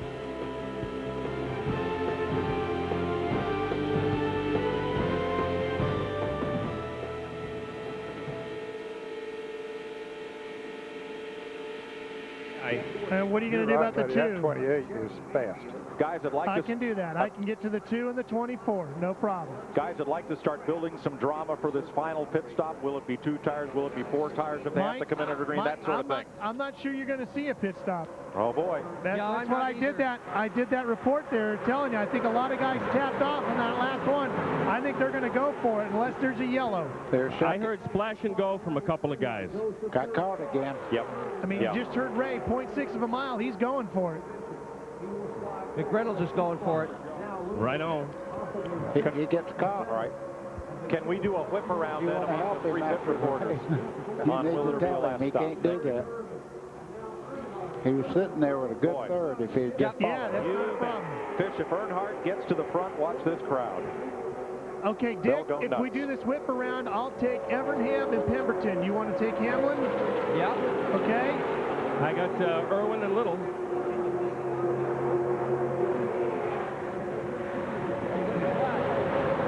All righty, if I can get there in time. That had to be Michael Walker. I'll bet 100. I bet 100. That was aggressive.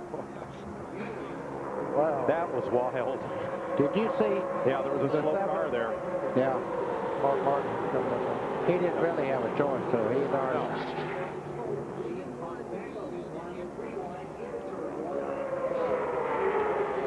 We going to talk to these crew chiefs, Pam?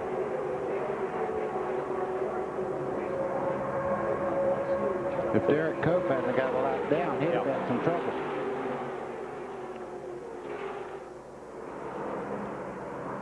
He keeps it. Oh, boy, did you see that?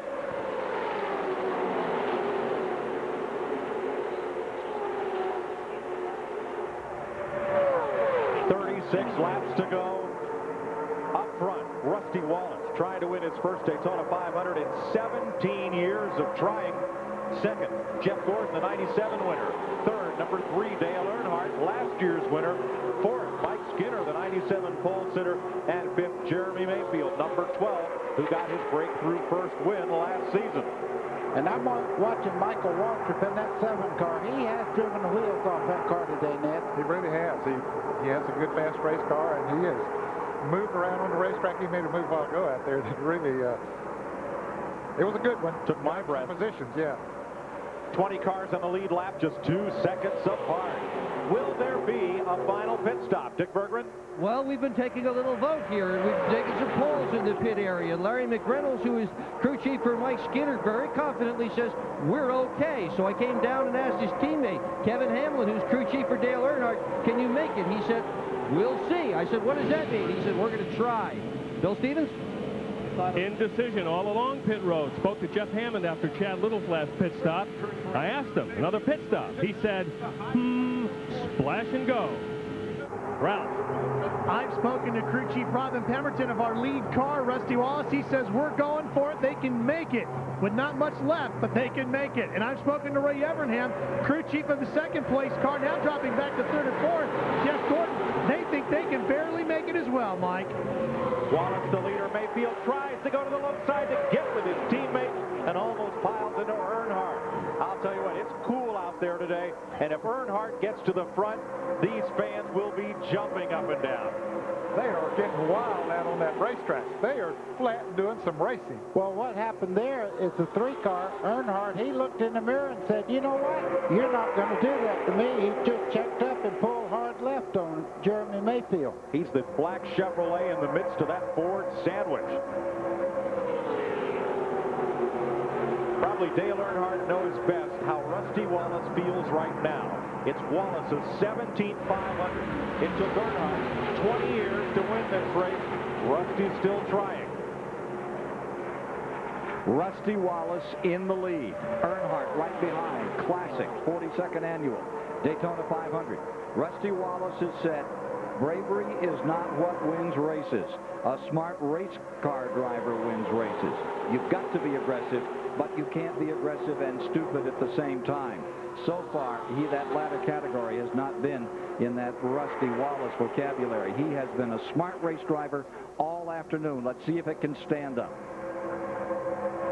Ken, I just can't reiterate enough how calm and loose he was in the drivers' meeting, and he said, I've got a great car today, and he's proved it all day long. You know, I worked with him a couple of years ago on a test program, and the first thing I told him about Daytona, I said, you have to learn to love this place. As long as you feel badly about this place, you'll never win it. And he told me the other day, he said, you know what? It's Valentine's Day. Fell in love, huh? Gordon down on the inside. He's having a tough time getting back up there. And crew watching on here.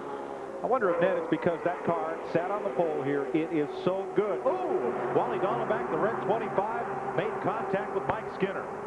And all that'll do is make Skinner mad. He's looking to the outside right now. But that's not the place to go. You can get in the middle. He wants to get on the inside. It doesn't look like a little nudge right back there. Gave Wally a little wake up there. Hey, that was me you hit.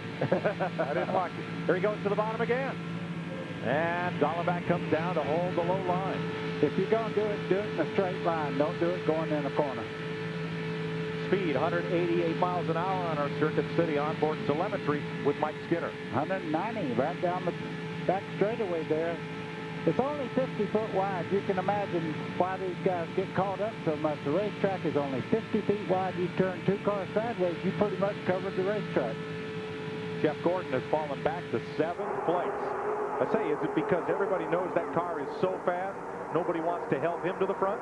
Well, I think what you're seeing right now, you're seeing people just go up there and give him a little try.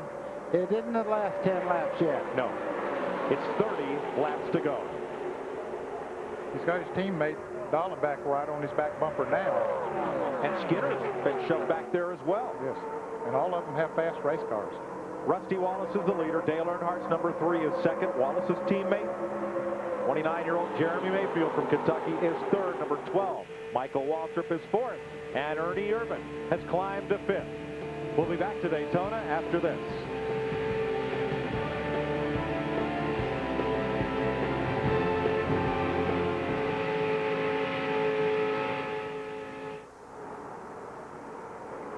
Well, I'm going to tell you something. Kyle Petty has run a good, solid race today. He's not to get any recognition whatsoever. But he just don't get up. He's just out of the top 10 there. Here comes that dreaded debris flag. Yo. Bill, run out on the racetrack. That'll yeah, I'll go lay down. Wait a minute. You got plenty of action there. Why we need it, yeah. That's a great race. The drama, can they make it or not? Kevin. They want us to keep doing that.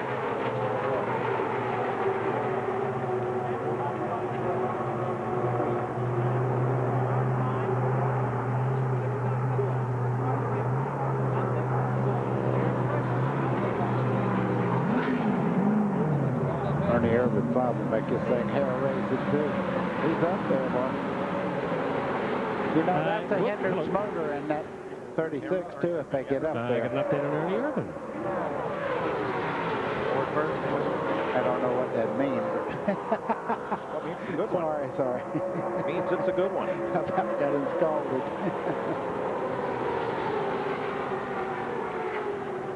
Ward Burton went off the lead lap.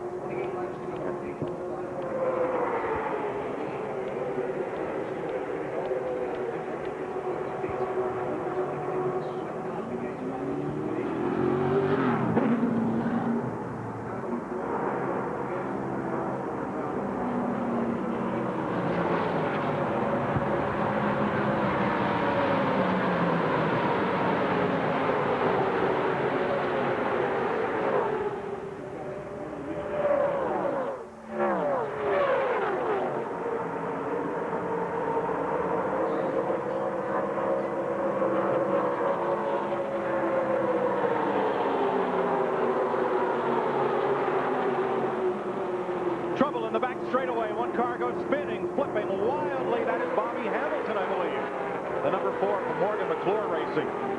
And everybody tries to get by. They do. Caution is out. Caution flag. 4th one of the day.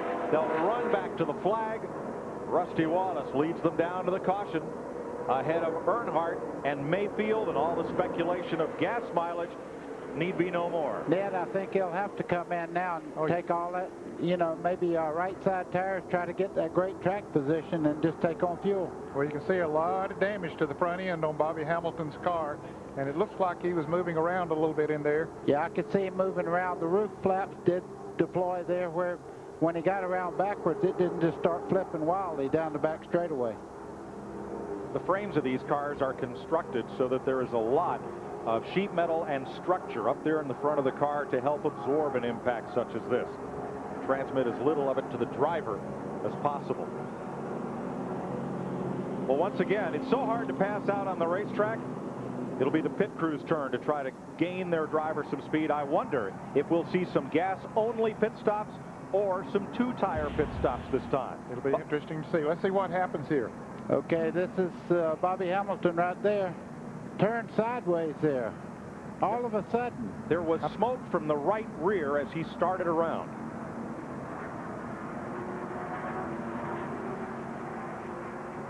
The other car is getting by as he spins. And he's climbed out of his car, Ned.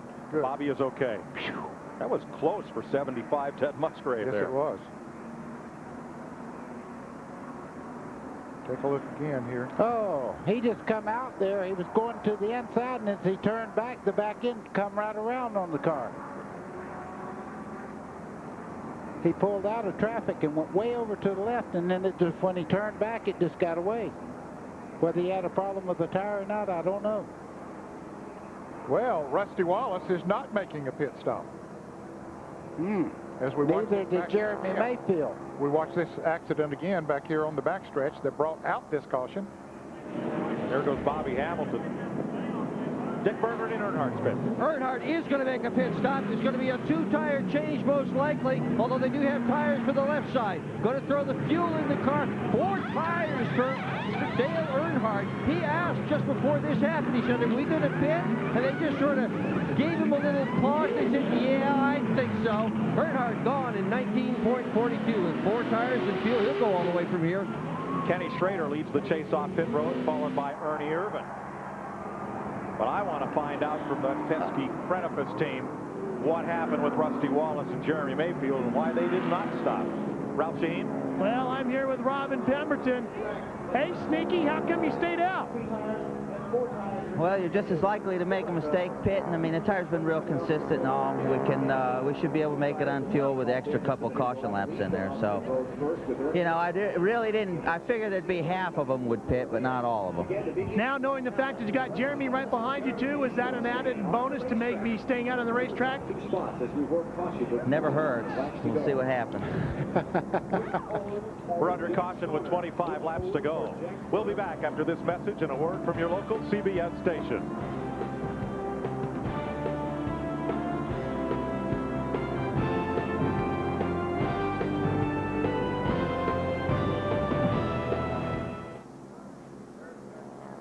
Good call.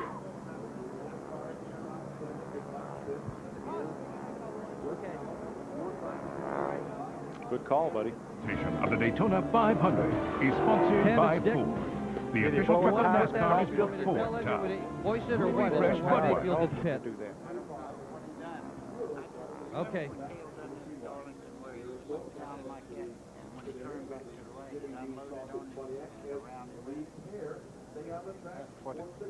But like you say, yes, ma'am.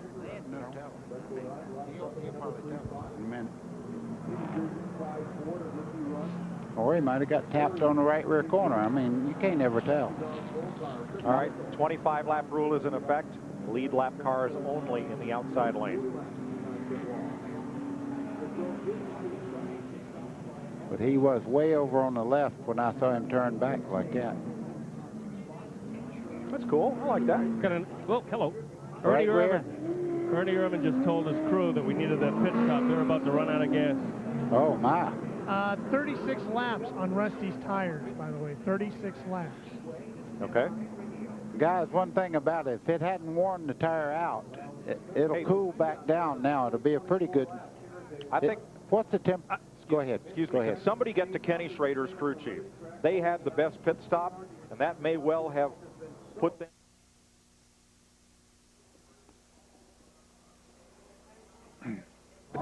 Yep. Yeah. Yep.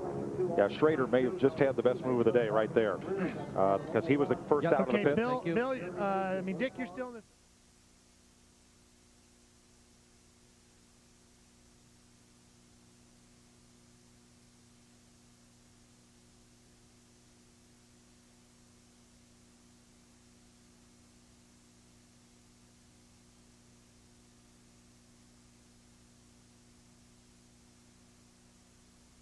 CBS Sports presentation of the Daytona 500 is sponsored by Ford. The official truck of NASCAR is built Ford top. Brewery Fresh Budweiser, official beer of NASCAR. Hey, race fans, this Bud's for you.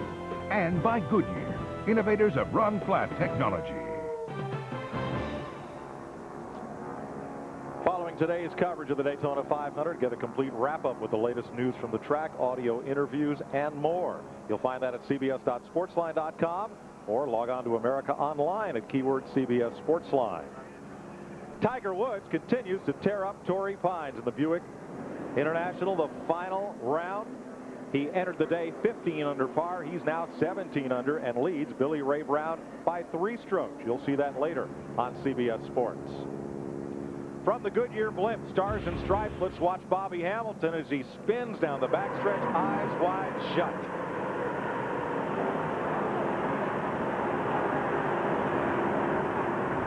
Still was hard to tell, buddy. It looked like, basically what you said, he ran way down to the inside and all of a sudden just cut back across the race. Right.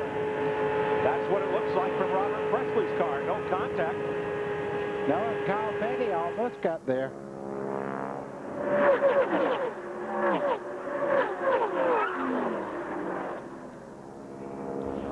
Now, whether he blew that tire or not, there was a lot of debris coming off the right rear corner there as he come by the camera. And his right rear tire was flat. Let's go to Dick Berggren.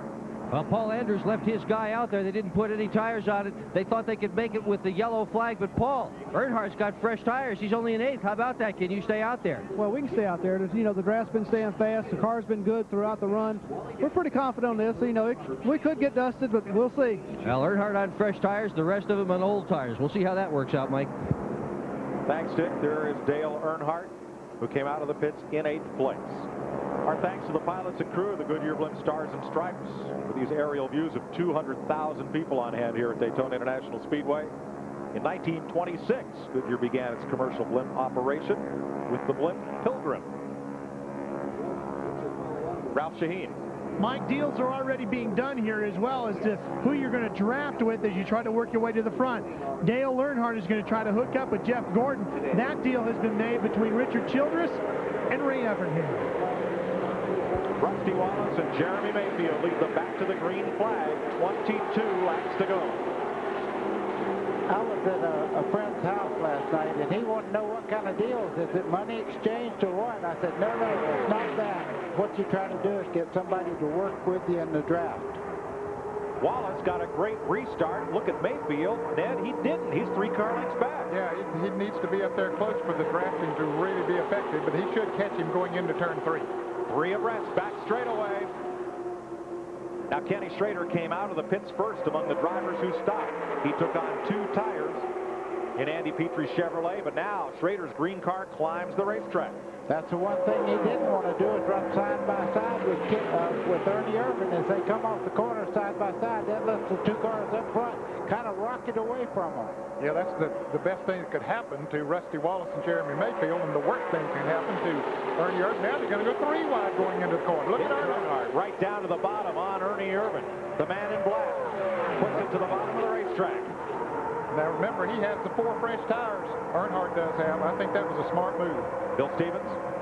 They are very happy down here in Kenny Schrader's pit. As you pointed out, that last pit stop was phenomenal. They put 2 tires on the car, and everything went flawlessly.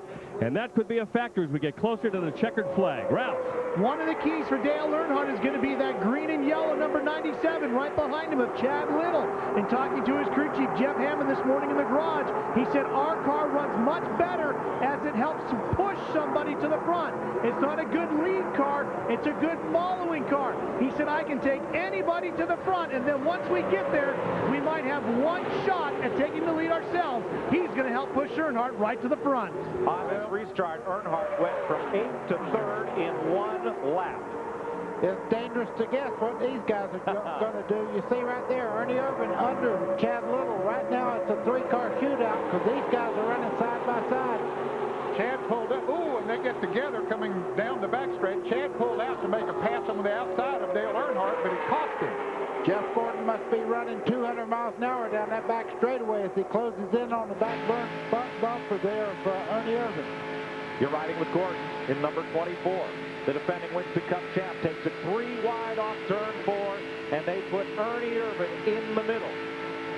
Mike Skinner comes with Jeff Gordon. And Irvin goes backwards.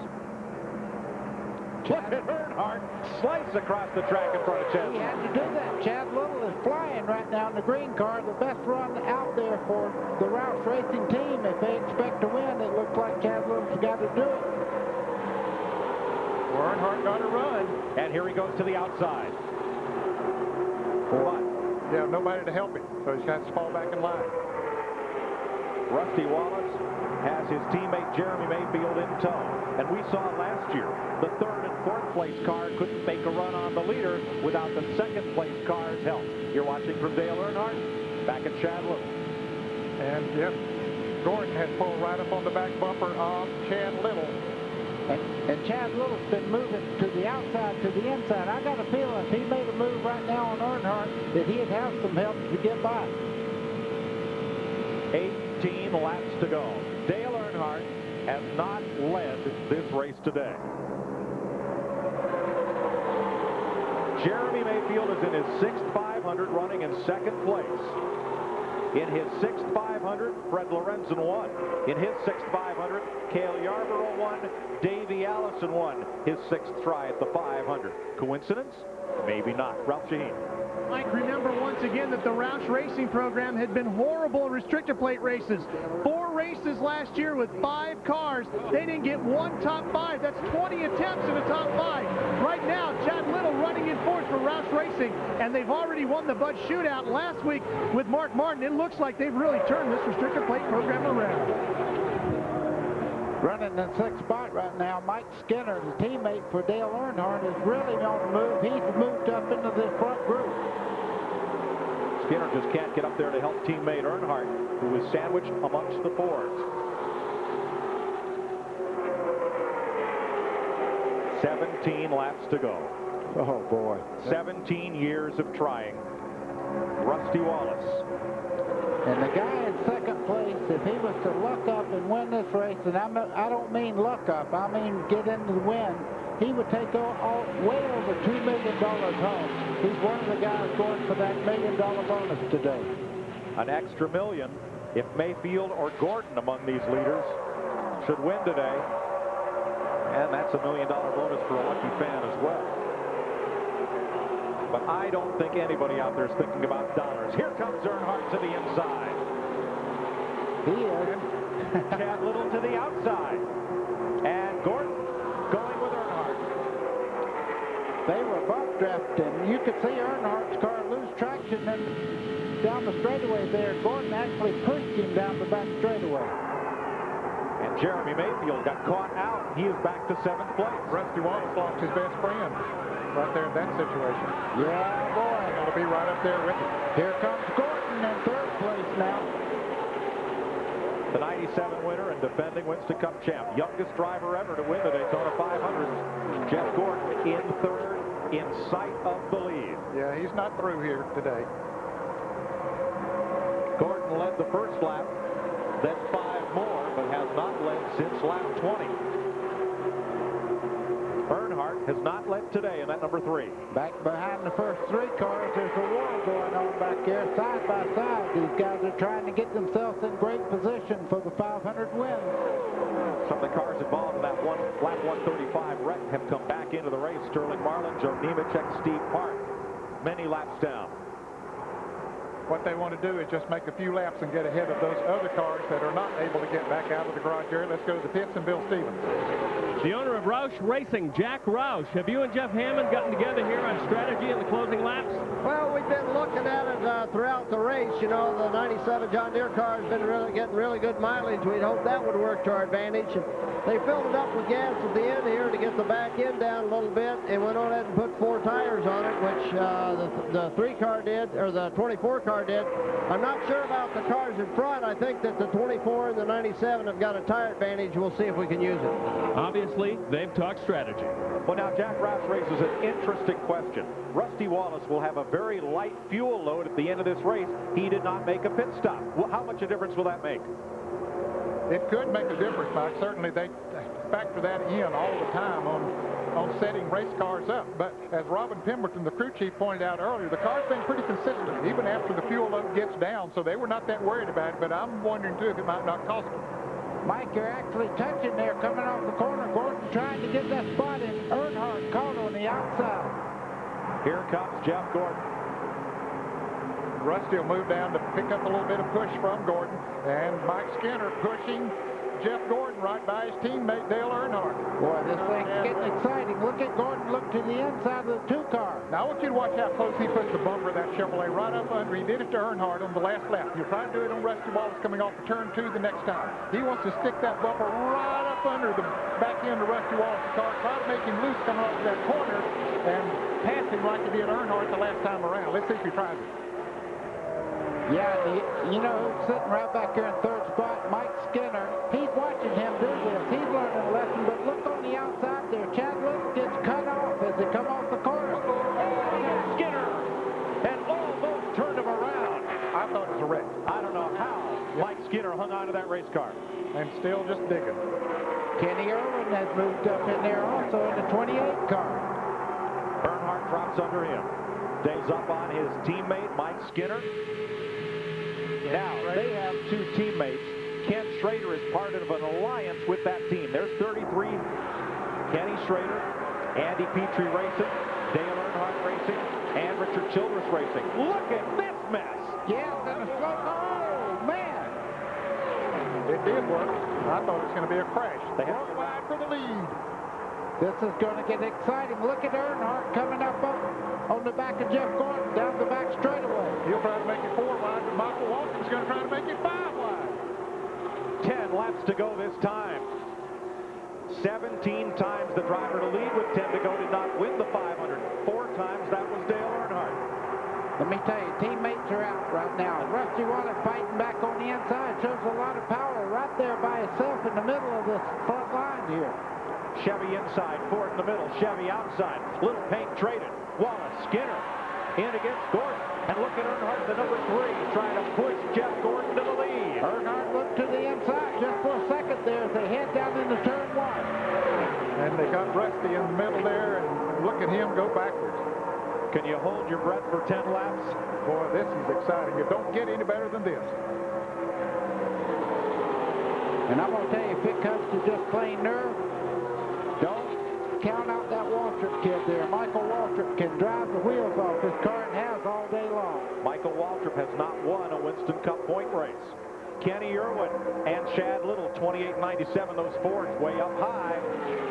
They're chasing Schrader. Now you got 5 Chevrolets out front. Boy, how things change. Yeah, for a long time it was Fords out front. And Irwin trying to get up there and change that about a little bit. What a great shot. You're looking now at Dale Earnhardt's car down the front straightaway, right behind Gordon as they head off into turn 1. 3 wide they are once again with Skinner in the middle. How frustrated must Dale Earnhardt be that he has not led a lap today? Well, it's not over yet. You know the one that counts. If you don't lead but 40 feet, you want to lead to the checkered flag. All right, what does Dale Earnhardt do to pass Jeff Gordon? He's going to have some help. He's got help. Look at Waltrip there in third. You'll have to make a move and have somebody to go with him and get that bumper right up. And that's the way Jeff Gordon got by him. He stuck that bumper right up under Earnhardt a little bit earlier, got his car loose. Earnhardt knows how to do that better than anybody else.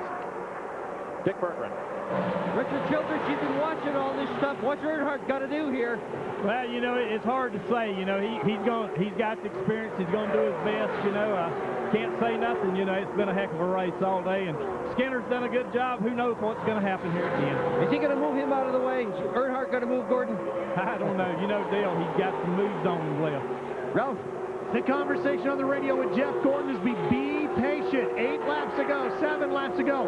Watch your rear view mirror. They don't want him to get too far out ahead. Plenty of laps of racing still to go. From 1st to 17th is only 17 seconds with 8 laps to go. Mike, the man that made that move that Gordon put on Earnhardt a while ago is the man that made that move famous, and he's running in second spot right now. Jeff Gordon won his qualifying race here as a rookie in '93. Finished 5th that year in the 500, 4th the next year. Wasn't a contender again until '97 when he won it. I think that's 1.7 seconds. Yes, thank you, Nick. Place. Wow. They are so close. When they're running that close, you can miss a decimal point, I promise you. True. You know, we got a new ball game here. Look at these guys in that second group. They've caught those lead cars now. We have about a 10, 12 car battle here for the lead. And any one of them could win it. As you've seen, a driver running in the lead one lap could be back to 8th place the next. 6 laps to go when they come back. And report of trouble on the 12 car of Jeremy Mayfield. He has dropped off the lead pack and comes to pit road. His chance at that extra $1 million bonus. Wow. Is he out of fuel? He didn't pit. If he is, Rusty won't be very far behind him, I'm afraid. 4 tires for Mayfield, Dick. And the answer is they did gamble on tires, Mike, and they've got one that's going down. Mayfield, flat tire, this late in the Daytona 500. Richard Petty, who won this race 7 times, said it best. The best you can do on any given day is put yourself in a position to win, and then circumstances will dictate the outcome. You know, I was just talking about Rusty Wallace did not take on tires. He's all the way back to 10th place now. Yeah, I think as Mayfield goes out of the pits, I really think that was a mistake, them not stopping during that caution. Now we've got a 6-car breakaway from the pack. Jeff Gordon Chevrolet, Dale Earnhardt Chevy. Michael Waltrip driving for a new team in a Chevrolet. Kenny Irwin, last year's Rookie of the Year, in a Ford. Ken Schrader, 3rd fastest qualifier in a Chevy. And truck champ Mike Skinner, the 97 pole sitter, in a Chevrolet. 2 guys that have dominated the 90s are 1st and 2nd. Right behind them, guys that's never won a race here. This thing's going to get wild. Earnhardt had a try on Jeff Gordon. He is keeping the pressure on. Earnhardt last year led the closing laps. Nobody could get by him. So he knows how to win it from in front. Does he know how to win it from behind? He still has to have help, and he can get it from that 7-car Michael Waltrip. Friday in the International Race of Champions, Earnhardt bided his time, and on the last turn of the last lap, after everyone had written him off being 2 car lengths back, he made a run and won it. I'm going to give you something else to think about. If they start running side by side, Kenny Schrader's not out of this, as he's trying to make a move on Kenny Irwin now. In Dale Earnhardt's pit. Don Hall, saying a prayer. Jeff Gordon's car owner, Rick Hendrick, here earlier in the week. Back home in Charlotte, watching it on TV. 3 abreast Kevin LePage in between Marcus and Wallace and Jerry Nadeau. Battle going on back there for 7th. Here's Kenny Irwin trying to make a move on Michael Waltrip here at the start-finish line. And coming with him is Mike Skinner. Yesterday, old age and treachery, Randy LaJoie overcame youth and enthusiasm. Casey Atwood and Adam Petty. What about today? That 28 car's got a run coming off of this turn. Is it enough of a run to make a move on Dale Earnhardt? Gordon's crew chief Ray Abernham watching. Kevin Hamlin, Earnhardt's crew chief. All they can do is watch the monitor and watch their car go by the front stretch. Earnhardt just loosened up Jeff Gordon there. Yes, he did. He went in there and moved the car around in the slipstream behind him there. You could see Gordon really fighting the car, getting down into turn 3.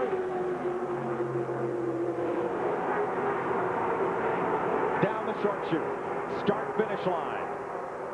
Now there are 4. It's down to 4 people. Michael Waltrip has dropped off the pace a little bit. And it's down to 2 laps to decide the Daytona 500.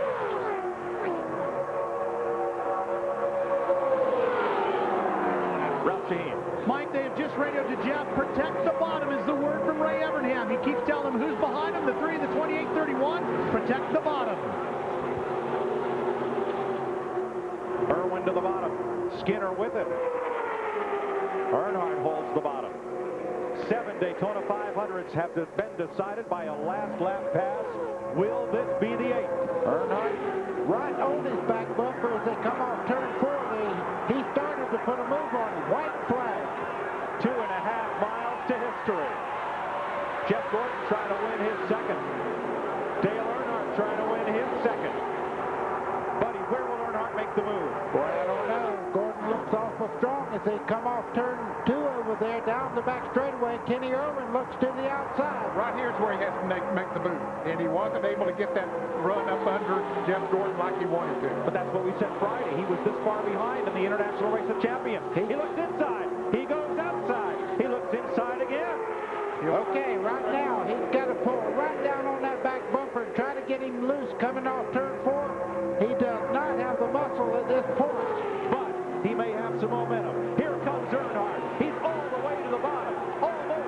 grass. He slides up the racetrack, and Jeff Gordon will win it for the second time. Wow. What a race. Oh, give him a little shot after there. Now that was a lowdown. It is Valentine's Day, isn't it? Yes, it is. Ralph Shaheen. Congratulations, Ray Evernham. You did it again. You told him to protect the bottom. That's exactly what he did. Is that where you were afraid he was going to come? Yeah, well, Dale's pretty strong up off the bottom, and, you know, Jeff did a great job driving the car. Car wasn't the quickest car all day, but he did a great job driving it. I want to thank God first for giving us the opportunity to do this, and DuPont and Quaker State Pepsi, everybody that supports us. And I want to say hi to Rick again. I'm sorry he couldn't be here, but God, what a great day. This team has been so awesome. Is this the beginning of a dynasty-type march to another championship? I don't know about that, Ralph. We're just we're going to take it one race at a time and have a good time. It's just, man, what an awesome feeling to win the Daytona 500. You know, you got to give up that race car now. We'll build another one. Ray Evernham has done it again. He's won the Daytona 500 as a crew chief. And for the 5th time, this man, Dale Earnhardt, finishes second in the Great American Race. You saw that big crowd shot. One of those fans has won $1 million. Jeff Gordon gets the $1 million no-bull bonus, and so does the lucky fan who was paired with him. Case Gordon was the driver who went to victory lane. They will repeat that promotion 4 more times this season.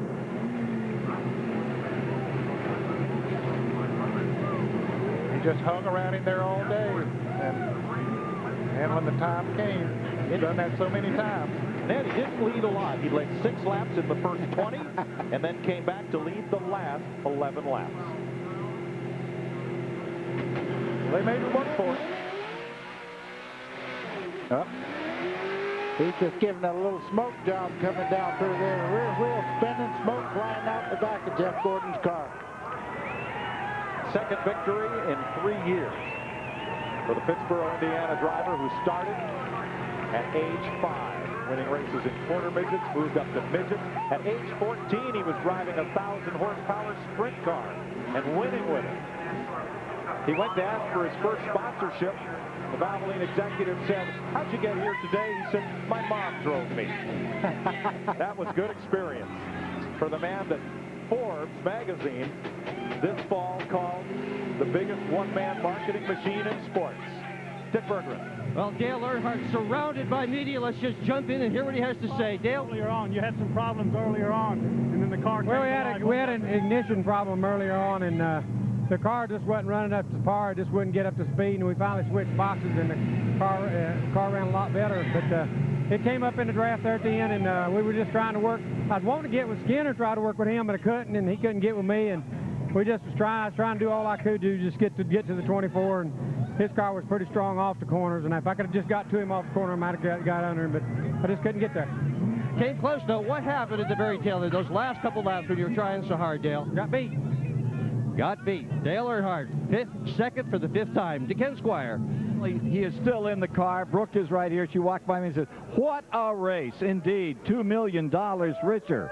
Jeff Gordon, as he pulls it off, fending off the old warrior, Earnhardt. In those last 4 or 5 laps, as Earnhardt tried to turn him just a little, use up those rear tires, he's just about ready to clamber out of car number 24 after a brilliant victory in one of the greatest Daytona 500s of all time. Here is the champion of the 1999 Daytona 500, Jeff Gordon, having just a moment to get his shoes straightened out, and here he is.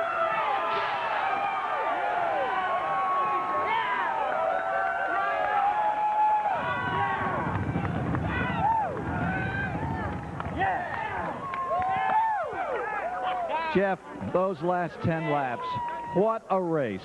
That is a dream come true for me. To race Dale Earnhardt down to the final finish, all the way down the line for the Daytona 500, it does not get any better than that. And I'm the last person, I think, at this racetrack today that thought we were going to win a race.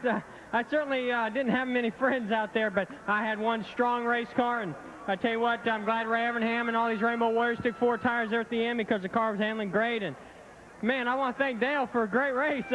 I mean, he did everything he possibly could, and I've learned, he's probably going to tell you I learned too much from him because he's taught me a lot of things over the last couple of years, and that's the only way I kept him behind me. Take us through the last moments of the race coming down out of turn 4. Well, you know, I saw him dropping back trying to get some momentum on me, and I got out there too far in the middle of 3 and 4, and I had to back off, to tell you the truth, because I knew he was going to get me at the line if I didn't. And I may have backed off a little too much. He got up on my bumper and almost got underneath me. I got a little sideways, but I knew I was going to make it to the finish right from that point on. And I tell you, I had a mirror full today, and I want to thank DuPont Automotive Finishes, Quaker State, Pepsi, Chevrolet. This is an awesome Monte Carlo today, and those Goodyear tires are awesome too. Thank you for everything you guys do for us. Dale, he really tried to work you over in those final moments. Well, thank God that, you know, you're racing with a guy like that, and thank God for this team and this awesome race car. I just am so blessed and so fortunate, but he worked me over big time, to say the least, you know, and that's the way he is. That's how hard he is, and how bad he wants to win this Daytona 500. He got a taste of it last year, and he wanted it again this year. I wanted to be able to be the one to keep him from doing that, and this is an awesome win for us. Got to thank R.J. Reynolds and Winston. I can't believe how much money we just won today. I cannot believe that. Congratulations are in order for a young champion. $2 million richer. Again, here's Mike Joy. Thanks, Ken. Dale Earnhardt second, and the next 3 guys behind them all had career best finishes in the 500. Kenny Irwin, Mike Skinner, and Michael Waltrip. We'll be back to present the Harley Earl Trophy to the winner of the Daytona 500 right after this.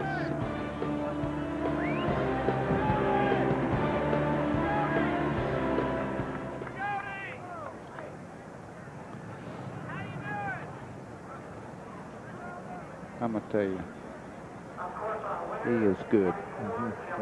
Wow. Best thing, I love where he said, if we can show that final lap where he breathes the car up there in 3 and 4, he prevents Earnhardt from doing what he did Friday. And what he did to Earnhardt, did by him. He pushed him right up. Yep. If he kept his leg in it, Earnhardt would have had a run. From turn 3, down here with Kenny when you need him. Beginning at turn 3. And the line view was fine. Yeah, that shows what we need. I've already told him that. Wow. Bergie, nice hustle getting in there. Oh, man, I tell you. You know who's mad at you. Well, I know who I'm mad at. Hey, good going. Radio. He should never have been there. He knew we were live. I told him we were live, too and far he went back in anyway. Because I want to see in turn 3, entering turn 3. Thank you, Pam. You were fabulous, too. Thank you. That's good. That's good, Fish. Too. Now, Earnhardt had backed off right there. Yep. He was going to try to build momentum and catch him. Say, yes, it is, Fish. Yes, it is, Fish.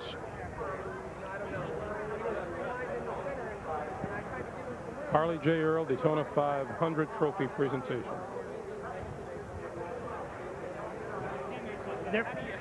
But they're definitely coming over here.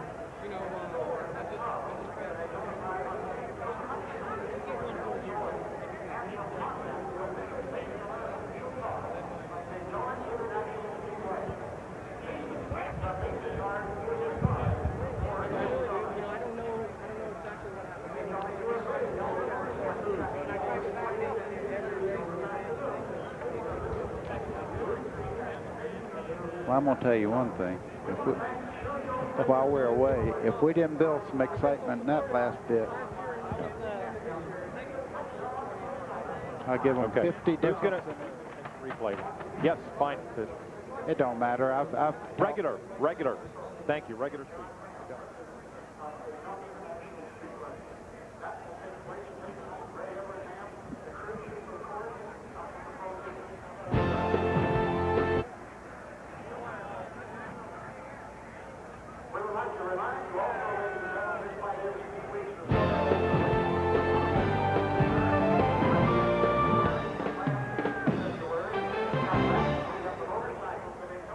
Greg Gumbel back at Daytona International Speedway. Everybody should have a Valentine's Day like Jeff Gordon, the Daytona 500 championship, and $2 million in prize money. Ken Squire standing by in victory lane for the Harley J. Earl Daytona 500 trophy presentation. Ken.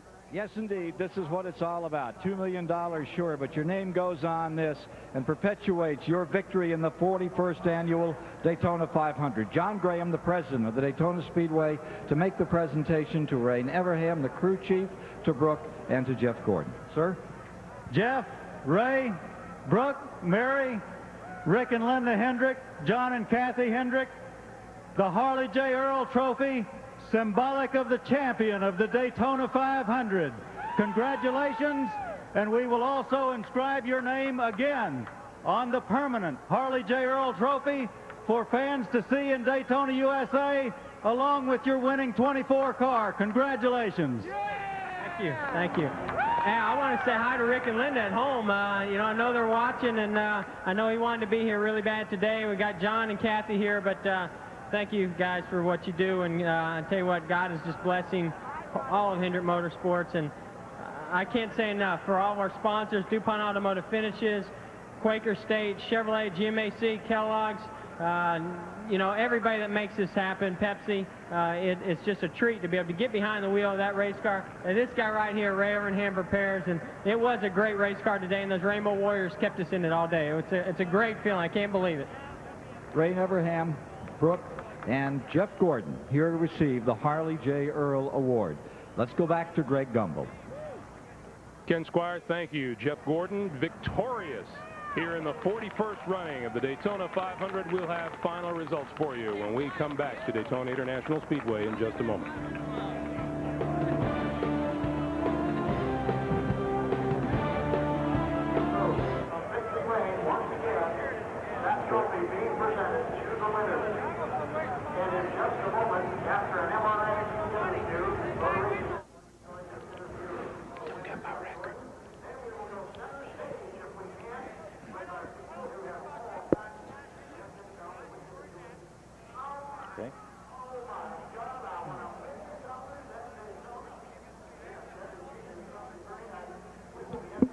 Guys, just so you know, Kenny Irwin's finish was a career best Winston Cup finish.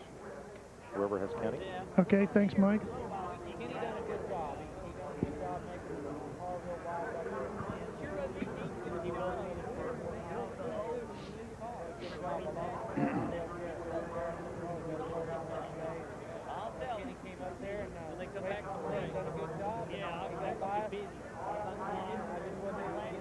They swear they're coming soon.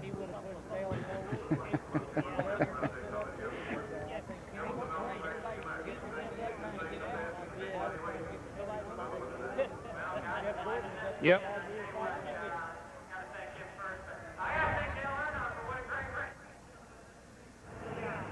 Be back to wrap things up, right, Eric?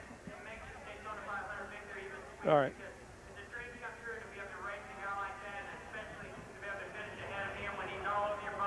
What about?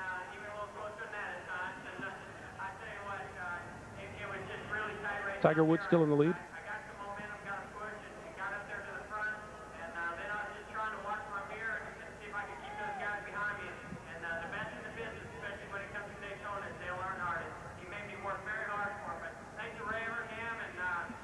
All right.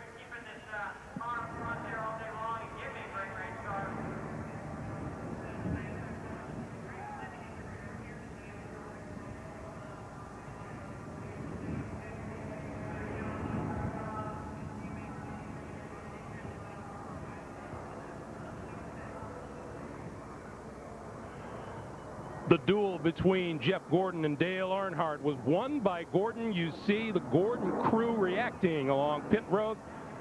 Their man, the winner of the Daytona 500, $2 million, and Jeff Gordon exiting the car here in Victory Lane just moments ago to accept congratulations from his wife and his crew.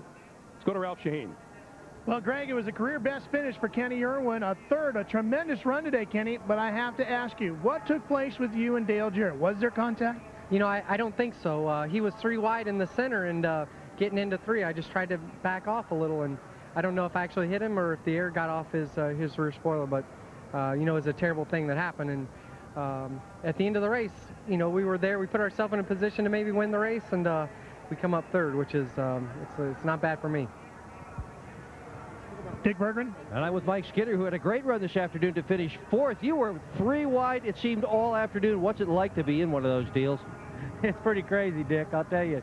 You know, our low Chevy was awful strong today. You know, the pit crew did great. They did excellent pit stops all day, and the engine was awesome. Adam Meyer and all the guys, Todd Bear, everybody back to the shop to put the body on that car.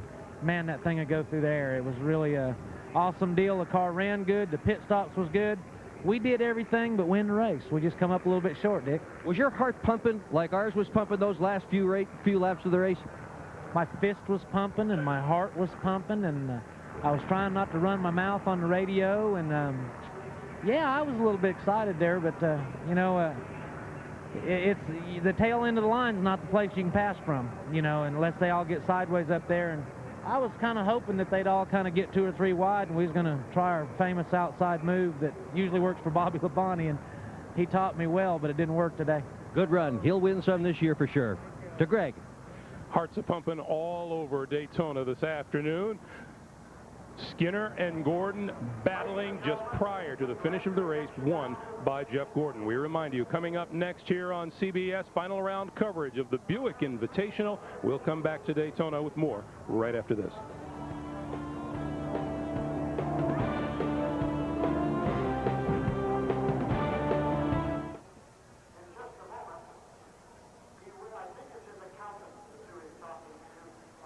Sports presentation of the Daytona 500.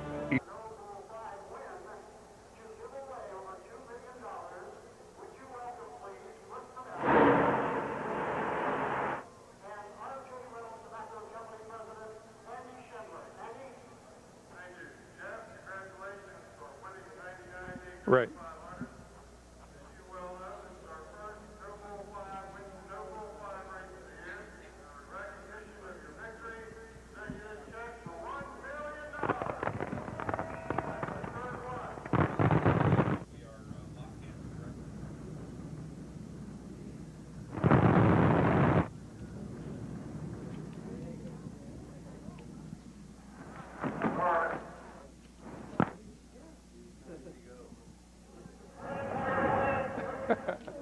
You left too soon.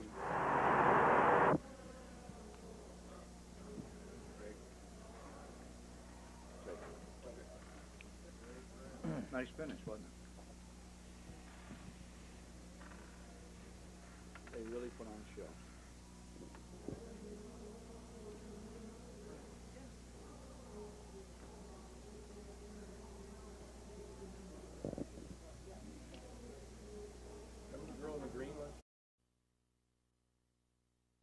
Jeff Gordon and his crew continue to celebrate here in Victory Lane. Let's go back to the gentleman who just called a great race this afternoon, Mike Joy, Ned Jarrett, Buddy Baker. Mike. Thanks, Greg. Fords led 132 of the 200 laps, but Chevrolets finished in 5 of the top 6 positions. 11 laps to go. Let's show you Jeff Gordon's final pass for the lead. He went down under the yellow line there, passing Rusty Wallace, trying to get by Mike Skinner in the 31 on the outside there. Dale Earnhardt in the 3 just behind him. Ned, it looked like Earnhardt helped push Gordon into the lead. Well, he had no choice. If he was going to get to the front, he needed to help the car in front of him to get on out there. And you're right. Here they go back 3 wide going into turn 3. We'll see Earnhardt come up there in a moment and get right on the back bumper off Jeff Gordon. Here he comes into the picture now. And he will help Jeff Gordon get into the lead. But if he was going to get to the front, that's what he had to do. But not knowing that he's pushing the man to the front that was going to stay there. Rusty Wallace jostling there with Mike Skinner and ended up 8th in the final tally. Skinner to 4th. Jeff Gordon, the winner for the 2nd time. Dale Earnhardt, Kenny Irvin, career best. Mike Skinner, Michael Waltrip, finishing up in 5th. Kenny Schrader, Kyle Petty, Rusty Wallace 8th. Chad Little, Rick Mast 10th. 11th, Jerry Nadeau, a career best. Dallenbach, LePage, Irvin, and Musgrave all on the lead lap. 1 lap down, Dave Marcus, Benson, Cope, Presley, and Mayfield. Darrell Waltrip, Brett Bodine, Mike Wallace, Ward Burton, and Bobby Labonte. With damaged cars, Ricky Craven, Bill Elliott, Tony Stewart, the outside pole sitter, Bobby Hamilton, who crashed, then Ricky Rudd, Mark Martin, Sterling Marlin, Rich Bickle, Steve Park, and Jeff Burton were running at the finish. The rest of these cars were in the garage area. Certainly, it's some big crashes here this afternoon that took out some good contenders. But Jeff Gordon now goes away from here with the points lead.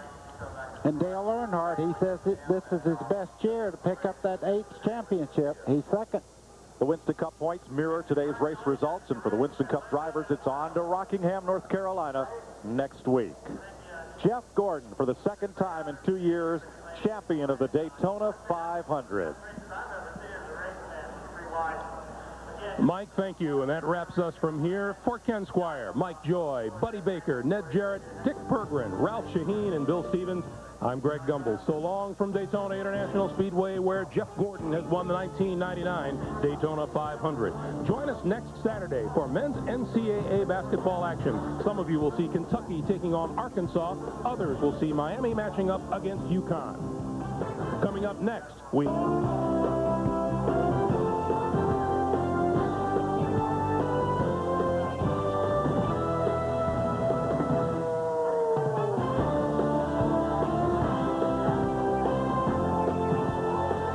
Valentine's Day, everyone. This has been a presentation of CBS Sports, home of the Daytona 500.